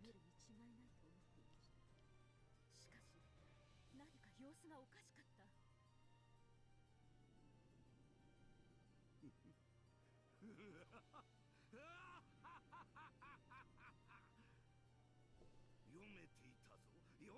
I knew this baby would get fucking murdered. どこまで我が物にならぬというのか。からの俺に興味はない。打ち捨てい。 When father learned of the accidental death, he kept on laughing and laughing as though there could be no greater pleasure enough that just listening to it gave me a creepy feeling. Perhaps something had come loose in his mind. From that day onwards, father shut himself up inside the world of the occult even more than he had ever had before. When my husband came back, he was surprised to see that father was even more bizarre than he had been before. However, he had already accepted that this would happen sooner or later. Of course, my husband had heard about the baby. However, he told me that it was surely just some whim of father's and to forget it. So, I forgot it. It was an unfortunate accident. No, there wasn't an accident at all. I forgot everything, even that the baby had existed in the first place. After all, it was a twisted nightmare that lasted not even 3 days. That's right, it was all a nightmare. Nightmare, nightmare, nightmare, nightmare! I don't want to remember. The cliff, the broken fence, the roar of the sea, and the cry of the baby. That should be what the game should be called. Not Umineko when the seagulls cry. It should be Umineko when the baby cries. くだらぬ。わらわが殺した。すでにこの世にはおらぬわ。しかし赤き真実なきが人間の世界、人間の世界に信用できることなどありません。そうね。ベアとは確かに殺したわ。でも人間の世界では生きていることになっているのかもしれない。本当に生きているのかどうかはどうなのね。 Yeah, they didn't say it died in the hospital. 生きていたというのですか。あの高さからあの岩場に転落して。わからぬ。だが落ち着け。 So right now, it is a we don't know until he shows up type deal. そなたを恨もうなど。お門違いもいいところへ。 Or essentially, we don't know until Beatrice says it in red, but she probably won't. たとえ指一本触れていないとしても。 It'll probably be Delt who does. 落ち着け。19年前の男が何を恨もうと叫ぼうと、そなたを追求できる罪などあるわけもない。だから落ち着け。19年前の男はわらわの来客として迎えてやろうぞ。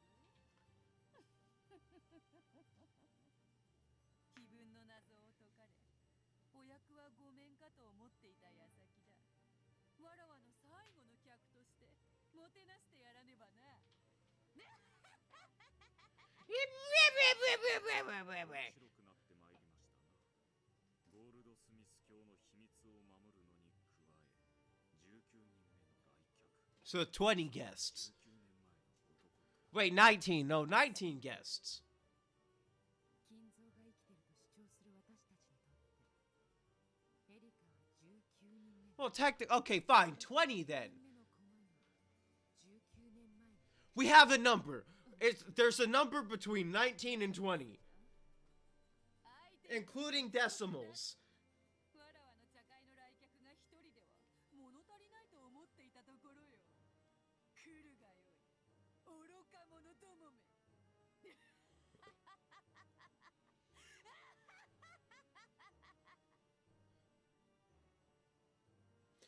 Furuto Erika is Lady Bernkastel's piece. In that case, whose piece is the man from 19 years ago?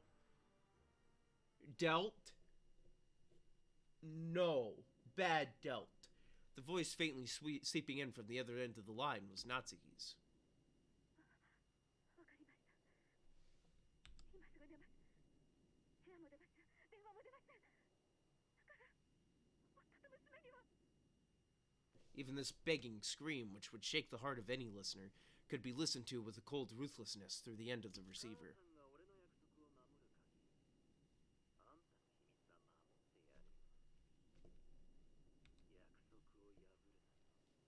俺はもうお前の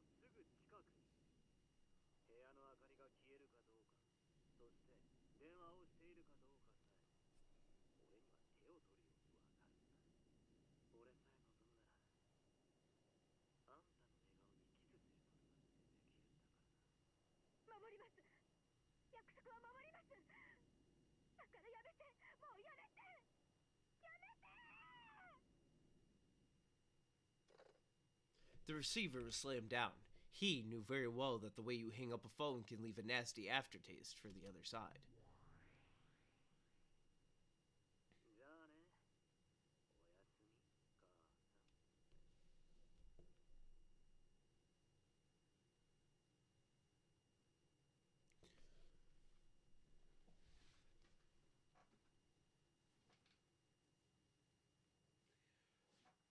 I'm going to the bathroom. Because I'm just gonna go. I'm just gonna go. Okay. Okay. Okay, Delt. Okay. You got me on that one. Didn't expect you to be the voice. You got me. You got me. All right, you got me.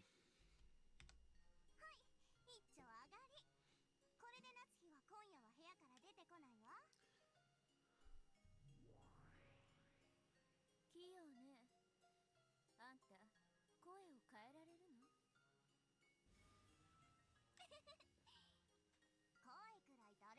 I expected there to actually be somebody.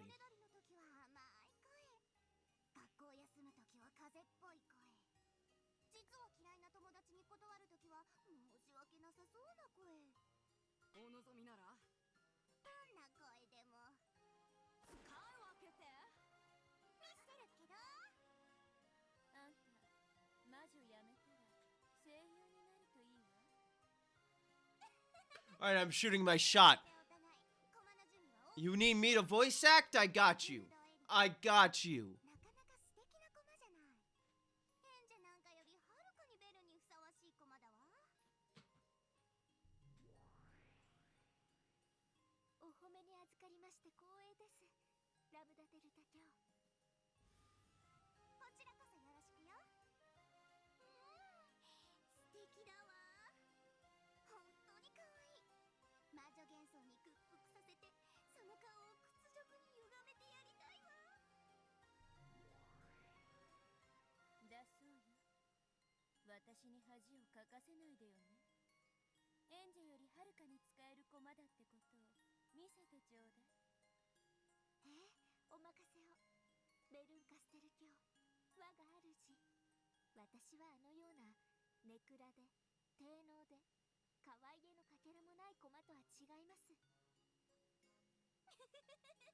Which one you talking about? Wow, Erica, Delt, Bernkestel, fucking rat, and I want to punch her in the face. To be honest, I want to punch every single one of these three in the face.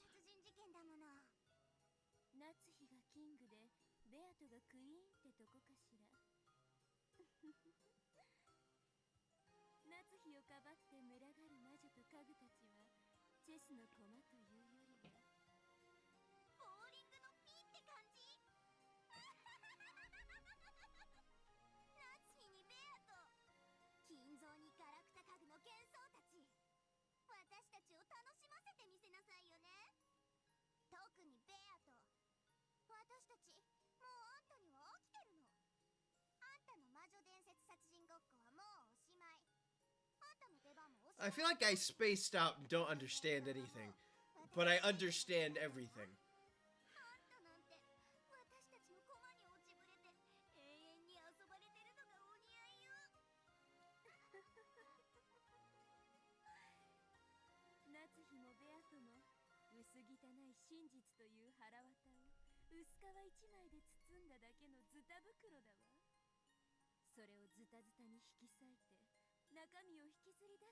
Specialties?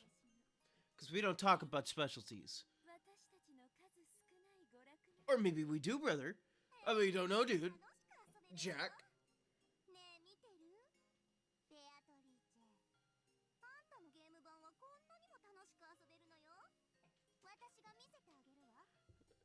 She can't answer you. Just so you know. She's like dead on the inside. Like fully.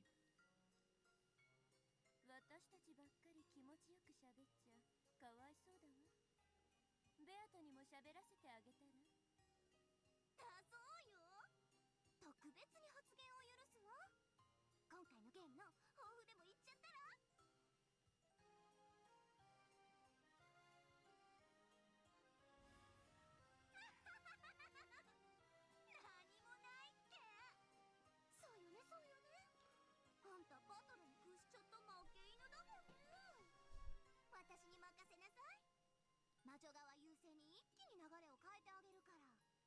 ただあんたという駒はサクリファイスさせてもらっちゃうけどね。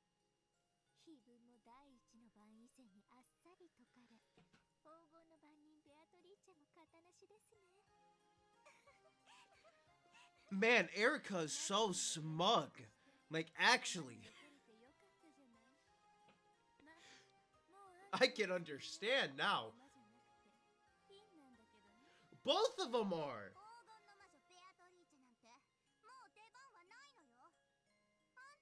I think I want to punch Burns' face more, though. She looks a little more condescending. I think it's the lack of, like, anything in her eyes.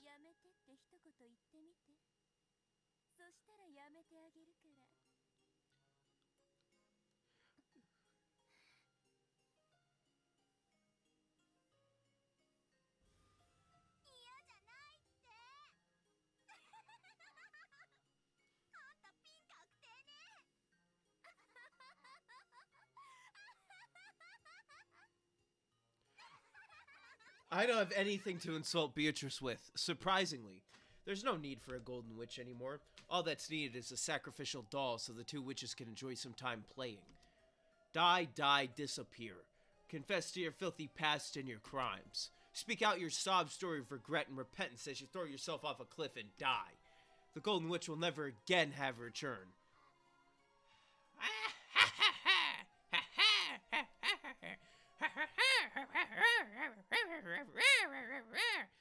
I like halfway turned into Gruntilda there.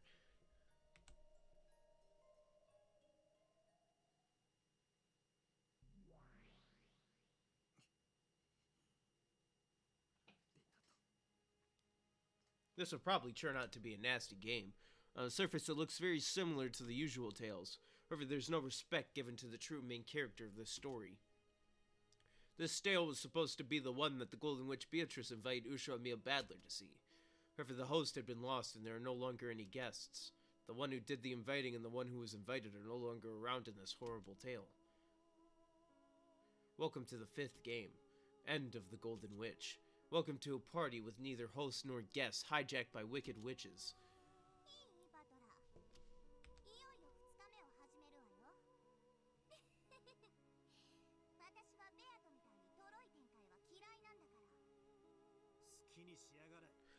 Well, you acted like you didn't take 3 chapters to get to the first day.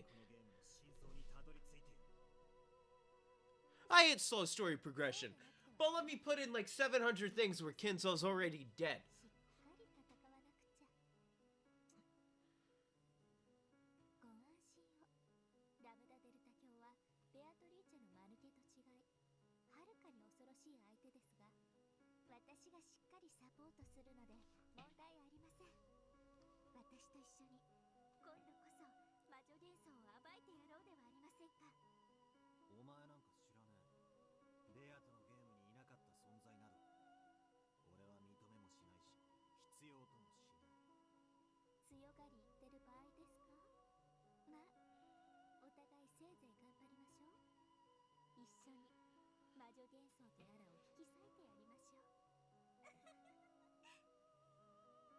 Erica offered me her hand to shake. Instead of just passively ignoring this, I gave her a proactive and clear answer by knocking her hand aside. Good! God, No, I hate you. You're too smug.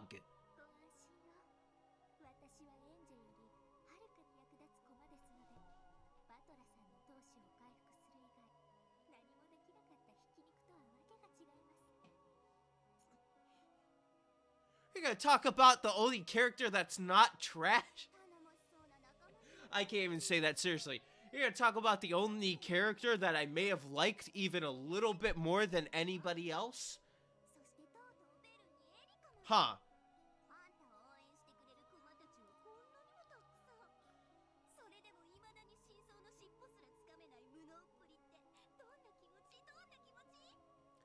It feels like you might be getting defenestrated.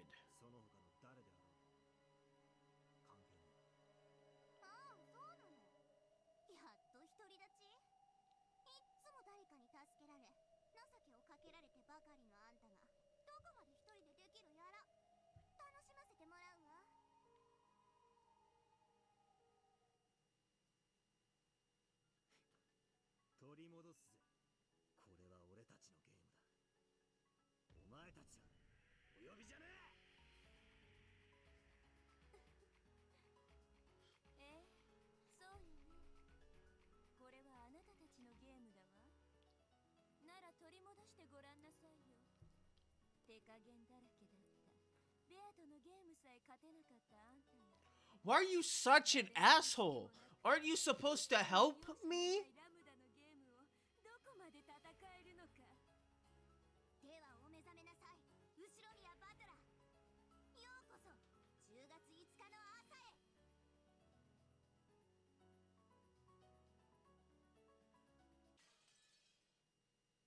Oh, yes, son. Ain't Burn supposed to help old Stone Cold? What? I said ain't Burn supposed to help old Stone Cold? Morning of Tragedy. Sunday, October 5th, 1986, 700. Was it someone's alarm clock? An electronic tone repeatedly rang out through the room. Badler had gotten to bed late and not managed to get enough sleep, covered his head in his blanket and waited for someone to turn off the alarm. But no matter how much time passed, the electronic tone didn't stop. I see. The point of an alarm clock isn't just to be loud enough to wake you, but to be annoying enough to keep you from wanting to fall back to sleep. Hey, the alarm's going off. Make it stop, please. Why do waking up voices always get this annoyed? Well, it doesn't make sense. After all, people are still sleepy and in a bad mood. However, there are absolutely no sign that my annoyed voice had caused anyone to turn over in their sleep, or crawl out of bed to stop the alarm. Letting out a deep sigh, I stumbled to my feet. With the shutters down on the windows, there was almost no light getting in, and the room was as dim as it had been earlier. Though even without the shutters, there's no way this dull weather would let in enough sun to make this a pleasant morning. The cousins were still wrapped up in their beds, sound asleep and taking no notice whatsoever of that beeping. Normally, once any one person gets up, the others tend to automatically follow.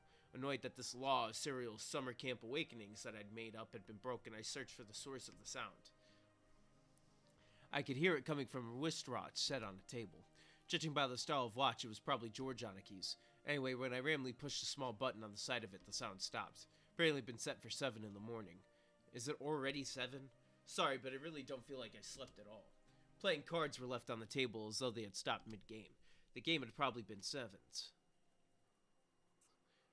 7, 7, 7? Damn it, I've got this piercing headache. What the hell happened last night? That mountain of gold and the subsequent argument between the relatives all feel like a bad dream.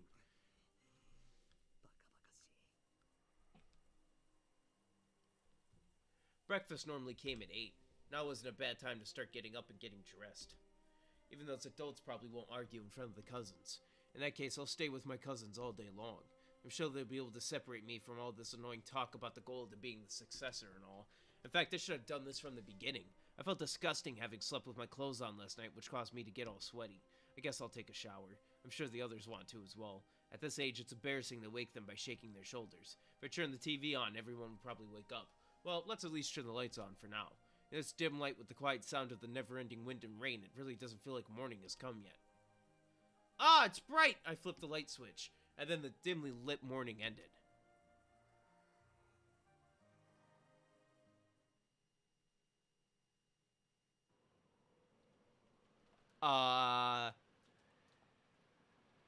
Excuse me? Oh!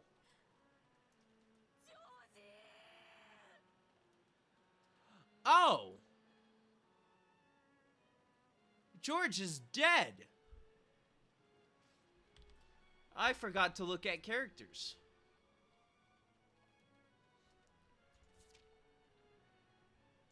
Alright, nothing updated since before George died, because that's when I should have looked at it. Let's check the Grimmy. Still nothing.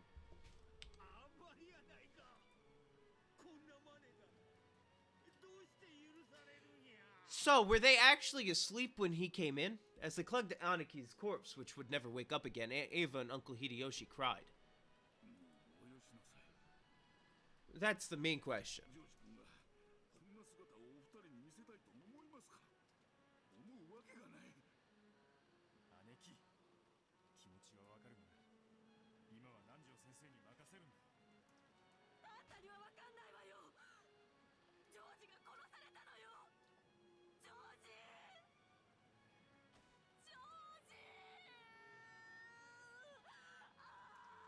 Georg!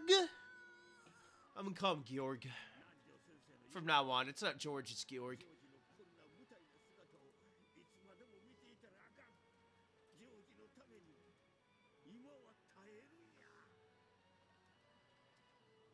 When Ava tried even harder to cling to that corpse, Dad and Uncle Hideyoshi dragged her away and had a heated debate with her beside the wall. Georg! Georg!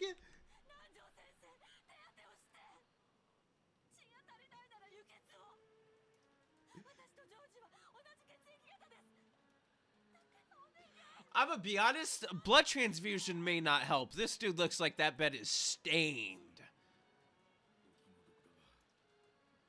今のジョージ君に必要なのはあなたの治療 Georg is done, brother. Dr. Nanjo shook his head slightly, then nodded across to where I stood, giving me a signal. I softly pulled the blanket up, covering Georg Anaki's corpse. His neck was split wide open. Yeah, that ain't helping. It was probably larger and deeper than his mouth. Would covering that part up make the corpse look neat and clean? Of course not. The large amount of lost blood stained the bed a horrible red and black, and even covering him with the blanket couldn't hide the traces. After all, even the blanket had large red-black stains, and covering him with it made his corpse look even more gruesome. So I stripped the blanket off of my bed and placed it on top of the first one. But there were only 2 extra blankets, so if we covered one more of the corpses, we wouldn't be able to cover any more. I feel bad about the ones we can't cover, but for some reason times like these make me feel like muttering, "Don't complain about it being unfair," inside my head. キリエみんなに毛布をかけている Yeah, so they're all dead.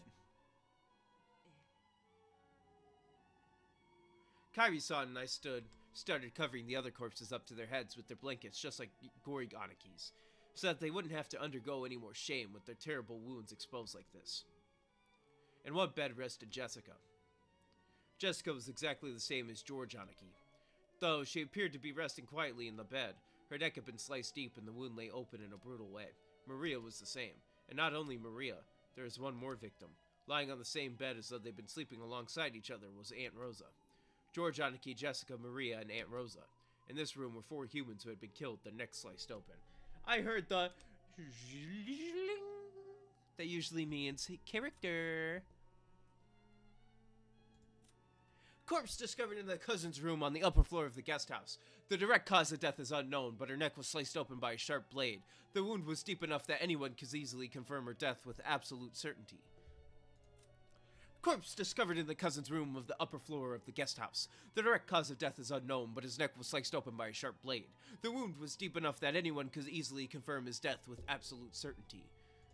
Corpse discovered in the cousin's room of on the upper floor of the guest house. The direct cause of death is unknown, but her neck was sliced open by a sharp blade. The wound was deep enough that anyone could easily confirm her death with absolute certainty. Corpse discovered in the cousin's room on the upper floor of the guest house. The direct cause of death is unknown, but her neck was sliced open by a sharp blade. The wound was deep enough that anyone could easily confirm her death with absolute certainty.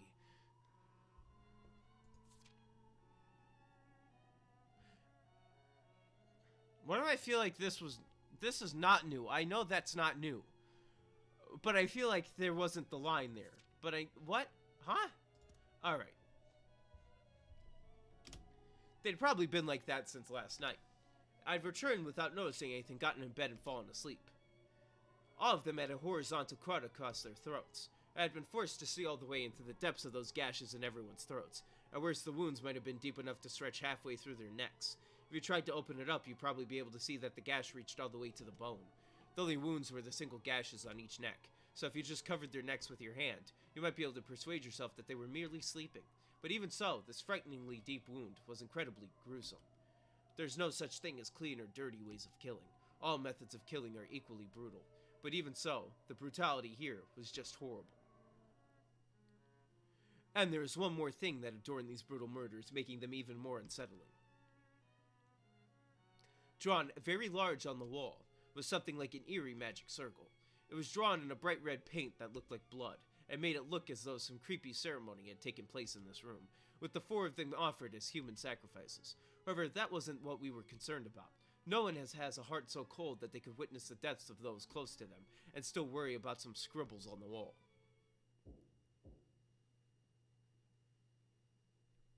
Yes.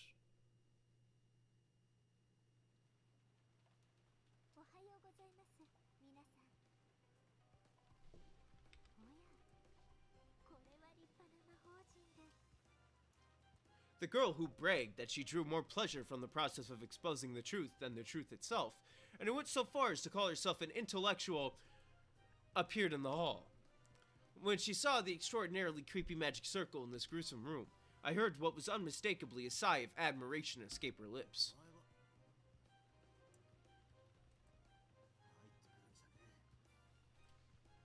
さっきから廊下で話を聞かせて。 Hey, don't step your ass in this room. This concerns family members.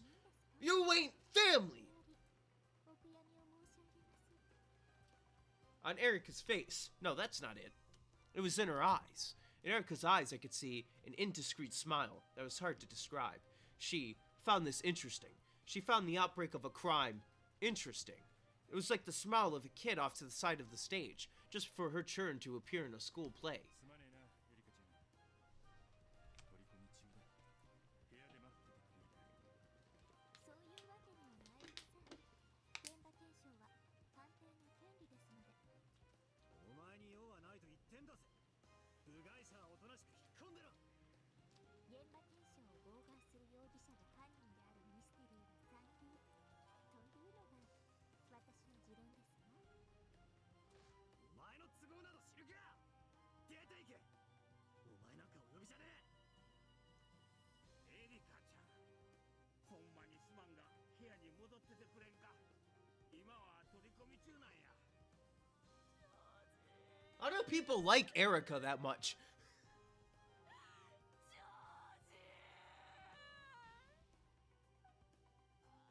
She's literally a smug asshole. That is her character.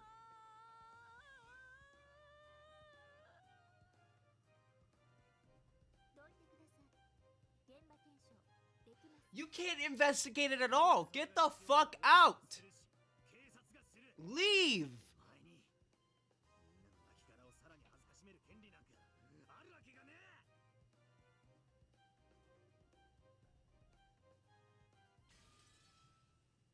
探偵権限。探偵はすべての現場を検証する。 Hey, don't you hey, no. ここをどきなさい。後ろに You can do the red in the human world? 認められたゲームの正当な権利よ。 Those words, which seemed to be utterly ridiculous at first, were words of power that had come from a world on a much higher plane than the one they were in. Badler was thrown back by an unseen power and landed on his butt.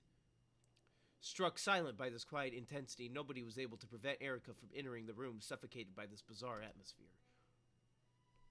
ご安心を。 Well, now we can't refute it, I guess. 尊厳を犯すことが目的ではありません。 I still don't want you fucking in there. 喉の切り口なんておぞましいもの覗きたくありませんし、私が知りたいのはもっと別のことです。つまりこの殺人を誰が行ったかです。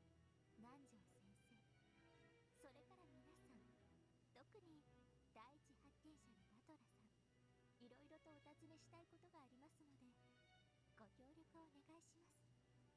だから何の権限があってだよ。私が探偵だからよ。 Here's the person I want to hit more. Badler couldn't argue against this incomprehensible nonsense. No, he wasn't permitted to argue. It was a restriction placed on pieces. Erica summoned Dr. Nanjo and heard the details of his preliminary examination of the corpses. Normally, he wouldn't have spoken of that to an outsider so casually.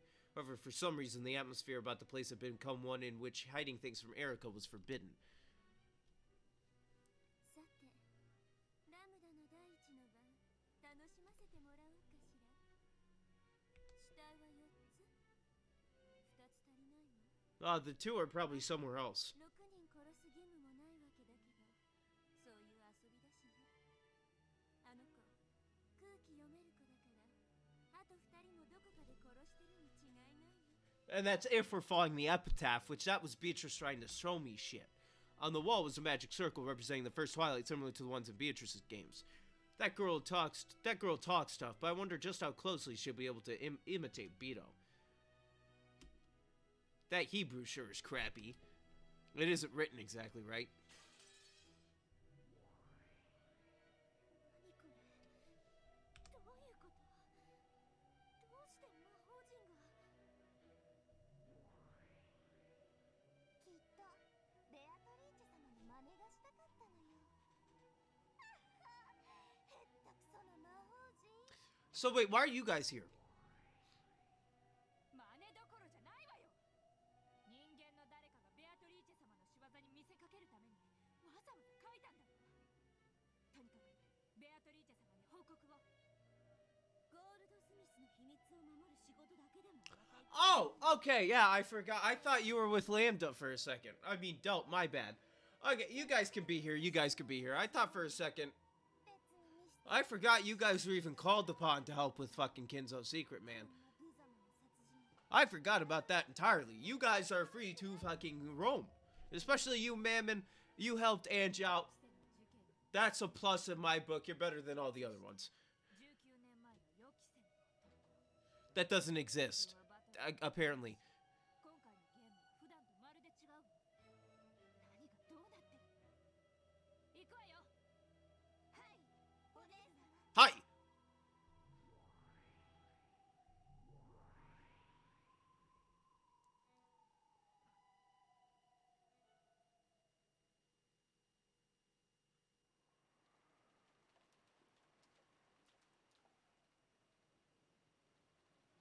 In the kitchen, Goda was preparing a wonderful breakfast at a brisk pace.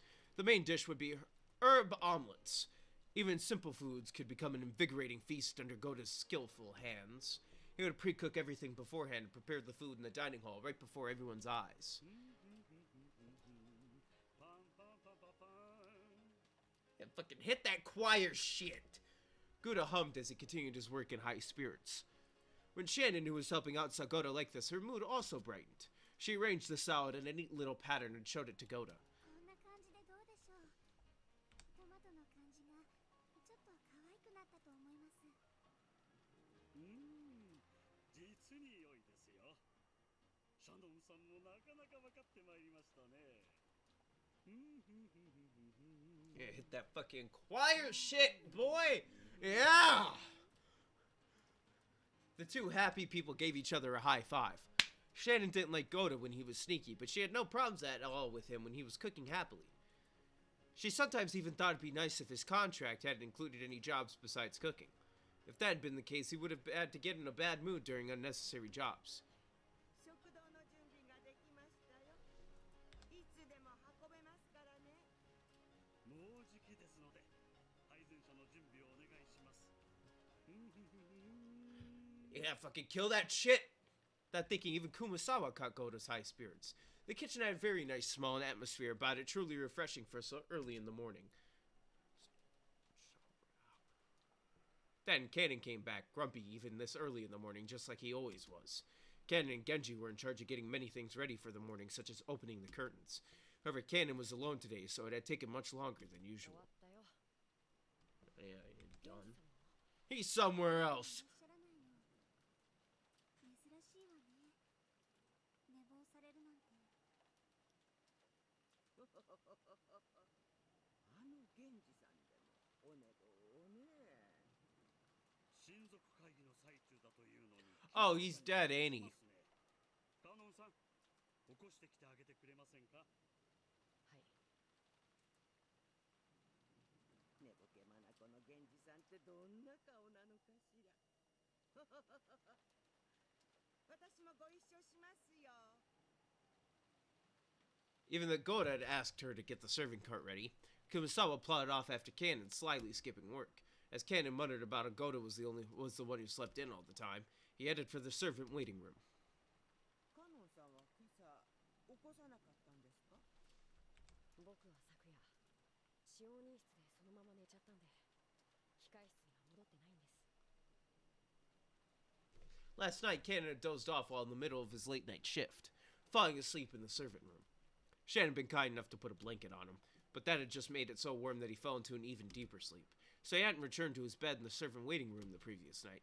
Because of that, he hadn't met Genji even once this morning. There was a knock on the door. ゲンジ様、Genji, wake your bitch ass up! おはようございます。まだお休みかしら。失礼します。 Oh, he better be. If he's not, I'ma murder him. When he tried to open the door, Can't knows something strange on the upper part of it. And if he's already dead, I'ma murder him again. What's that? Packing tape. A small strip of packing tape was stuck along the frame of the door. It's perforated.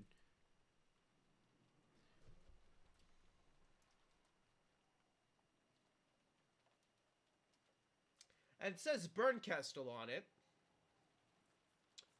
Because I know some cursive. So the main question is that where the door opens or is that the hinge? Oh, it says it was sealing the door shut. Furthermore, there were notches made with scissors along the center of the packing tape. So if you open the door and only slight amount, it would be torn apart. Thank you for answering my question in like 5 seconds. Also written sloppily across the packing tape with a thin pen was what appeared to be someone's signature. It was written in a very intricate and decorative manner, so even if it was a signature, there was no way of telling whose it was. 誰かのいたずらでしょう。わからないけど、こんなの今は気にしててもしょうがない。源氏様、失礼します。 The packing tape tore apart and he opened the door. It wasn't as though anything happened when it split, as the two quickly forgot about that strange tape. The room was dimly lit. The lower bed of the two-level bunk bed still had a lump under the blanket. Apparently Genji was still sleeping. おはようございます。 Hey Genji! Yo, it's morning. 源氏さんらしくもない。 Ho ho ho! Santa Claus! He noticed. There's blood! なんですかこれは。なんですかこれは。 There's a large red-black stain on the blanket. Even the servants' blankets were always kept clean. A stain like that definitely shouldn't have been there. Cannon hesitantly peeked back Genji's He moved the blanket, saw what was left of him, and was shocked into silence. No, don't bite me! No! Don't do it! Okay, we're good. What the hell? 鋭利だわ。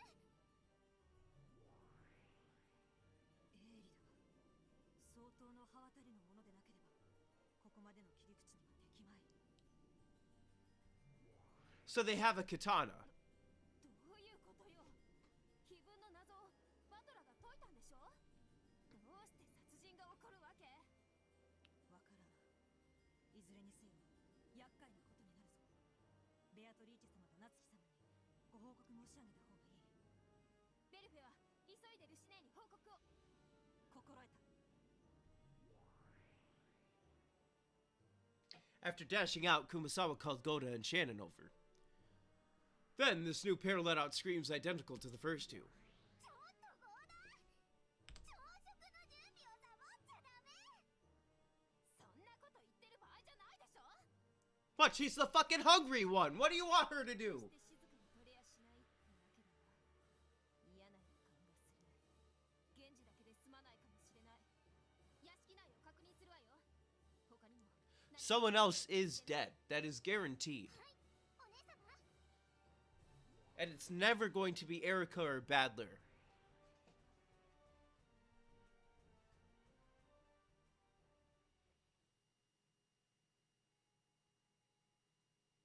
Natsuhi sprang awake at the sudden sound of the phone.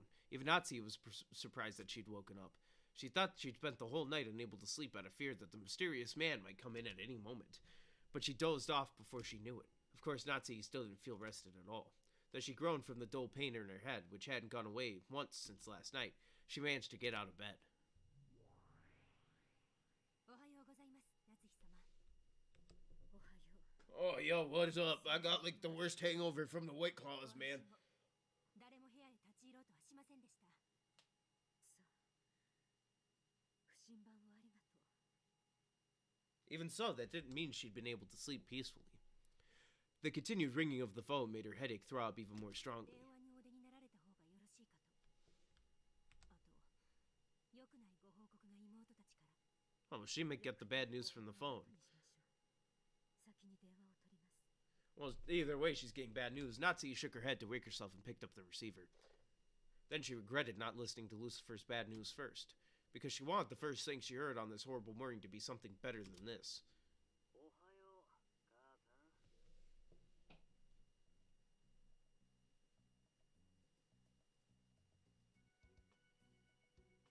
So what's worse?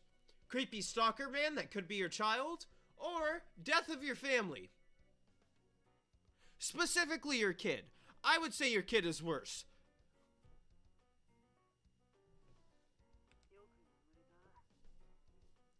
That voice told her that this horrible morning, this nightmare would not stop. 約束は守りました。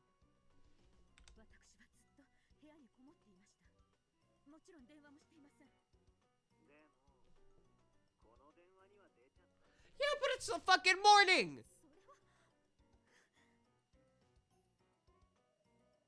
You're scamming her.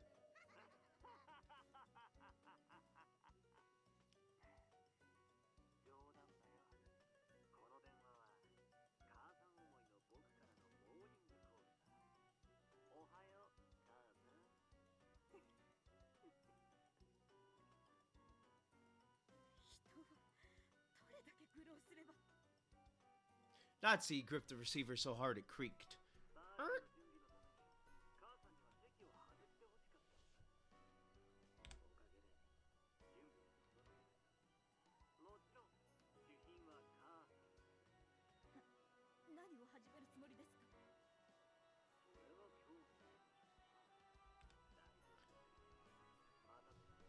I'm gonna check something to make sure, but I want to confirm.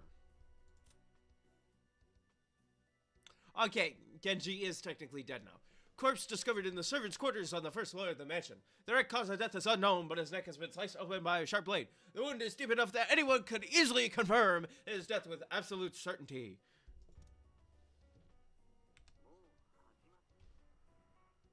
I'm gonna read that again, guaranteed, one more time.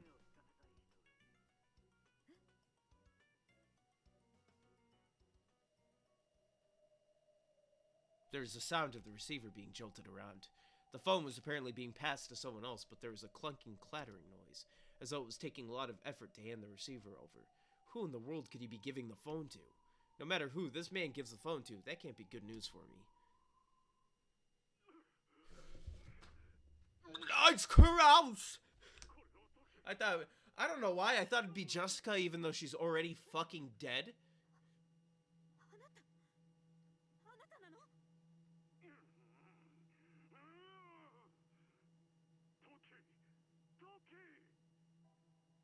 It was, without a doubt, the voice of her husband. However, he didn't respond to Natsuhi's voice. Perhaps he was bound somewhere in the darkness. Krause, not realizing that Natsuhi was on the other end of the phone, repeatedly demanded that he be untied.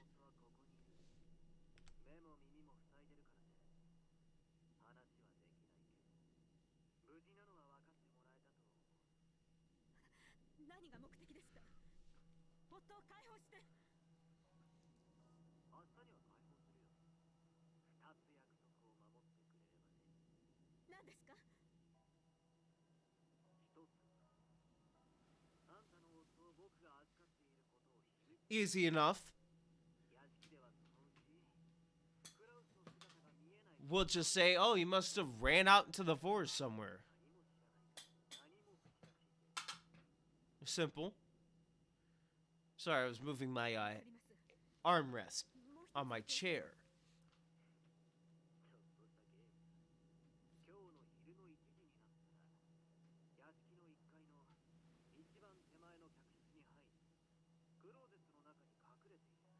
Oh no.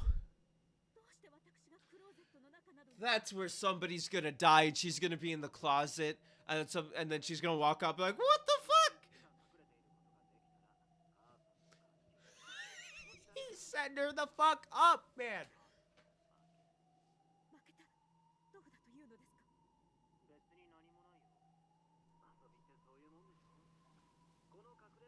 Oh, I'm excited for this one.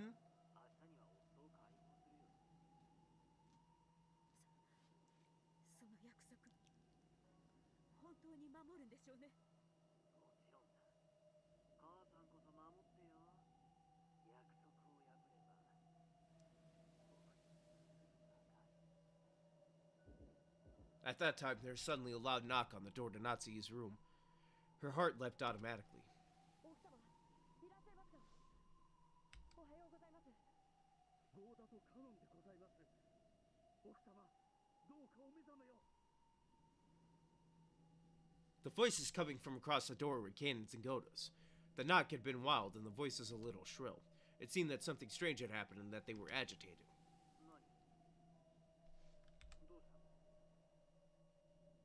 なんでもありません。使用人が来たようです。もう切りますよ。僕の言いたいことは全部伝えたからね。じゃあ、約束破らないでよ。わかりました。あなたこそ約束を破らないのですよ。 That doesn't work with a hostage negotiator. You're not good. 違うね。母さんがそれを決めるんだよ。僕に約束破らせないでね。母さん。今日一日母さんを見てるからね。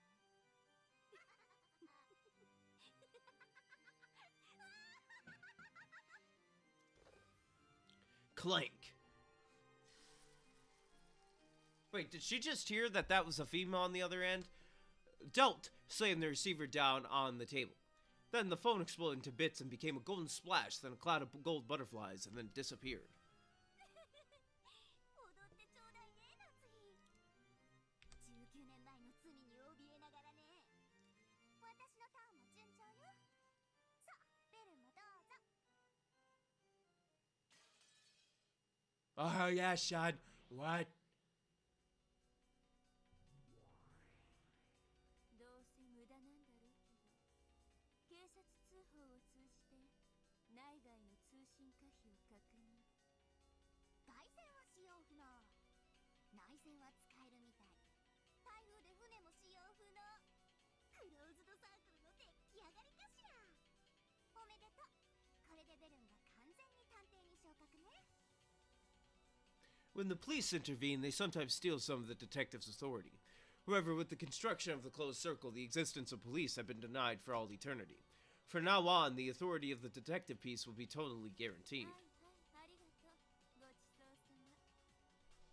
それじゃあ、早速ゲーム開始といこうかしら。 Erica, you're the main character. Now begin. I have problems with that. 現地さんまでかよ。5人も殺されたのか。はい。ひどい。ゲストハウスの4人と全く同じだった。すっぱりとひどく鋭利な刃物で首を切られた。僕が深夜勤のために不審者に気づけないなんて。自分を責めるんじゃねえ。もし犯人が鉢合わせだったら命を落とした自分だったかもしれねえんだぞ。その上電話も通じるときた。この天気じゃ船も混み合う。えらいことになったで。ということは、犯人はまだ私たちの身近にいる可能性が高いということだ。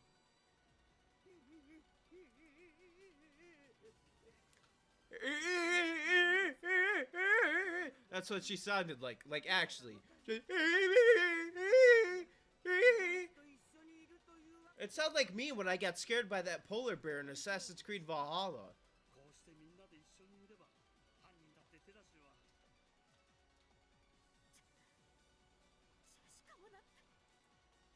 そんな。私たちみすみす殺されはしないわよ。ジョージの仇を撃ってやる。許さない。誰が犯人だろうと、何が理由だろうと、私はジョージの仇を許さない。殺してやるわ。殺してや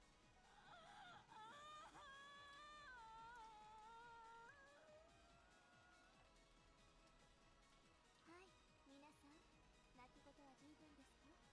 ご静粛に。クラウスさんはまだお見えにならないのですか？さっきから電話をおかけしているのですが、お出にならないのです。しばらくが初び出し音をします。聞こえていないはずはないのですが。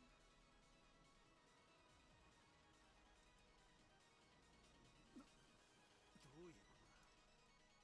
まさかクラウスおじさんも。やっぱりね。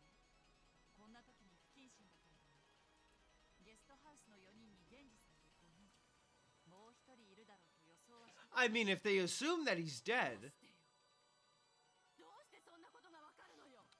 that'd be pretty easy for Natsuhi. あんたがジョージを殺したの？やめなさい、エヴァさん。今はそんなことをしとる場合では。 Ava got agitated and grabbed at Kairi. Nanjo stepped in between them and it grew into a bit of a scuffle. Watching this, Erika smiled condescendingly and shrugged. でしょうね。ゲストハウスの現場を拝見した時点で6人の犠牲は読めて当然です。4人しか死体がなかったので、あとの2人は誰だろうと思っていたくらいなので。なんでそんなことがわかるのよ。あんたが殺したの。あんたがジョージを。 You killed Georg? 予算かエヴァ。エリカちゃん、キリエさん、なんでそんなことがわかる。 I like that. Be like, I don't know, 6 makes sense for a murder. How would you know you killed him? I wasn't even there on the island. What do you mean? 魔法と殺人から連想するものを考えただけ。そうか。第一の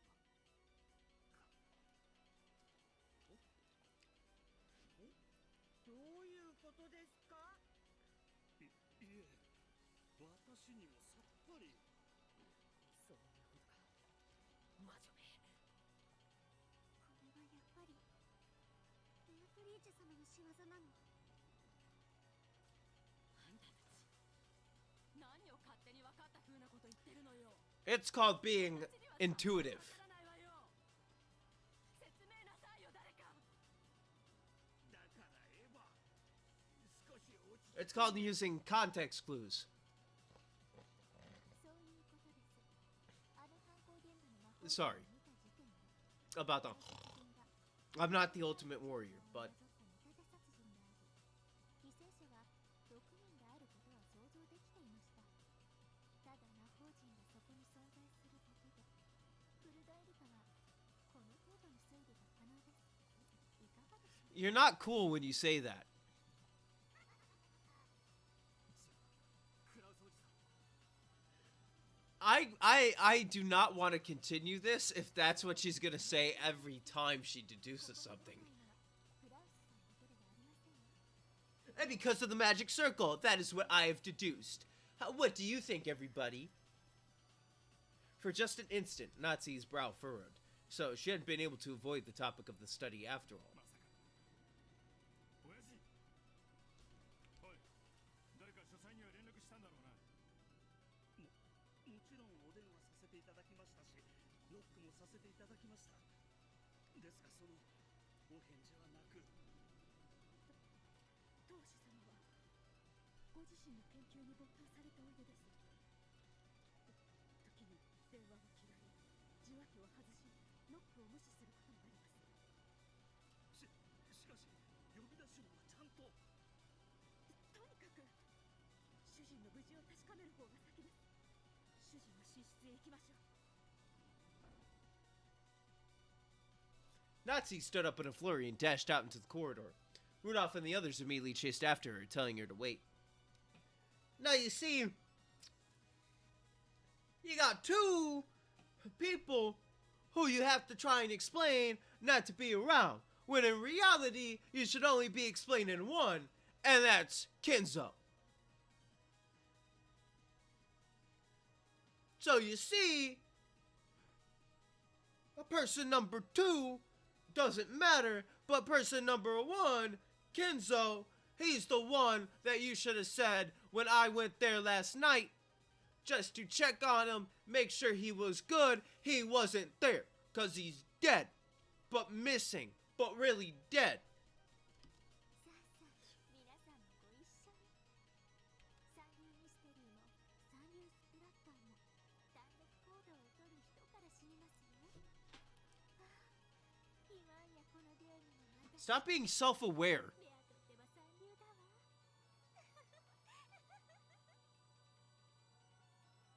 Oh, but in third-rate disaster movies and third-rate action movies, people who act alone do survive, right? Weird. Giggle, giggle. Wiggle, wiggle. Jason Derulo. 誰が望んでこんな真似を。ラムダデルタ教の駒と思われる19年前の男とやらの仕業かもしれません。 But is really actually Lambda Delta. Or Delt, as I would like to call her. これまでのゲームですでにベアタは赤き真実で金像が消えて18人以上は存在しない18人目は存在しないと明言しているわ。そして今回はそれにエリカが一人加わって19人目が存在しないと明言されてる。19年前の男とやらが島に入り込む。 Has it been said in red? I guess it may have. 19年前の男は既存の人間の中の誰かが語っているか。三悪魔。赤で19人目が許されずともそこに19人目を紛れ込ませるなどわらわならば魔女ならば造作もなくやってのけるがな。面白くなってきたぞ。もうしばらく様子を見させてもらうとしよう。それにしてもラムダデルタ教にベルンカステル教ね。いよいよに我がゲーム版にて好き放題を始めよった。分かっていてお招きになったのではありませんか。退屈を嫌うわ。わらわも魔女なれば同じこと。この想定外さえも魔女なれば想定される喜びである。よかろう。受けて立とうぞ。受けて立つのは上等だけどまずい流れよ。分かってる。ですが様子見を気取る段階とはやや言い難いかと。分かっておる。このまま行けば金像の存在が再び蒸し返される。書斎の結界も長くは持たんな。それだけじゃないわ。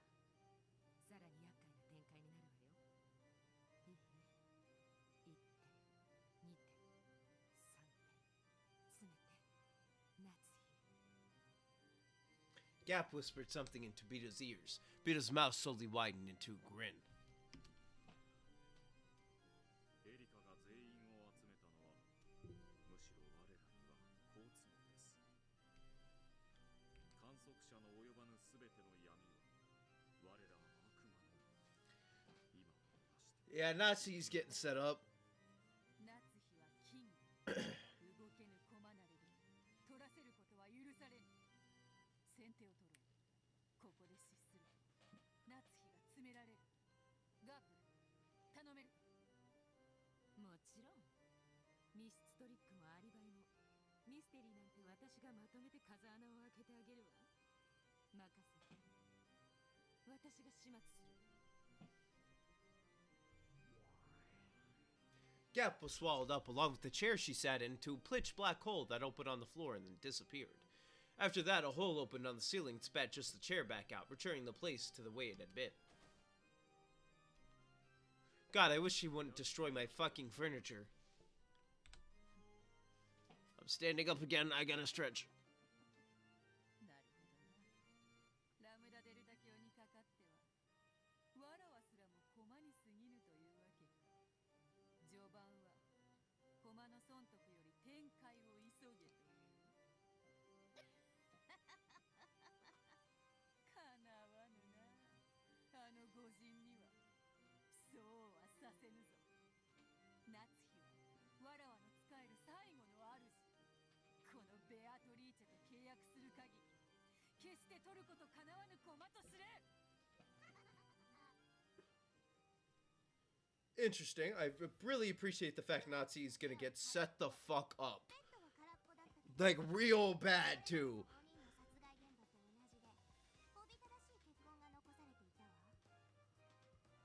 でも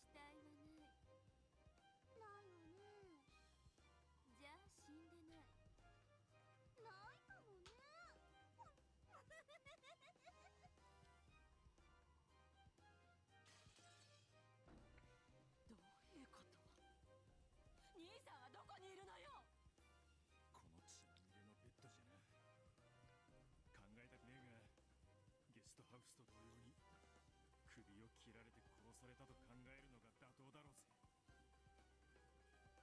でしょうな。あの出血量では無事を考えるのは難しい。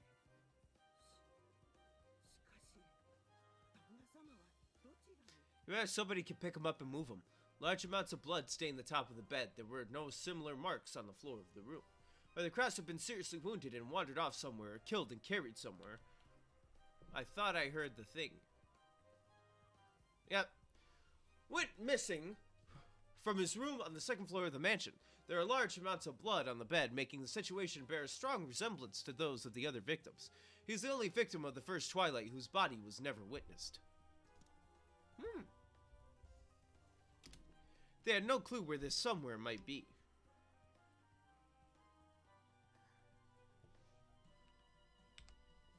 Natsuhi knew. Though Cross had been sounding far from his best over the phone, at least he hadn't sounded like he was on the brink of death. In other words, these bloodstains had to be a setup. That might not even be blood. However, just what was that man thinking? What's this supposed to be? What the hell? Alright, I had to check some stuff. For like 5 seconds. Real fast shit. クラウス兄さんには自分の部屋の扉を施錠する習慣はないの？私たちは今鍵を開けずに入ったわ。いえ、旦那様にも施錠の習慣が。当家では奥様のお言いつけにより公共の場所以外は施錠が義務付けられております。クラウスおじさんの部屋を開けられる鍵は Probably 2, maybe 3. 旦那様のお持ちの一本の他に Well, obviously master keys, yeah, so like 6. ああ、鍵がどうこうなんてくだらない論争です。源氏さんがすでに犠牲になっていることをお忘れですか？彼のマスターキーは紛失しています。ですから今やこの屋敷のすべての鍵は意味をなしません。つまらないですね。つまりこの屋敷には密室殺人は今までもこれからも存在しないということです。やれやれ、退屈なミステリーになりました。 Unless we find the key somewhere else in a closed room. Erica laughed off this murder in disappointment, so though it was .TV. Alright. I can't understand it. Why is her world so different from ours? It's almost like she's in a separate dimension from us.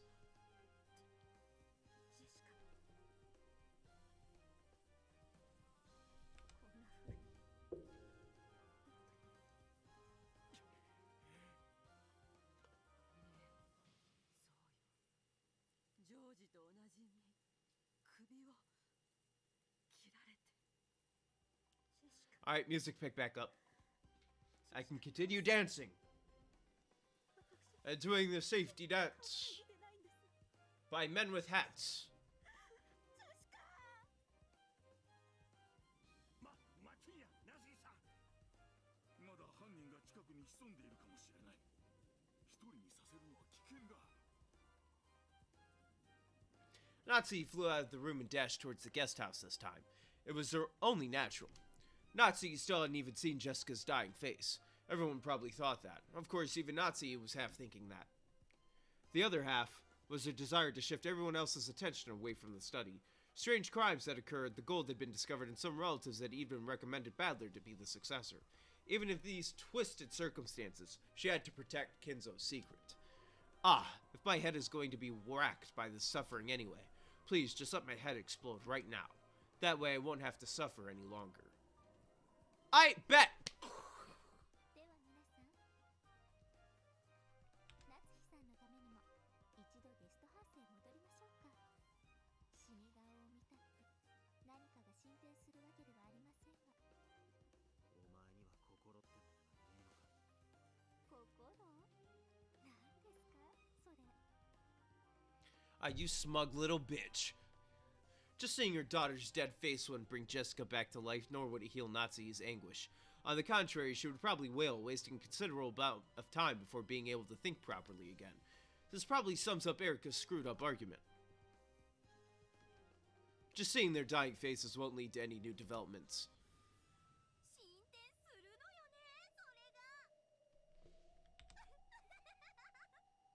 Why? What are you gonna do now? 面白い変化をもたらしてくれた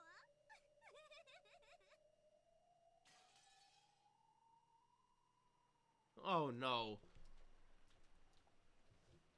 Oh my god, I'm working. There's 3 players. There's Beatrice, there's Lambda Delta, and now there's Burn. Natsuhi flew into the cousin room on the 2nd floor of the guest house and was struck dumb by the blood-stained beds and the eerie magic circle, which looked like it might have been drawn with the victim's blood. ジェシカはどこです？ジェシカ！そこのベッドに。ベッド？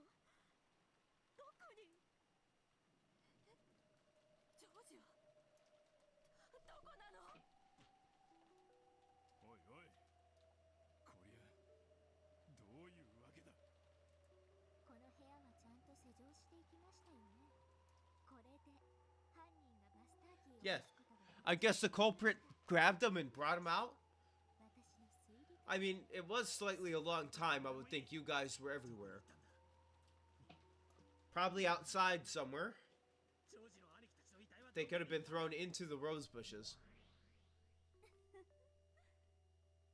面白い真似を。さあさあ、ほらほら魔法よ。ベアとのどこのカープが魔法で死体をどこかへ隠しちゃったわ。私たちは全員で一緒に行動していた。だから全員にアリバイがあると。あなたの推理はこうでしょ。実は4人は死んでなくて死んだふりだった。それでみんながいない間にどこかへ身を潜めた。正解かしら。 Well, maybe all 4 of them wasn't だから dead. 死亡宣言をも赤では出す気ないんでしょ。当然よ。ベアとのパーと違って私は緑に赤をサービスしたりしないわ。 Alright, what does it take? なら喜んで青き真実を使わせてもらうわ。この程度のこといくらでも抜け道は思いつくもの。はいはいどうぞ。青き真実タイム。まず考えられる一つ目。実は犠牲者は死んでいなかった。死んだふりをしていてこっそりどこかに隠れたのよ。何しろあんたは誰の死亡についても赤き真実で宣言してないものね。たとえ傷口ばっくり見せられちゃっても赤くなきゃそうくるわよね。基本よね。でもダメよ。 It's kind of a given. しないわよ。何しろゲームの最後10月5日24時にちょいと1箇所否定すればいいんだもんね。ああ魔女側は有利だわ。バカバトラならこれで終わるところでしょうけどベルンは違うわよね。当然よ。こんなのは誰もが思いつくくだらないよ。まだ続けるわよ。二つ目。遺体はクラウスが運んで隠した。クラウスはあんたがさらったどこかに監禁されてるように。 Oh, that's actually pretty fucking smart. 遺体はフリーなのかもしれない。 Which, you know what? クラウスにアリバイはないわ。 I probably would have came up with that one. 彼らの死体を隠したの。ああそうよね。赤き真実でクラウスの監禁を宣言したわけじゃないもんね。 I probably would have been able to come up with that one if I actually was like... 敵を騙すには味方から。 I still can't get over the fact that she's busy imitating another person. 他には三つ目。そもそも死体が別人。犠牲者そっくりの身代わり死体よ。ジョージたちは最初から隠れていて、その後に身代わり死体を片付けた。 You know what? I would say why, but that's something I don't have to prove in order for it to be true. 何それ超イカす。つまりあれだけの人間が寄ってたかって死に顔を見て全員が全員身代わりの死体を見抜けなかったと。赤き真実をあんたが行使しない以上、全員が全員遺体の身元確認を誤認した可能性だってあるわ。あんたに誰も人物を誤認しないって復唱要求に応える気があるなら直ちに引っ込めるけど。嫌ですよーだ。そんな挑発には乗らないわよ。赤き真実はねもったいぶるから効果的なのよ。たく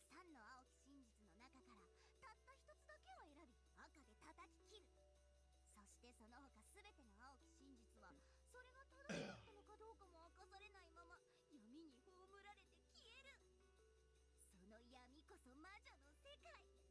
あんたに与えられる真実なんて何も存在しない。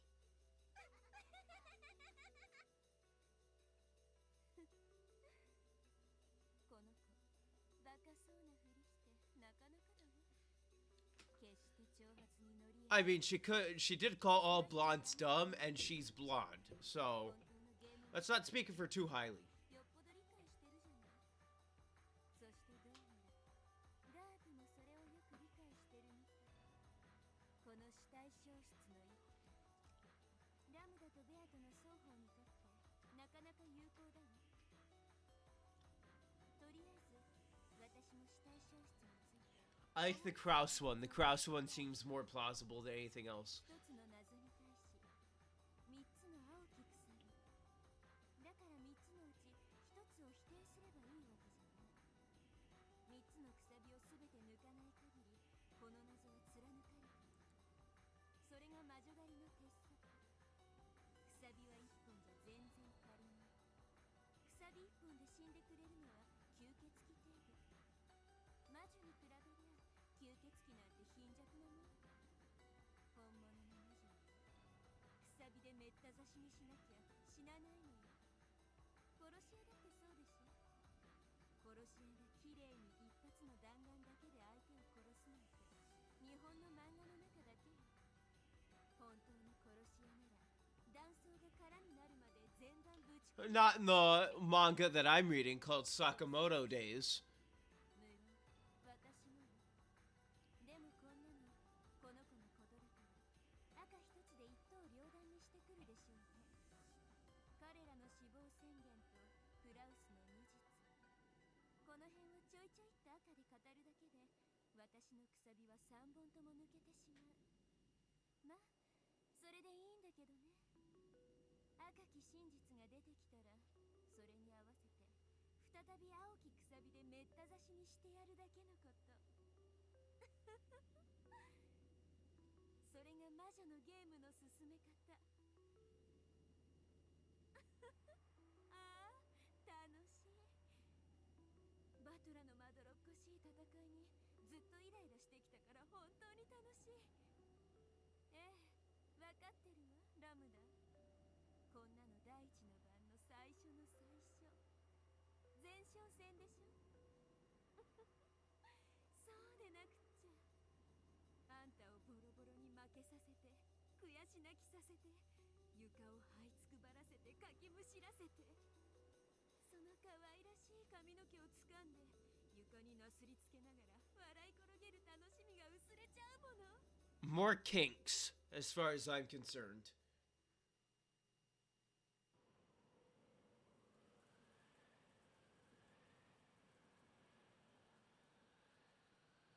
The servant waiting room in the mansion had once again gone silent. There lay Genji's corpse, which had been covered completely with a blanket. In the ceiling of this cramped room, a pitch black hole appeared. Captivating legs sprouted out, and a gap floated downwards.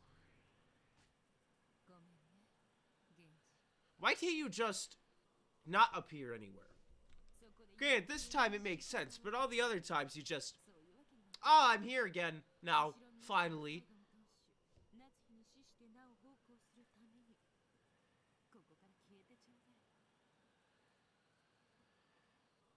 Gap stripped off the blanket as she did this to Genji, who was sleeping peacefully. Then she stared at the deep wound in his neck. 見事な切り口じゃない。まさに一刀で切ったのね。こんな真似ができるやつが権限しているの。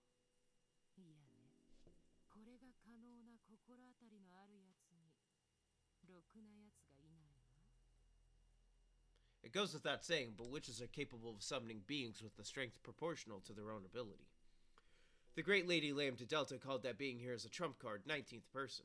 Even optimistically speaking, this is on par with Renova and me.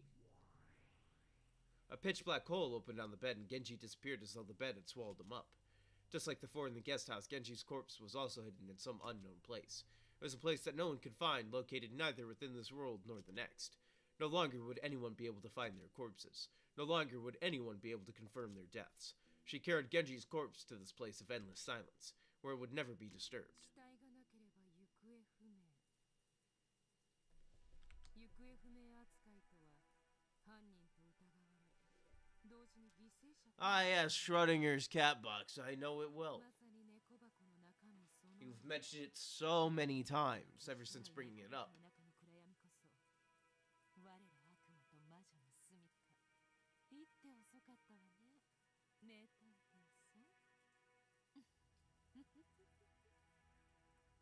Gap licked her lips and gulped. どうしてガープ様は死体を隠して回るのかしら。知らない。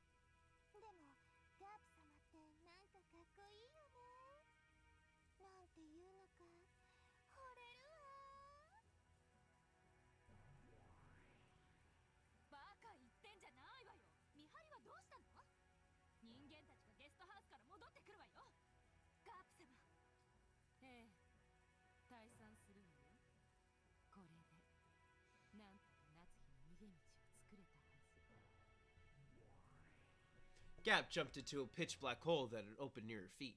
Mehmet said, "I'm going in too," and jumped in, and followed by Osmo, who said, me too, and hopped in giggling. As Satan hesitated over what to do, the hole closed.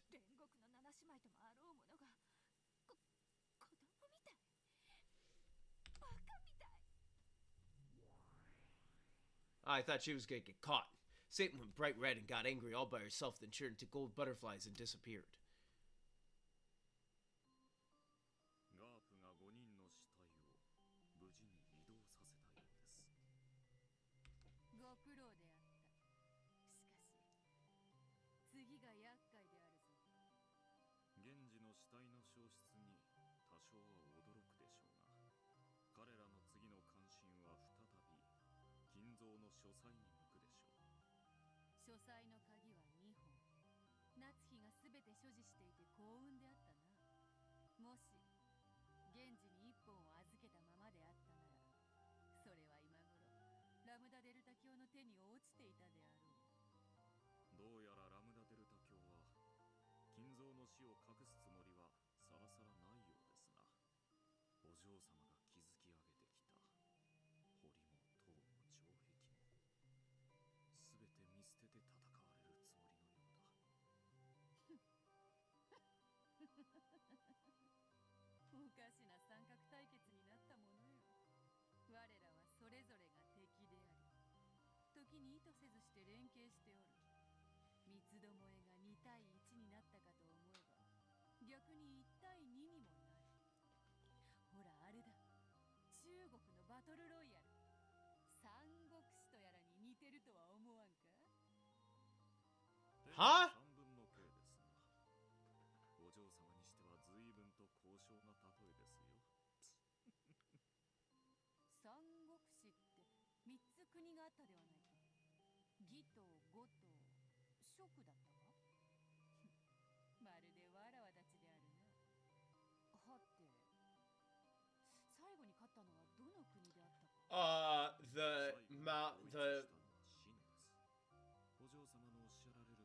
Yeah, I was about to say it was gonna be something not one of those. I couldn't think of the name. これは知らなかった。てっきり三国のどれかが勝者になったとばかり。義が圧倒的に優勢だったのではないか。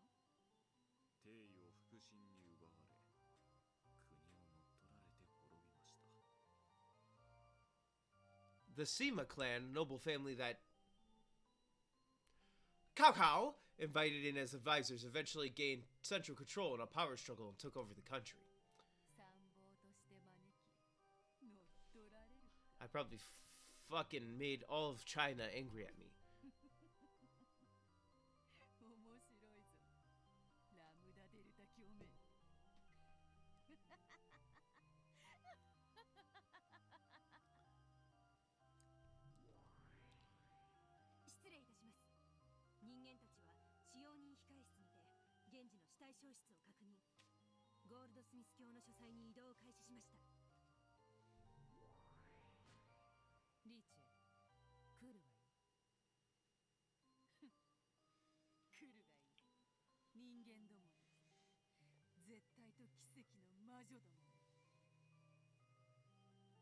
If this is a three-way fight, then we got humans, witches, and what should we be called?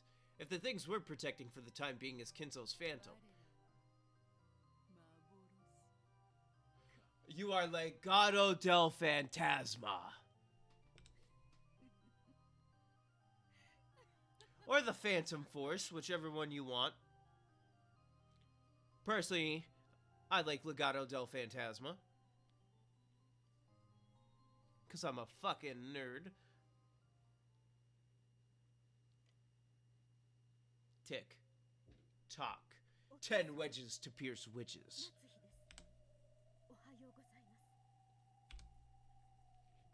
You know what I gotta do.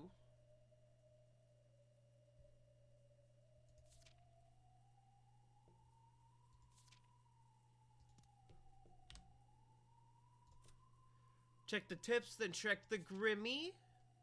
We good. Fucking bang on that shit. Start punching walls in the door. I meant holes, but we're sticking with walls. Ava pushed Natsuhi aside and knocked repeatedly with all her strength. Hey, shut the fuck up, he's sleeping.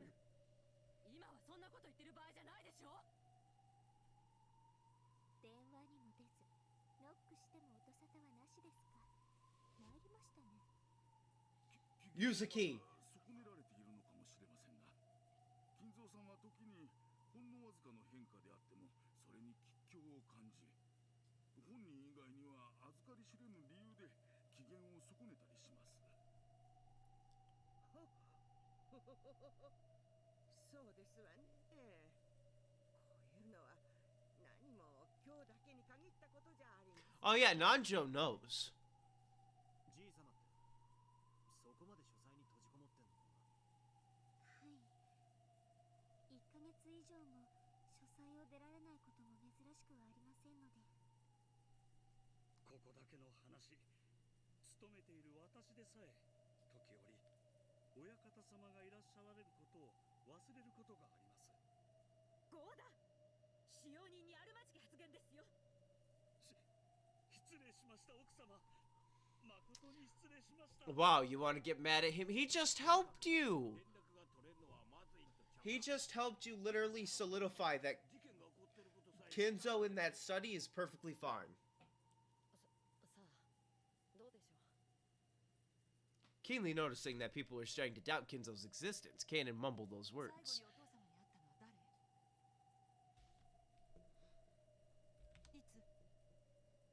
私です。昨夜、バトラ君が黄金を見つけたと騒ぎになる直前まで、お父様の書斎で一日の報告をしておりました。昨夜の23時頃ですね。That smug fucking face. なんですって？ここは当主様の大切な書斎であり、研究室です。許可なく犯すなど誰にも許されませんよ。ここにいる最高序列者は誰？私よ。後ろ宮家序列第3位のこの私。 She got a point. もし開けてお父様にお叱りを受けるなら、それもまた最高序列者の役割よ。緊急事態につき、ここを開けるわ。鍵あるんでしょ？開けなさい。ご存知とは思いますが、書斎の扉はマスターキーでは開きません。最近は源氏様からも鍵をお取り上げになられ、2本の鍵はすべて親方様がご自身でお持ちになっておられました。ですのでこの扉を開ける2本の鍵がすべて書斎の内側にある。 Natsuhi, don't do anything fucking suspicious. やっと少し面白くなりました。これで書斎の中で金蔵さんがベッドで首を切られて死んでいたら、なかなか面白いですね。 Badler slapper, please. Please. とにかくお分かりの通り、この扉はお父様が持つ鍵でしか開きません。つまり外からお父様に接触することは殺人犯であっても不可能ということです。ですから当主様が無事であるのは間違いありません。だからってお父様の安否を確かめなくていいって論法にはならないでしょ。あなた尊敬す様の無事をそんなに確かめたくないの？そういうわけでは。 The atmosphere, which had been so agitated a second ago, suddenly went cold, and an eerie feeling filled the room as everyone stared at Natsuhi. They could understand why Natsuhi would protect the study under normal circumstances. People knew that she probably didn't want to disturb the research of Kinzo, a man she certainly respected, and she was therefore trying to keep the unpleasant relatives away. However, this was an extraordinary situation. A murder had occurred. Natsuhi's persistence in keeping things quiet for Kinzo, even in a situation like this, was hard to understand using common sense. 今この島で起こっている殺人事件はおそらく碑文をなぞる見立て殺人になると思われます。事件は続くものと考えるのが妥当でしょう。あの碑文を見立て殺人だとして見直すなら、さらに事件は続き、合計で13人の命が奪われる計算になります。13人という犠牲者がどれほどの人数 I'm starting to see shit. I think I'm losing sleep. I'm hallucinating. のんの違います。私の知る限り、ミステリー誌で最も死者が出る連続殺人は、犯人も含めて全員が死亡したイギリスの某作品の10人です。日本ミステリー界では先生術師が探偵役を務めたあの作品かと。まあこっちは10人未満ですが。知ってました？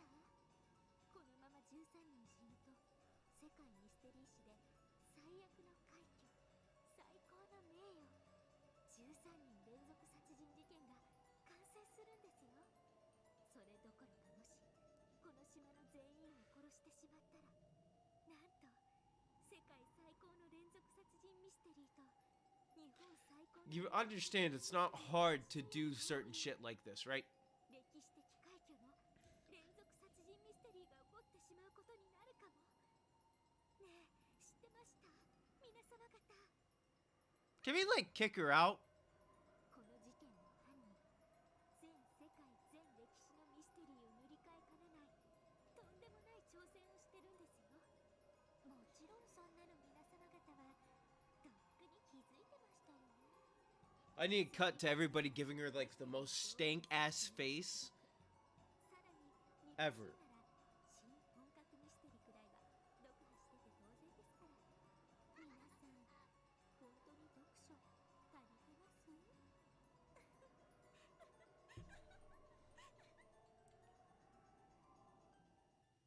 ダメだな。へえ。ならお前もまだ読書が足りてねえぜ。何か私間違いを言いました？ Erika, who had been chatting away happily all by herself up until a second ago, changed her expression to a displeased glare in an 日本 instant. ミステリー界の話だが、新本格よりも先に新下作派の一人が別の作品を書き上げているぜ。 Ooh! 人数同じじゃないですか。記録はタイでも読者に犯人探しをさせた作品だってことに注目すれば、こっちの方がよほど的確な例えだ。あんたくらい博識なら単なる死体の数だけじゃなく、作品の傾向を照らし合わせてあげるべきじゃなかったのかい？ You're not so smart, little Miss Smug-ass fucking bitch. Erika glared at Battler with an expression that couldn't be fully described with the word shock, and her arms shook as she stood there, lost for words.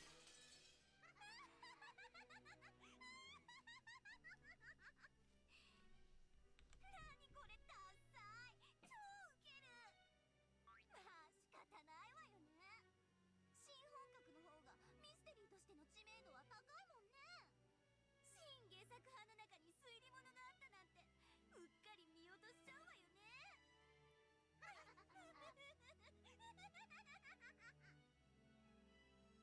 Lambda Delta kept on hitting the table, overcome with laughter.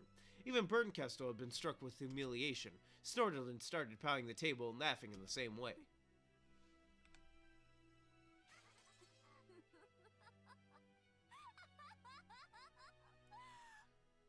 面白い面白い。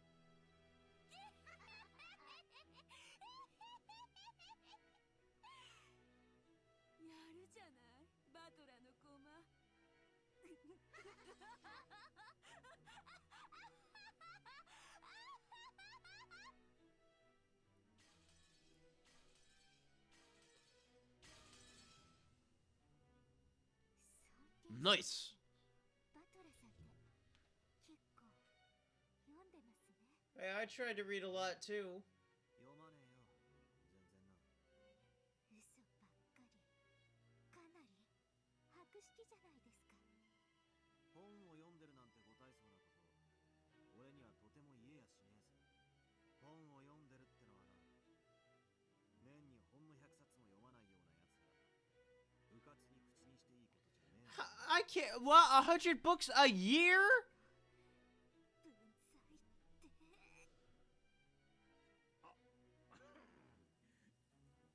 文才ってとにかくやな、そんな大事件に発展させるわけにはいかんで。そうだな。とにかく今は親父の安否を確認するのが最優先だ。しかしどうする。電話もノックも無視、鍵は内側。これじゃお手上げだ。この分厚い扉をぶち破るのか。そいつは難儀な話だぜ。ひょっとするとお父様は何者かに襲われて大怪我をしていて。 Are the guns outside of the study? So we can shoot the lock. I'm assuming they're inside the study, because that'd be smart. 私が甘んじて受けようじゃない。しかし扉を破るなどあまりに無礼な。窓はそうです。窓です。3階の窓まで届くはしごか何かはありませんか。窓を破れば中に入れるはずです。 Erica finally came back to her senses, and her tone regained its decisive edge. 3階の窓なんて危険でございますよ。やってみなけりゃわからねえさ。3階まで届くはしごはねえのか。園芸倉庫のはしごにはそこまでの長さはないかと。ああ、ならボイラー室のはしごはどうですか。以前雨どいの上に鳥が巣を作った時、それを使った覚えが。 Oh no. あれなら届きますとも。 Kidzo's in the furnace. He must have been extremely happy about thinking of something Cannon hadn't. Looking pleased with himself as though he had won something, he glanced around at everyone. He was probably hoping that Natsuhi would praise him, but she quickly avoided his gaze. Of course, Cannon had known about that ladder too. However, in order to protect Kinzo's secret, he had intentionally pretended to have forgotten. They should have just let fucking Goda know. 同感だ。大怪我をしても明日までは病院にも行けないのですぞ。中庭なら風の影響が少ないかもしれないわ。とりあえず様子を見てみる価値はあると思うけど。いやー、しかし3階までとなるとなかなかにこれが大変。鳥の巣の片付けの時もほとんどの使用人たちが尻込みしてしまい。Oh, Natsuhi's fucking threatening him now. 大役を買って出て見事に果たしたのです。よし、何の問題もないで。何しろ届くはしごに実績のある人間もいるんだし。はい。 Get fucked. You gotta climb up that shit again, brother.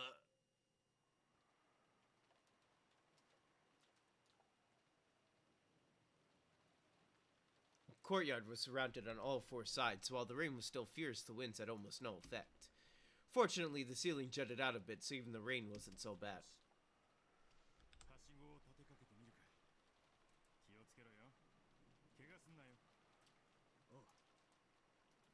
Rudolph and Badler carried the special ladder, which was designed for work on high places.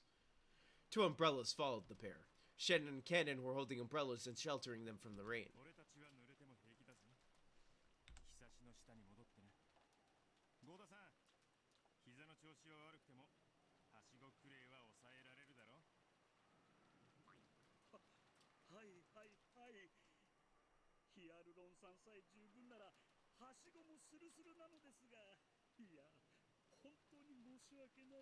I don't know what that is. Goda clambered forward to replace Shannon and Cannon. As she watched this, Kyrie giggled. Did I already look at... Yeah, no, I don't think I did. Did I? I think I did. Actually, no, I remember I did. I did.おう、マトラ。お前、アスレチックは好きか？アスレチックより日曜大工を頑張るかっこいい親父が好きだぜ。こいつやれやれ。たまには息子の前でいいとこ見せてみるか。マトラ、ゴーダさん、はしごしっかり押さえててくれよ。あとちゃんと上を見てろよ。俺が手を滑らせてこの金槌を落っことしちまうかもしれねえからな。安心しろよ。キャッチして親父の頭をかち割ってやるぜ。 After putting the hammer they'd gotten to smash the window in his pocket and cracking his knuckles.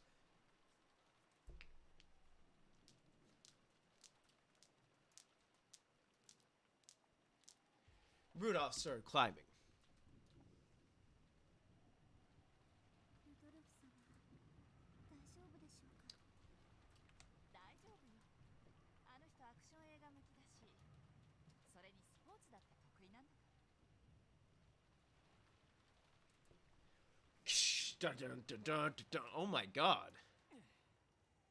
得意のスケートがはしご登りにどう役立つか聞かせてほしいぜ。俺はイナバウアー、常に大ピンチとくら。なんだかんだ死なないから大丈夫。 Why is that in green? それより鎧戸が降りてなくて幸運だった。 Why was it the other thing in green? Anyway, if I see something in green, that means I gotta check the Grimmy. Shihonkaku.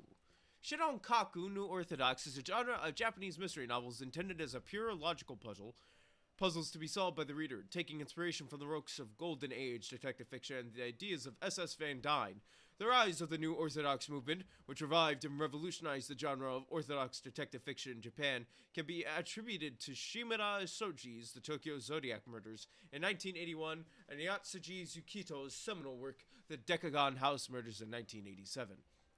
Shihonkaku is the third wave of detective fiction in Japan, preceded decades earlier by less well-known works such as The Case of the Murder on D Hill, Edogawa Renpo, 1925, and the non-serial murder case, Sakaguchi Ango, 1949. The latter was part of an earlier movement known as Shingisaku, New Burlesque, which bucked the trends of pre-war Japanese literature. Ina Bauer, 1941-2014, was a champion German figure skater whose name is associated with the move in figure skating that became famous in Japan. However, the reference goes deeper than this. Rudolph's voice actor, Koyama Rikiya, was the Japanese dub voice for Jack Bauer in the TV series 24, 2001 to 2010. He Never Dies is a reference to one of a number of comedic Japanese TV commercials for 24, in which Koyama Rikiya sings, "I am Jack Bauer, always in danger. I am Jack Bauer, I never die." That is a fucking layered reference, apparently. Holy shit. いえ、お部屋に入ることが許されている時には朝と夜に開け閉めをいたします。ただ、ここしばらくは不要とのことでしたので、開けっぱなしになっていたと思います。 My brain hurts from reading that reference. I guess that's how people feel when I do mine. それはおそらく窓を割らずに済むというね。 Both Shannon and Cannon knew that Kinzo no longer existed in this world. Natsuhi had ordered them to interfere as much as possible, but now that it had come to this, there was nothing the two of them could do. They had tried to interfere by pretending they didn't know about a ladder that could reach up to the third-floor window, but because of Goda's showing off, that ladder had been found. Rudolph carefully climbed the ladder. He would reach the third-floor window very soon. As he did this, Shannon and Cannon stared at him, looking uneasy. After this, what will happen next? To the two of them, to Madam, to the Master. Very soon, Rudolph will reach the window. Ah! Ah! Cannon should start screaming.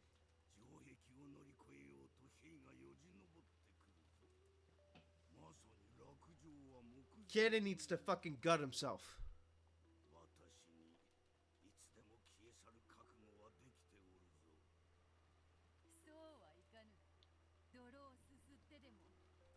延びてもらわねばならぬでな。後のことは考える。今はここを逃れよ。とはいえどうしたものか。廊下にはいまだエヴァたちが陣取り、窓にはルドルフが迫っている。扉にも窓にも退路はないぞ。ならばベッドの下に隠れ潜むもありかと。私には玉座にて待ち受けることさえ許されぬか。そなたの人生ならばそれも潔し。しかし今のそなたはわらわと夏日に生かされる亡霊よ。亡霊は亡霊らしく、ベッドの下かクローゼットに潜む相場が決まっておる。 Well, no, that's what monsters do. That's what I do when I'm at your house. 大丈夫。私がついてるわ。最後の瞬間には私があんたを脱出させる。危険だぞ。悪魔だ。半魔法の毒素に焼かれればただでは済むまい。大丈夫よ。それに私そのくらいヤバくないとドキドキしないもの。頼もしい。わかった。私はベッドの下に隠れる。お嬢さん、ルドルフがもうじき窓。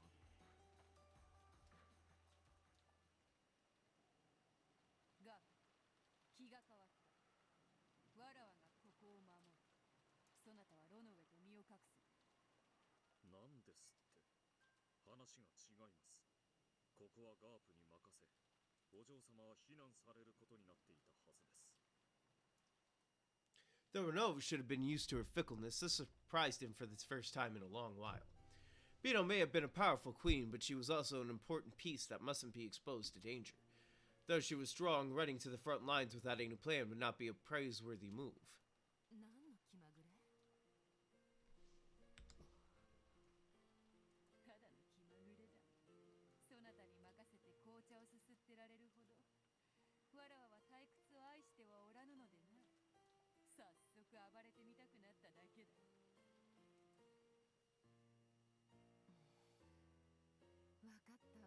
たわ。あなたのゲームだもの。あなたの好きにするといいわ。私は決した第一の番の死体が暴かれることがないようしっかり見張っていることにする。すまぬな。そなたの見せ場を奪って。よろしいのですか、お嬢様。わらわは目立つのが三度の飯より好きであることはそなたも知っておろうが、ガープの出番も食ってしまっただけだ。気にするでない。 Renova and Gap both fell silent. The two of them had already noticed. Lady Bernkestel, who used Furuto Erika as a piece, was a terrifying opponent. This fight would probably be terrifying as well. Beto couldn't expose Gap, her friend, to this danger. Beto bluffed and said that wasn't the case, but Renova and Gap had already figured it out. Therefore, after confirming Beto's resolve one last time and seeing that she was completely firm in her decision, they nodded in silence and accepted it. Beatrice die? わらわの活躍を存分に見守るがよかろう。おそらくベルンカステル卿は金蔵の不在を密室議論から看破してくるでしょう。密室での戦いは本来ガープの方が得意とします。クイーンは広い場所で戦ってこその支配者です。楽な戦いにはなりませんぞ。百も承知。わらわは今夏日に仕えておるのだ。その夏日の危機をガープに任せて高みの見物ではわらわの筋も通らぬわ。かしこまりました。ご軍。気をつけて。完全に密室にされたら私たちも助けに入れないのよ。ちょいと鼻であしらい、やばくなったら金蔵をひっつかんで逃げ出すだけだ。簡単なものよ。扉に窓ににいくらでも逃げ出す場所はあるわ。密室になどさせるものか。姿はなくともすぐ近くで応援してるわ。頑張って。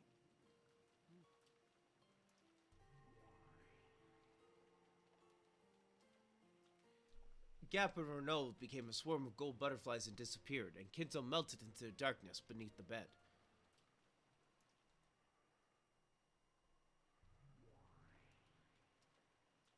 Then, Beto also became a swarm of gold butterflies and melted away inside the study.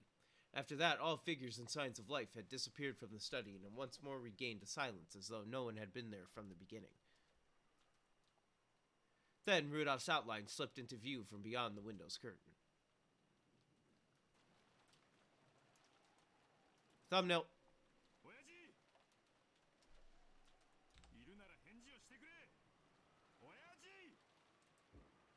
As he yelled, he hit the window.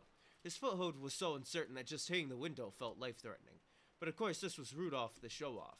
Deciding that he couldn't do anything stupid with so many people watching from below, he suppressed the fear from being so high up, and boldly knocked on the window.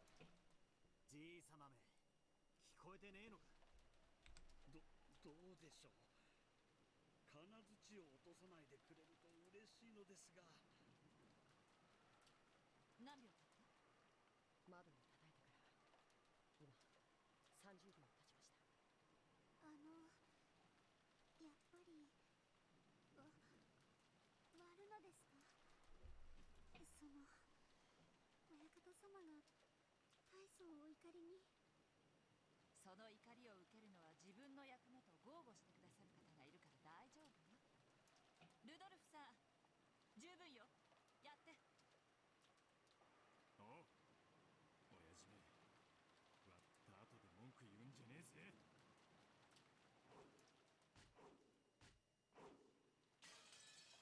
I've heard that glass breaking sound effect so many times. Hit it several times, and eventually a fist-sized hole opened up in the glass. Because of his unstable footing, this took a lot of effort. Using the end of the hammer skillfully, he brushed aside the now fractured bits of glass and opened the hole further, stuck his hand through it, and unlocked the window. Then, after a hard struggle, Rudolph somehow managed to open the window and his body slipped through into the study. After that, he flopped onto the floor, using his entire body to enjoy the relief of having the ground under him.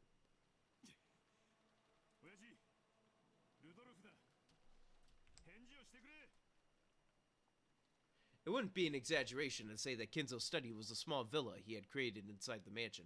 A study, a library, a place to sleep, and a bathroom and washroom. It was divided into multiple rooms. That's right, with all this at your fingertips, it wouldn't be hard to spend your day in the study without leaving at all. The bed was empty. There were marks on it that made it seem as though someone had slipped out, but there was no one in sight.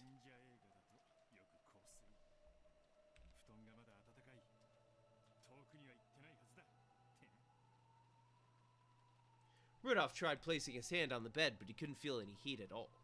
So, not only was there no heat, it felt completely ice cold. And the bed wasn't the only thing that was ice cold. The air inside the room, and even the presence about it, if that's the right word for it, even that felt ice cold. To Rudolph, it felt as though Kinzo had slipped out of this room a long time ago.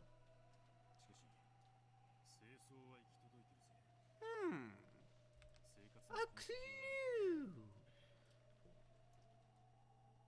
Wrinkles in the bed, the slight angle of the chair.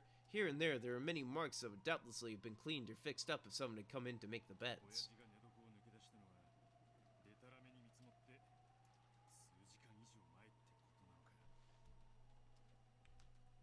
That would be the same general time period as the brutal murder case.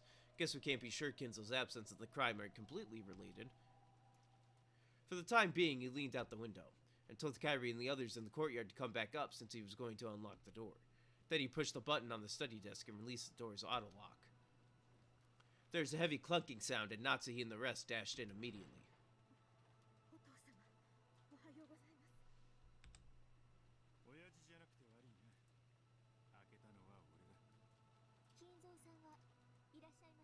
What do you think?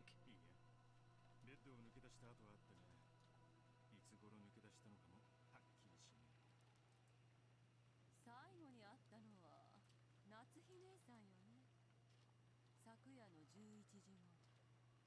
それ以降に書斎を抜け出してどこかへ行ってしまったということなのかしら。それはでもお父様は気まぐれな方。唐突に夢で啓示を受けたと言い出して深夜に起き出して、お屋敷の中を歩き回るようなこともよくありました。そうですよね、南條先生。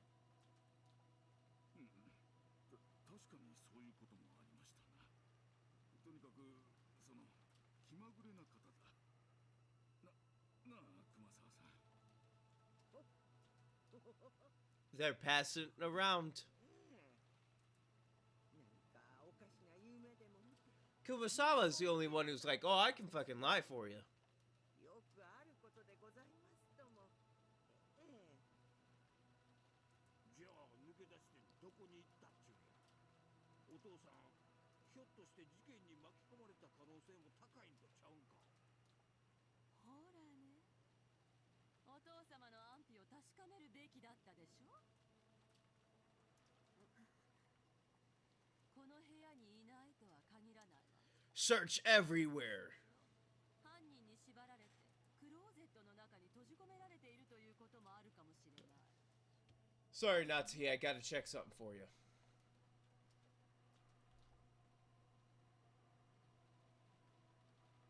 It's not 1 p.m. yet. I'm assuming you meant 1 p.m. Or 1 in the morning. One of the two.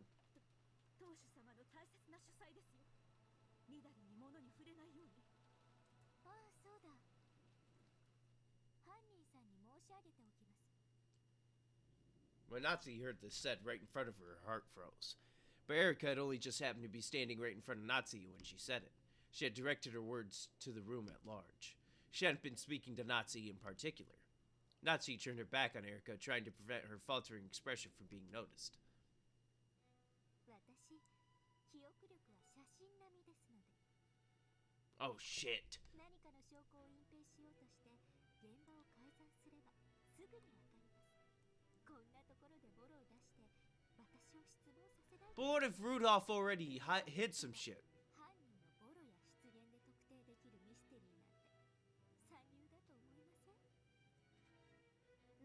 何を言っているのか分かりかねますが、不謹慎な発言は慎むように。お父様、いらっしゃいませんか？お返事をしてください。 Natsuhi started walking around and calling out in a loud voice, refusing to let Erika say any more. There was a knock. Kairi and the others who had gone down to the courtyard had returned. やっぱりお父様はいない？ Interesting photographic memory, you say? You rat. Of course you would have it. なるようにしかならない。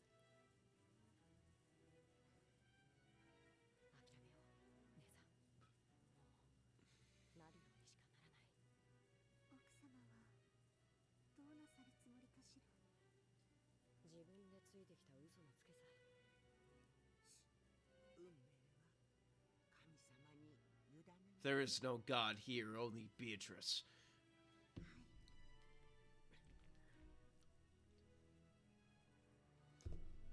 Many people clambered around Kinzo's vast study, looking here and there. Inside the closet and in the bathtub, even in the refrigerator and under the study desk. They looked everywhere, almost as though they were it in a game of hide and seek. However, not only were they unable to spot Kinzo, they couldn't even find a single suspicious mark. 当主様がお留守であることは明白でしょうに。もう十分です。これ以上当主様の大切な書斎を荒らさないように。そうですよ、そうですよ。親方様は勝手に物を動かされるのを何より嫌いますからね。お父様の姿はどこにもないわ。やっぱり事件に巻き込まれたのかしら。そうと決めつけるわけにもいきませんが。 Natsuhi averted her gaze once more. 大丈夫だ、夏日。まさに背水の陣というところですね。万一書斎に踏み込まれた時にはどこかへ散歩にでも行っているのだろうとごまかすつもりでいました。しかし殺人が起こり大勢が殺された屋敷内をのん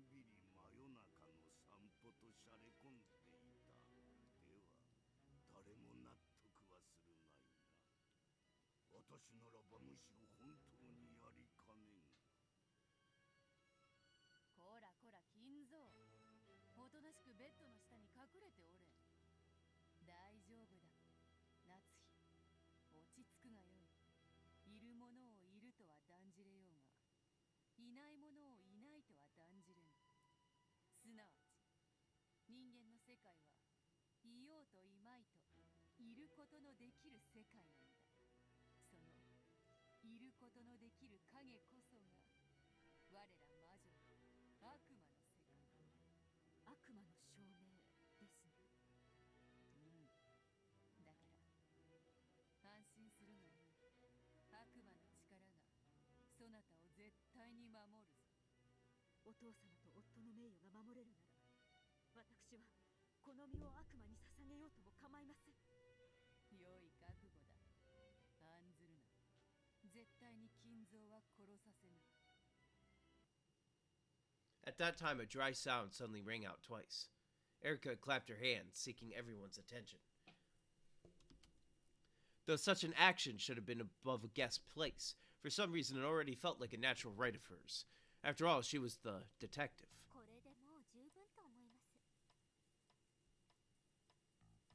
What's enough?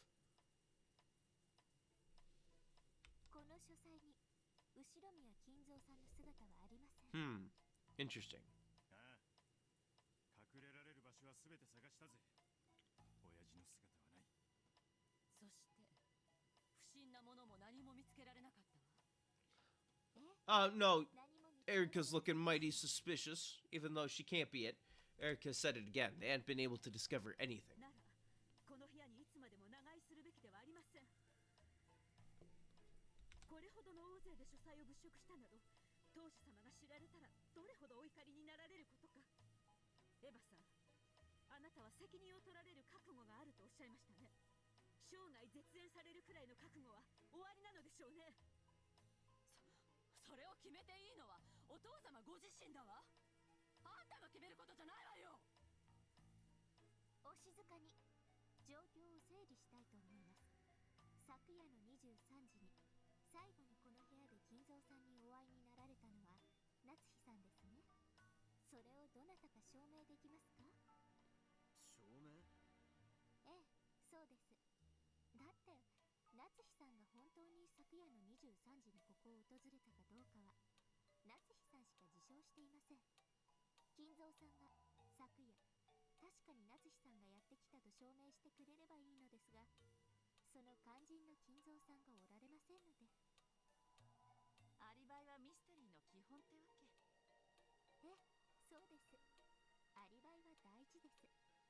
どうせ推理の役にはほとんど立たないのですが、その辺の重箱をつつかないといけないとお作法で決まってますので。昨夜の殺人のアリバイ探しなんてやってもないくせに、じい様の失踪についてだけはアリバイ探しをするのかよ。本当に気まぐれなやつだぜ。あ、ご安心を。もちろん第一の晩の殺人についても後ほどみっちりとアリバイについて全員に確認させていただきますので、こうご期待を。それでどなたか夏日さんが23時にここを訪れたことを証明はできませんか？できなければ夏日さんが最終目撃者であることから疑わなければなりませんが。私が信用できないというのですか？いえいえ、むしろ逆です。あなたには犯人であってほしくないんです。だってすっごくつまらないじゃないですか。一番怪し I い need to take off my glasses so I can itch my eye. 三流ミステリーの極みです。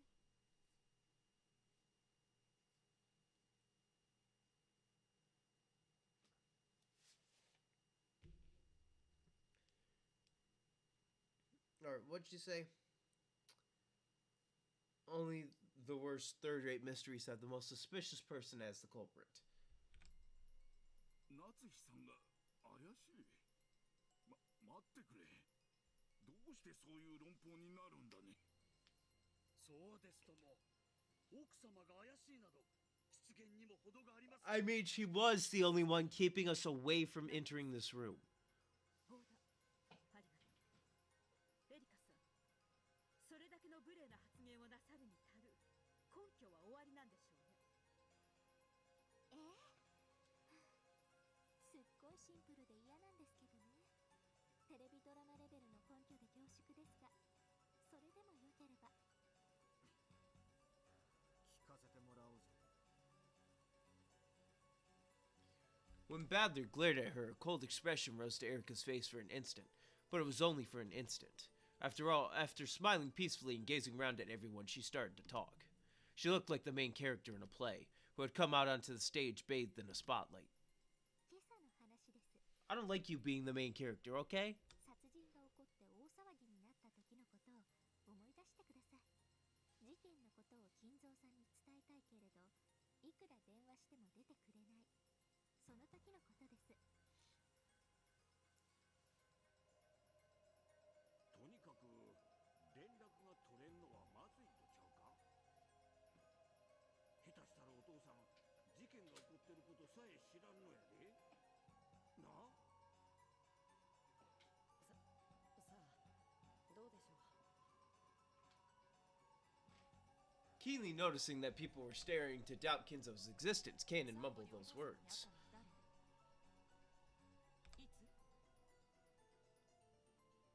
私です。昨夜バトラ君が黄金を見つけたと騒ぎになる直前までお父様の書斎で一日の報告をしておりました。昨夜の23時頃ですね。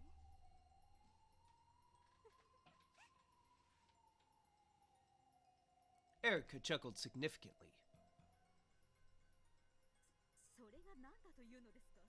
That I chuckled significantly, and you can't beat that. バカバカしい。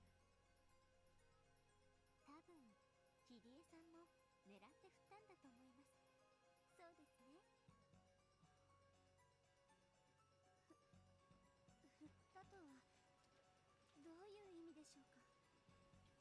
ひょっとすると誰か引っかかるかも。そうですね。ありがとう、キリエさん。実はあの発言はあなたがなさらなければ私がするつもりでおりました。最後に親方様に会ったのは誰かという質問に、そんなにも意味があるというんですか。はい。状況的に考えて最後に会ったのは誰という質問に対し、夏日さんが私ですと即答するのはとても不自然なんです。どうしてですか。奥様は包み隠さず真実を。 Oh, that's the point. She did tell the truth. It's odd because why do you think you are the last one? 23時以降、金蔵さんが誰とも会わないと確信できるのですか。それはお休みになられたのを見届けたからです。普通に考えればその後朝までお休みになられ、誰とも会われないだろうと考えるのは自然なことです。状況的に考えて最終目撃者は何かの関与を疑われかねませんでした。普通の人間なら夏日さんと同じ立場だった時は最後に会ったのは私です。23時に会いましたとは言いません。ですね、キリエさん。ええ、そうよ。普通の人間だったなら23時に会ったのは私です。しかし私が最後に会った人間かどうかは分かりませんになるわ。グッド。最終目撃者だと名乗ることは普通困難なんです。 Are we using semantics? 誰も目撃できないと確信できる理由をご存知でない限り。 Yes, he went to fucking sleep. I'm sorry, but I'm pretty sure nobody's knocking on his door to wake this fucker up. 自分が殺したのだからその後には誰とも会えるわけがないと、こういう論法で進むわけですが。そんなのちょっとした言葉の言い違いではありませんか。そんなに目くじらを立てて取り立てるほど。そうだそうだ、そんなのは揚げ足取りだ。そんな言葉尻だけで夏日さんを疑うのはちょっと早とちりなんじゃないかね。それに誰も目撃できないと確信できる理由とあなたはおっしゃいますか？それももちろんあるではありませんか。奥様は親方様がお休みになるところ。 How great would it be if Go to win? Because he was dead the whole time. Oh. 常識的に考えて翌朝まで誰とも会わないだろうと考えるのは自然なことです。いいえ、それが全然自然な。 It is natural. You are fucking just weird.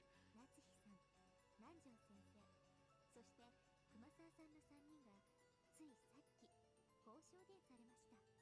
これもどうぞ思い出して。 Oh no, she has fucking photographic memory. 最後に会ったのは夏日姉さんよね。昨夜の11時頃。それ以降に書斎を抜け出してどこかへ行ってしまったということなのかしら。それは。でもお父様は気まぐれな方。唐突に夢で啓示を受けたと言い出して深夜に起き出して。 Yeah, but that doesn't mean that somebody met him. He could have fucking not met anybody. そうですよね、南條先生。確かにそういうこともありました。 I think I'm gonna fucking slap Erica if I ever meet Erica somewhere. The first Erica I meet is getting slapped.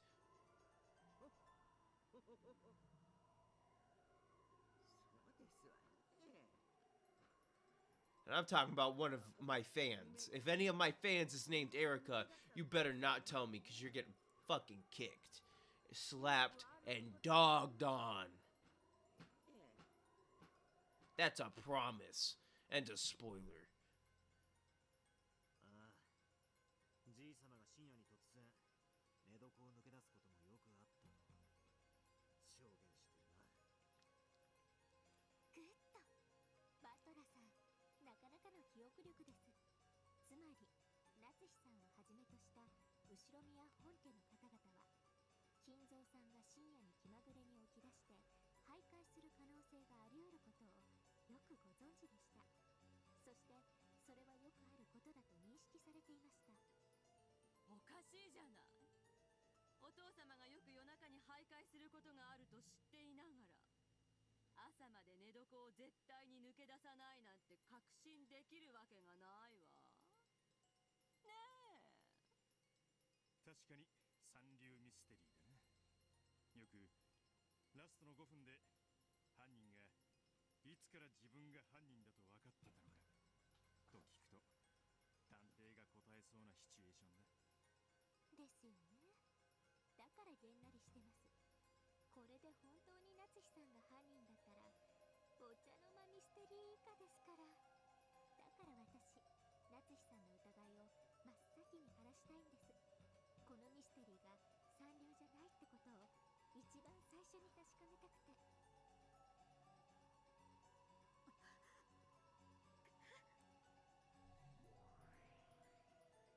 焦ることはないぞ夏日。探偵気取りお得意の言葉遊びよ。だからなんだというのか。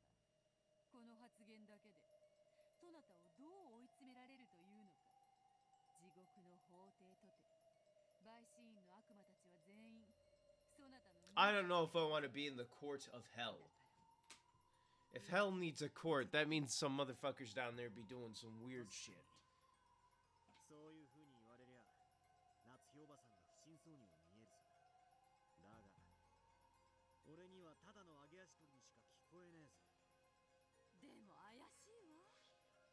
夏日姉さんが何かを隠してるかもしれないと疑うきっかけには十分だと思うけれど。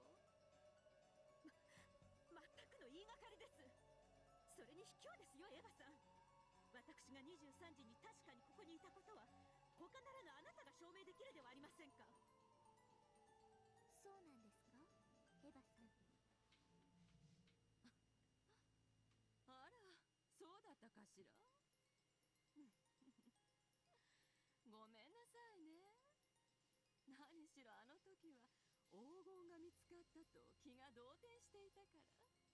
今の今まで夏日姉さんに会ったの忘れていたわ。エヴァさんが夏日さんが23時の目撃者であることを証明できるのですね。残念なことにね。夏日姉さんの言い分を一部は認めることができるわ。この部屋 she's being whoo. ということだけはね。何が言いたいのですか？私が言いたいのはこういうことよ。いいえ、ずっと前から言いたかったの。こんな悲惨な殺人事件の真っ最中にこんなことを言い出すのは本当に場違いだと分かっているけれど、今がちょうどいいタイミングだから言わせてちょうだい。分かってるわよね、夏日姉さん。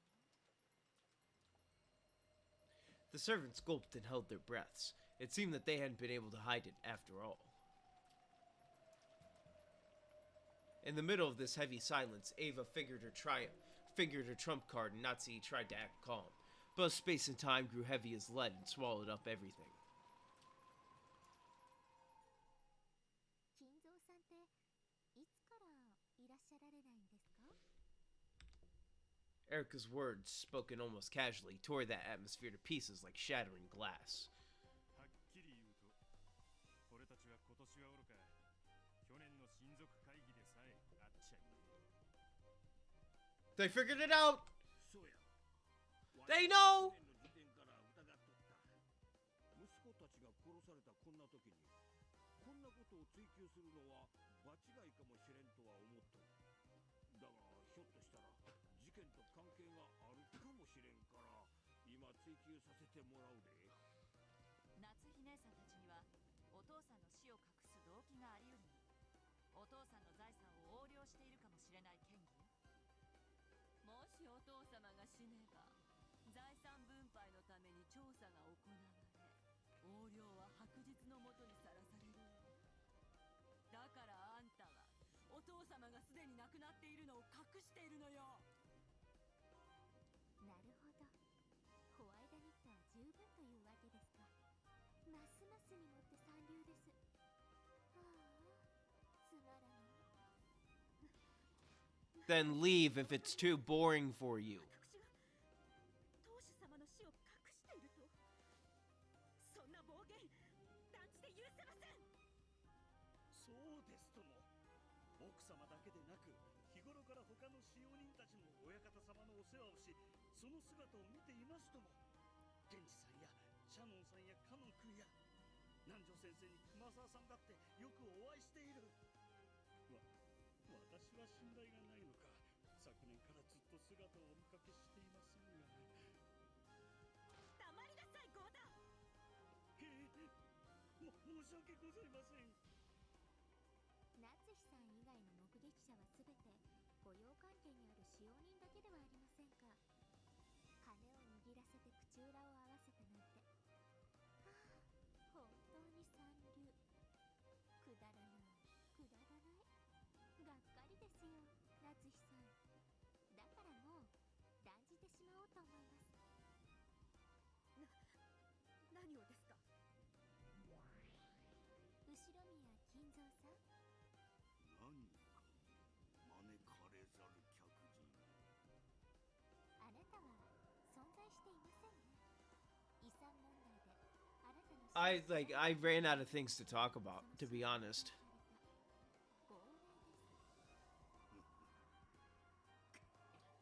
That always happens when I get this far in the Umineko stream. I just run out of shit to say.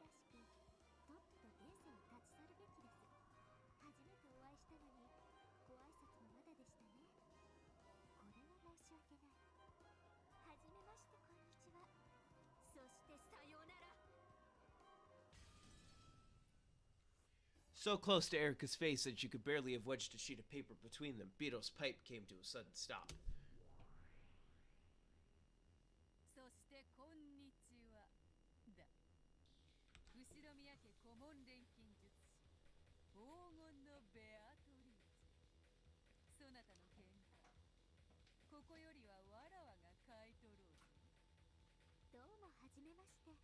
このゲームの探偵フルドエリカです。よろしくお見知りおきを。そしてこれからさようなら。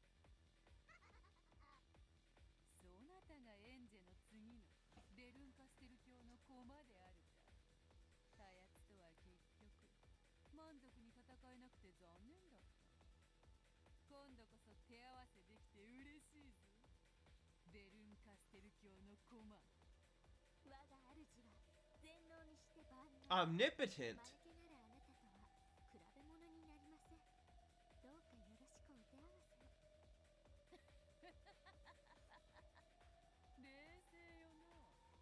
こうして魔女が登場して、これから魔法やファンタジーで戦おうというのにな。バトラテールならこんなのミステリーじゃないって泣きわめいて土下座しているところだぞ。ああ、ミステリーでも最近はそういう異世界もポピュラーですので。メタ的な空間から安楽室に座って推理を行う探偵さん、あなたはご存知で？時代交渉をわきまえよ。その作家のデビューは来年だ。魔女のくせに細かいこと気にしますね。魔女と対等のつもり。 Is that some more meta shit? この人間風情が。 When Beto snapped her fingers, something bounced around the room at terrifying speeds. And she's dead. It was the stake of the witch. A witch's wedge that contained the power of the blue truth within it. Of course, a mute human like Erica couldn't follow that terrible speed with her eyes. Erica understood this, so she didn't attempt to look every which way, stupidly trying to spot it.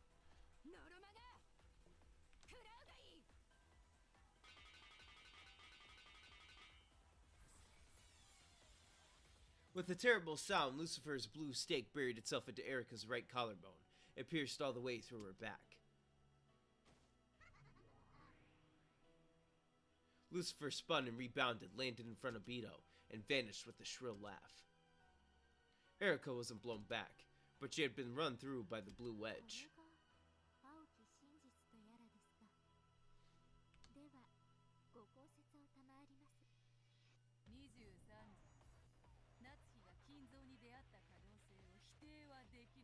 Wait, this is fucking strange. Beatrice using the blue truth. Or the blue statement.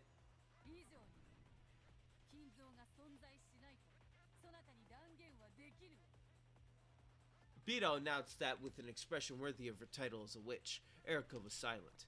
Was she too shocked to speak? There's no anguish in her expression. She was just quietly listening to Beto's blue truth. No. Judging by her disdainful expression, it's probably more appropriate to say that Beto's words went in one ear and out the other. Good.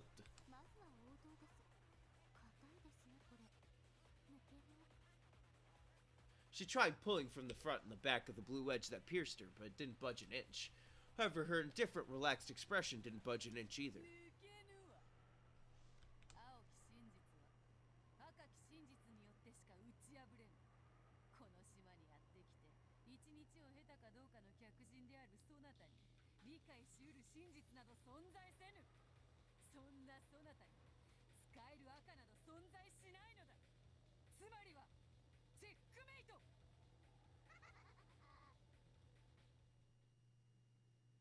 Just gonna pull some shit out her ass real quick. なるほど。ここはそういう空間ですか。なら魔女と戦うにふさわしい駒が必要ということですね。私は探偵。人間の犯人を相手にするのを役目としましょう。あなたは魔女。魔女やら悪魔やらを相手にする役目ならふさわしい駒がいる。That's Badler! ご紹介しましょう。ミス・ドラノール。あなたの出番のようです。 Who? ドラノール。やっぱりね。いつか絶対に。 What the fuck? There's another character?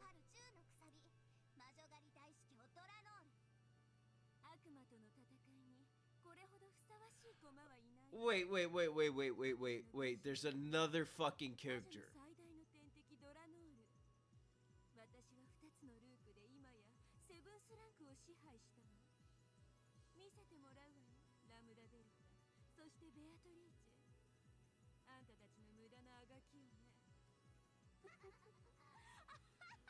How are they introducing more fucking characters?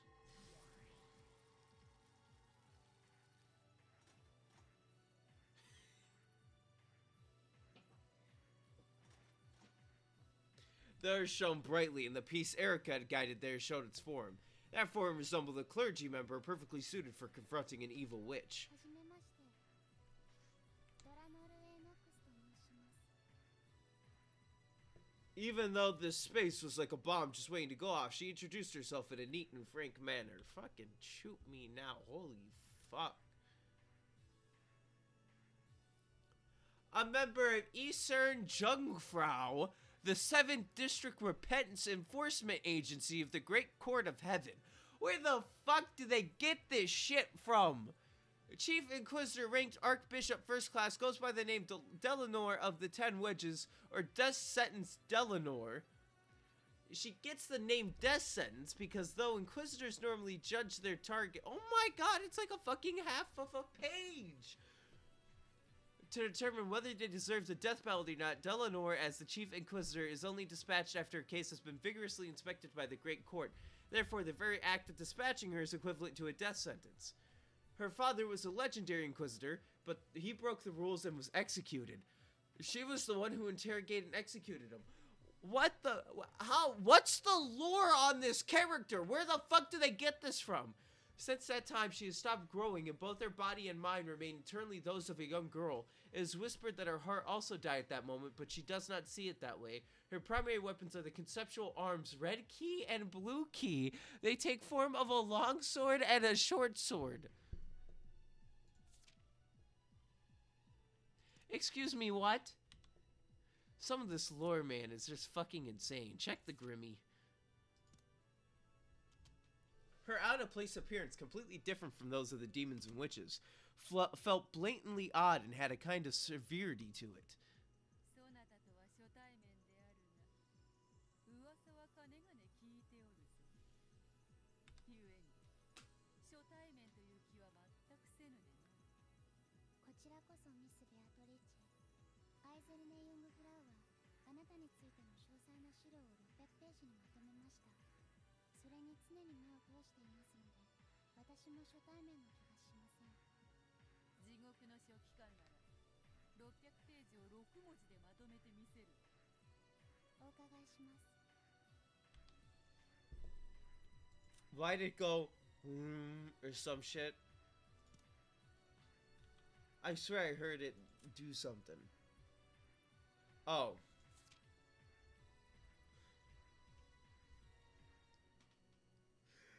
Dude, some motherfucker sat down and wrote all this lore out for something that doesn't fucking matter in the long run. I'm going to read this, and none of this information I am going to use to solve fucking anything. One of the repentance enforcement agencies supervised by the Great Court of Heaven. Its area of jurisdiction is the 7th District. Headed up by First Class Archbishop Delanor, it is made up of 7— I'm just going to call her D. It is made up of 7 Inquisitors and several Assistant Inquisitors. The unit is tasked with performing heresy interrogations, carrying out executions, and sometimes bestowing redemption. However, in almost all cases, the Great Court of Heaven considers sending them only after preliminary interrogation has been conducted and a provisional guilty verdict obtained, so they are no different than an execution squad in practice. Their spectacular achievements are great in number, and they are extremely well known even among the other agencies. Other famous enforcement agencies include the SSVD of the 8th District. It is rumored that the group's leader, Wizard Hunting Right, also known as the 20 Wedges, is even more powerful than D. Lenore. 近寄るな危険で6文字だ。それは良きまとめです。帰還しましたら、あなたの資料を敬意を表して2文字を加え、8文字でまとめます。エクセキュート。キュートとは世辞が過ぎるぞ、客人め。それでは続けましょう。I would like to think that everybody is just standing there going, what am I watching? わらわは初手を終えているぞ。そこのフルドエリカの青きくさびが抜けないならば、とぼとぼと展開に帰って、いつもの退屈な反抗師の仕事を再開するとよい。このくさびとやら頼みます。ベアトリーチェさん、この程度でチェックメイトのつもりらしいので。After making a show of tapping a finger in the blue wedge that pierced her, Erica shrugged as though taunting Beatrice.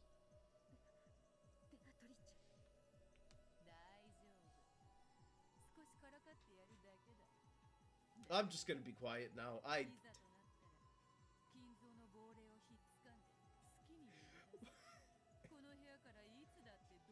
All that lore, man, was just pointless, in my opinion.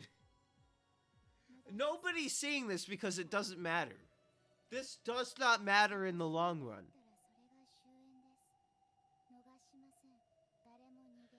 This does not fucking matter.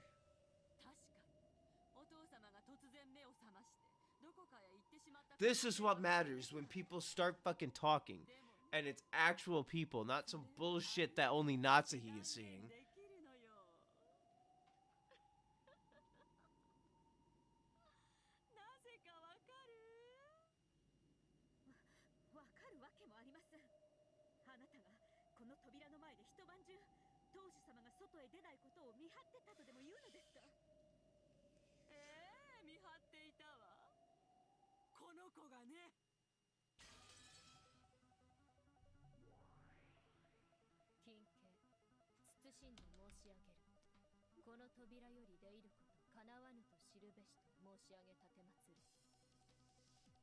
I'm about to lose my fucking mind.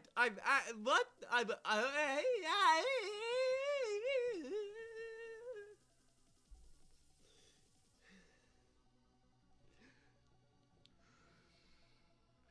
Who the fuck are you? What the fuck? Where are these people coming from? How many more characters are in this fucking game? I thought I was done with this shit.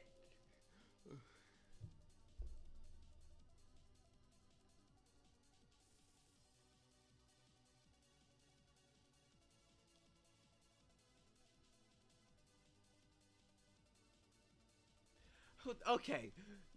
Give me some shit that you're the 7th demon of 7564, and I'll be fucking set.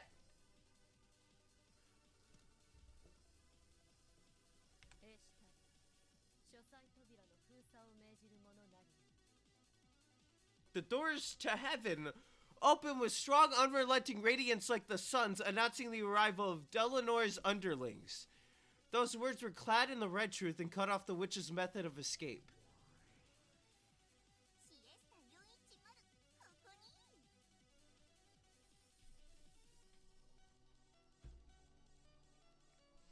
Are you teaming with the witch? Why the fuck are you here?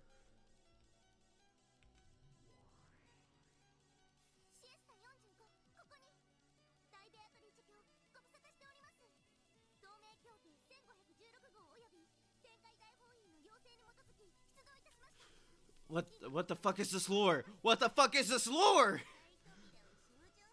What's this lore? I'm losing my fucking mind. I'm losing my fucking mind.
I accidentally hit my table. I'm sorry if that scared you.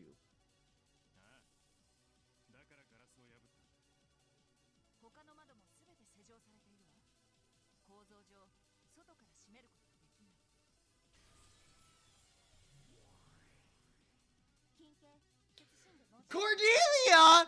Ah! I can't fucking take it. I can't fucking take it. I can't fucking take it. I can't. I can't fucking take it. I can't. I can't. I can't fucking take it.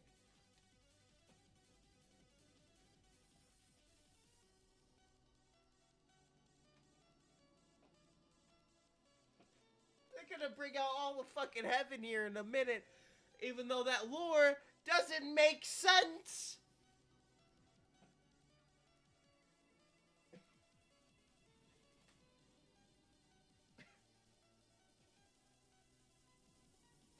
Oh my god, I wish I just watched the Super Bowl instead of streaming. I'm losing my fucking mind. Oh my god, I'm losing it. I'm losing it. I'm losing it. I'm losing it. Who the fuck are you people? Tell me.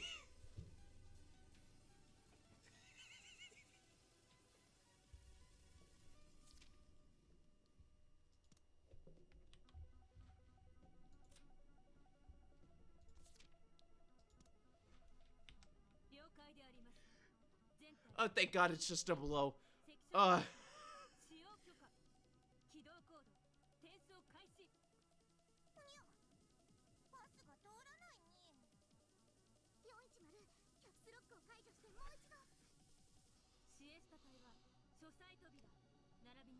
Whew.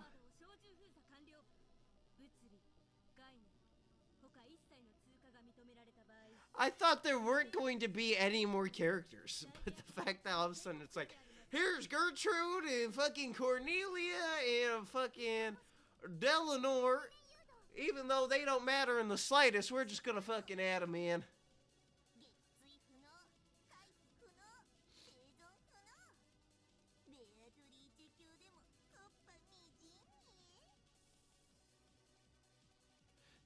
I thought that said the Chinese squad had laid down a pinpoint blockade over the door and all the windows. Escape would no longer be permitted through any of these.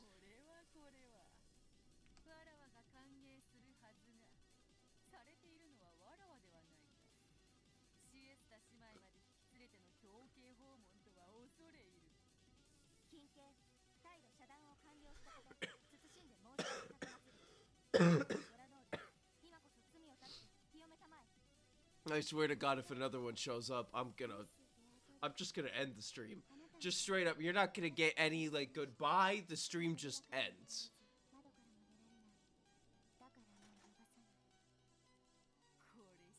So please, do not add another fucking character.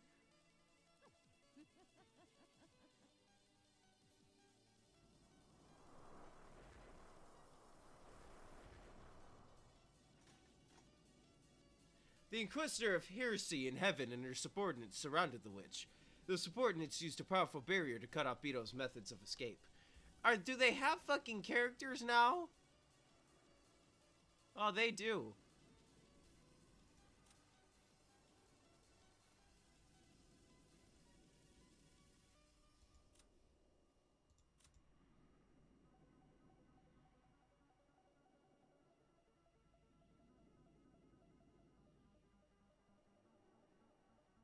Okay.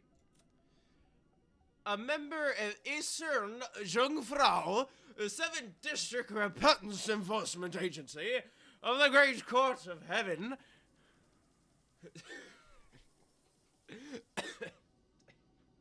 Senior Assistant Inquisitor ranked Minister First Class. As an Assistant Inquisitor, she is tasked with aiding during interrogations and hearings. Oh my god, it's a fucking page and a half! In practice, execution ends up being the primary focus of most missions, and so she is usually assigned the job of using barriers to block the target's means of escape. On duty, she is calm, flawless, expressionless, and emotionless. However, in truth, she is quite compassionate and is loved by many of her juniors. She has already passed the exam to become a full Inquisitor and was offered a position in a different district, but she refused. She continues to serve alongside Delanor, to whom she owes a great debt, waiting for a reassignment under her Therefore, though she is an assistant, she is treated as Inquisitor Archbishop 3rd class. A member! Erin Jungfrau, the 7th District Repentance Enforcement Agency of the Great Court of Heaven, Assistant Inquisitor ranked Minister 3rd class. She has obtained high grades in academic exercises, but this is her first time on the job. She possesses a strong sense of justice and is currently cramming for exams to become an Inquisitor like Delanor. Her current goal is to become more like the veteran assistant Gertrude. She actually has a zealous personality, but she pretends to be emotionless in imitation of Gertrude. She is too innocent and pure for one connected to hearsay hearings, and she knows nothing of the dirty jobs and desk side of the profession. Gertrude intentionally selected her for this mission, which stinks of Senate conspiracy. She did this to give Cornelia a chance to ask herself whether this sort of job really is the right one for her.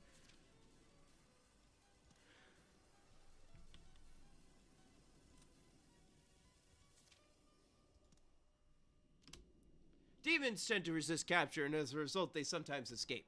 However, angels counter by blocking off passages of escape, allowing them to eradicate their targets without fail. Okay, is this fucking Umineko or not? The Lord.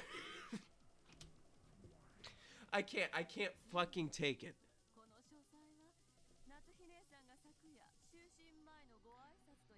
When is the end of this chapter? I want to try and get to the end of this chapter.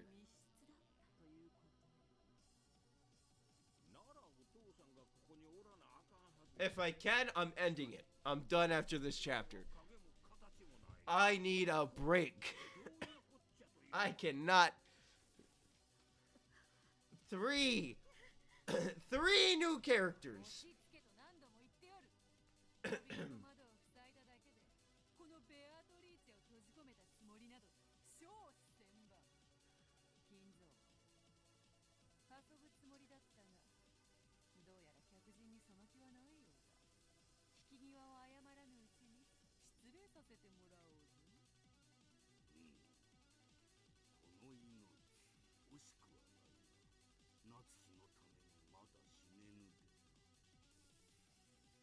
Beto waved her pipe and the air was split vertically. Then a pitch-black gate appeared there and slowly opened. It was a warp portal, the same as the pitch-black holes that Gap used.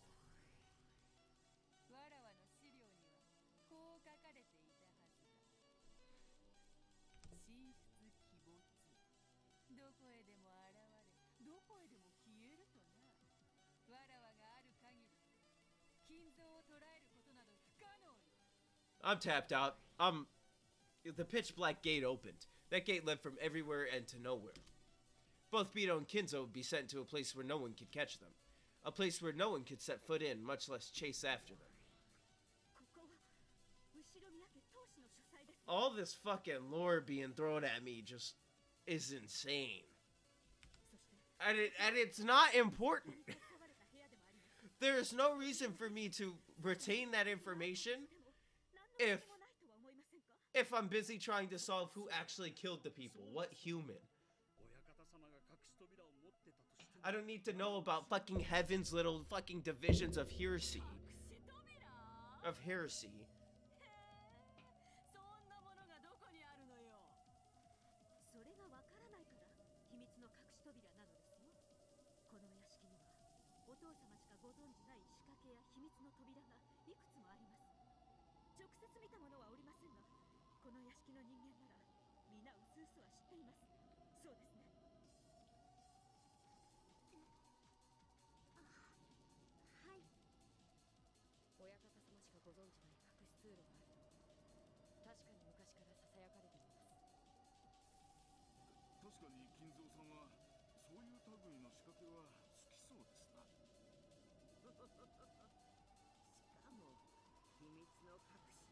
she laughs before she lies, that's an obvious telltale sign.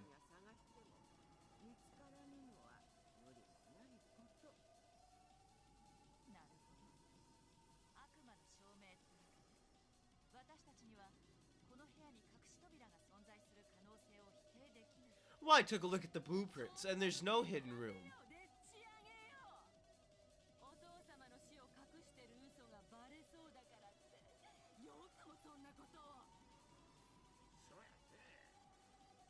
書斎のどこに隠し扉があるんや。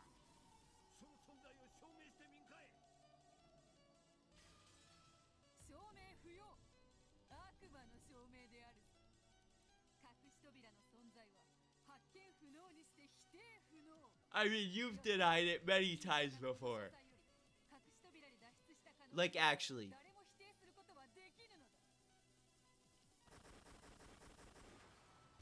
Alright, I just got shot about 8 times. They went all out on the animation for this, didn't they? Oh, it's not even there isn't. She's not allowing it. Bleedo,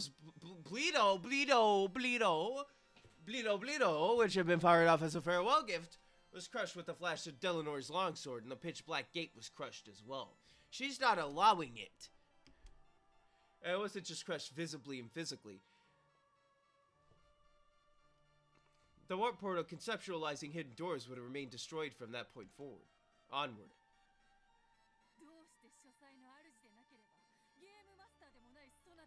I like how I'm not... It's not there's none. She's just not fucking allowing it.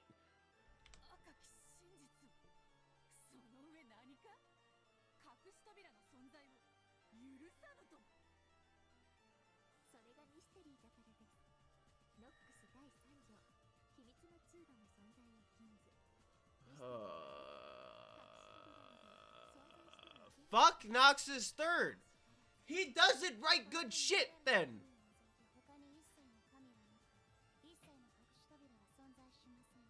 Hidden passages are fantastic. You ever seen the movie The Gorilla with the Ritz brothers? No? Watch it.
Okay, that's fucking weird.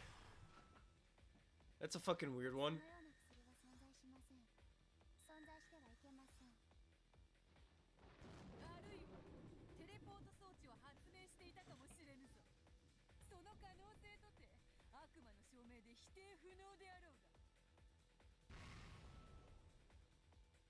They're dogging you.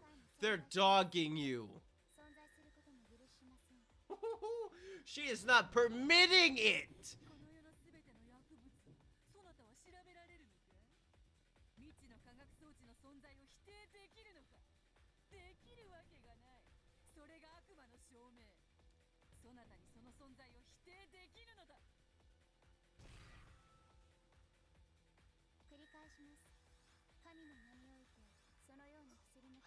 Oh, it's in the name of God. You're fucking done. You might as well go back to hell from where you came from, motherfucker. You're done.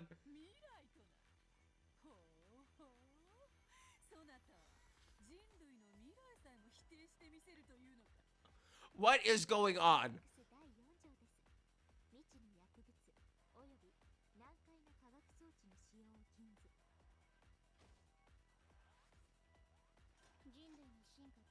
未来が用いる知識と技術は我が神が決定します。そしてその存在の規定を永遠に宣告されました。よって未来永劫そのような技術の存在は許しません、許されません。I'm literally rocking back and forth. Beto and Delanor had supposedly just gone through a massive exchange of fucking whatever. However, not only did Delanor not take any damage, she also showed no signs of fatigue. Beto might have been a fearsome witch, but blood flowed through her veins and she did breathe. She felt both pain and fatigue. But Delanor was like a doll made of marble. She felt no fatigue, no pain, no hesitation. Even if Beto's sharp wedges had aimed right for Delanor's eyes, she wouldn't have shut them. In fact, it's doubtful that she ever blinks in the first place. 噂には聞いていたが最悪の相性だな。夢も希望も未来の可能性さえ許さんとは神々の傲慢恐れ入る。さすがは魔女狩り執行人。生涯酒を酌み交わすことは叶いそうにないぞ。 Even the strikes that had made Badler surrender over and over had absolutely no effect on D. Well, I more or less knew that was coming, but to think that I'd be repelled so easily. おやおや、天下のゴールドスミスも老いぼれたか。そなたの口からそのような言葉が出てくるなど、夜空に彗星を2つ迎えるより珍しい。老いぼれどころか、とうに死んでいるで。そうであったな。すまんが、もうしばらくそうはさせぬ。 Beto experienced something she'd only rarely felt during her entire life. It was probably what we'd call hardship. Beto quietly brushed aside Natsuhi's hand that tried to comfort her, and she regained her posture again, showing off her witch's pride and her continued readiness to fight. それで終わりですか。私が出向くまでもなかった失望です。まだであるぞ。今のはほんの小手調べ。そなたの手の内を探ったに過ぎぬわ。意図愚かなりや。身の程を知りたまえ。黄金の魔女。ベアトリーチェ卿。 Beto's expression became tense once again. No longer was there any trace of mischief. The mood changed. もはや遊びの時間は終わりだ。行くぞ。ならば金蔵が書斎の出入りをしなかったことを認めようぞ。そなたの密室を受け入れようではないか。金系ベアトリーチェは攻撃法を変更したこと申し上げ立てまつる。 Beatrice, who had until then thoroughly resisted the idea that a closed room existed, did an about-face. She proclaimed that she accepted their proposition. Of course, this didn't mean she'd surrendered. This was a new attack of Beto's. Dee noticed this and readied herself. どういうこと？密室を破ろうとしてるのに、どうしてベアトリーチェ卿は密室を認めるに？多分この部屋以外の場所で金蔵の存在を主張するつもりです。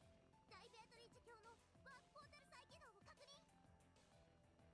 ナツヒは金蔵と書斎で話をしたと主張しているが、対面で話をしたとまでは言っておらぬ。すなわち金蔵が書斎以外の場所にいたとしても会話が成立すれば矛盾はないわ。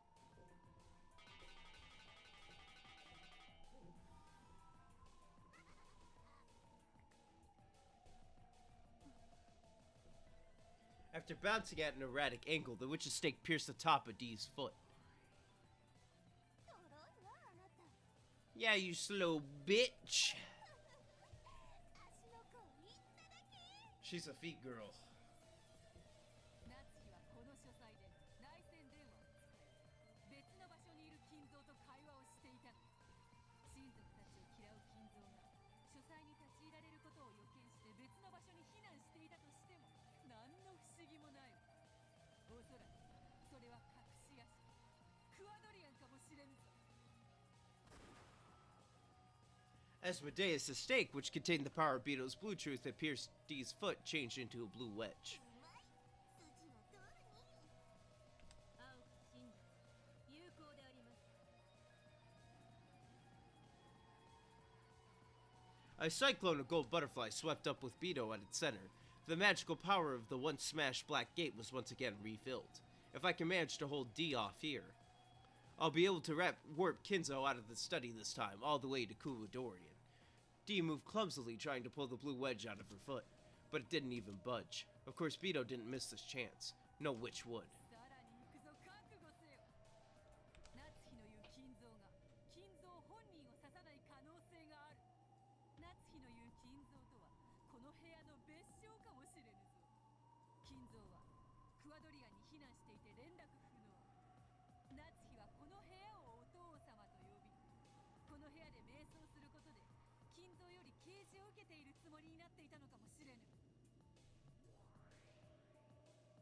That's kind of a stretch.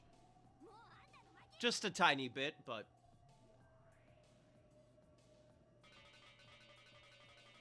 we can't prove that she wouldn't call it father, so...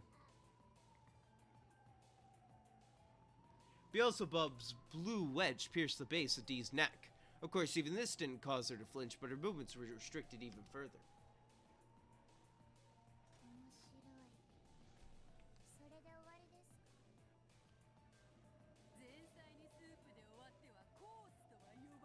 And the horse day overs.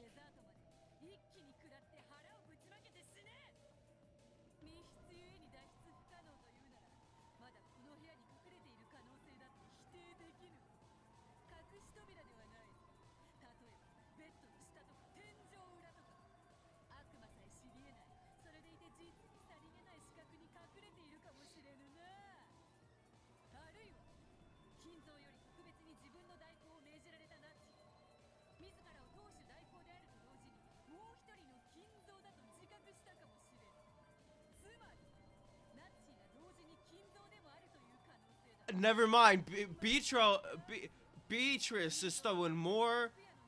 She is now dogging the other people. It's a double dog. It's a double dogging.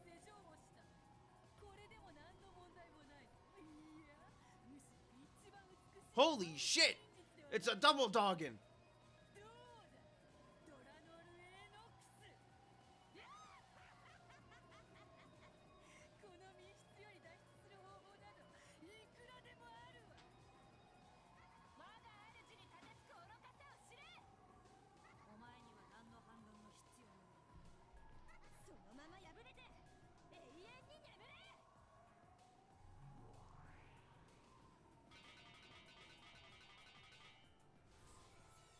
They should have done it well, they should have done the ding ding ding ding ding ding ding ding ding ding ding like 3 times. The 7 sisters appeared from Beto's golden tornado one after another, piercing D with blue wedges. Fuller blue wedges were buried into her neck, chest, gut, and thigh, including the one buried into the top of her foot. She was pincushioned by 5 stakes.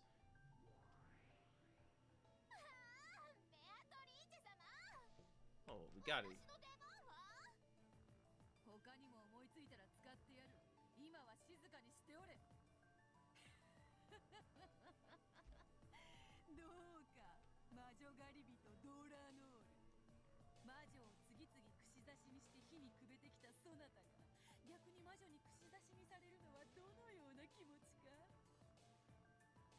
So, let me hit him with the save.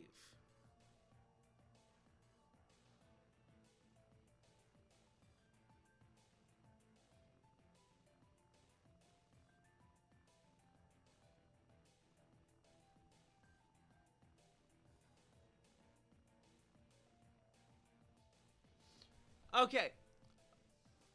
And it's now time for me to leave.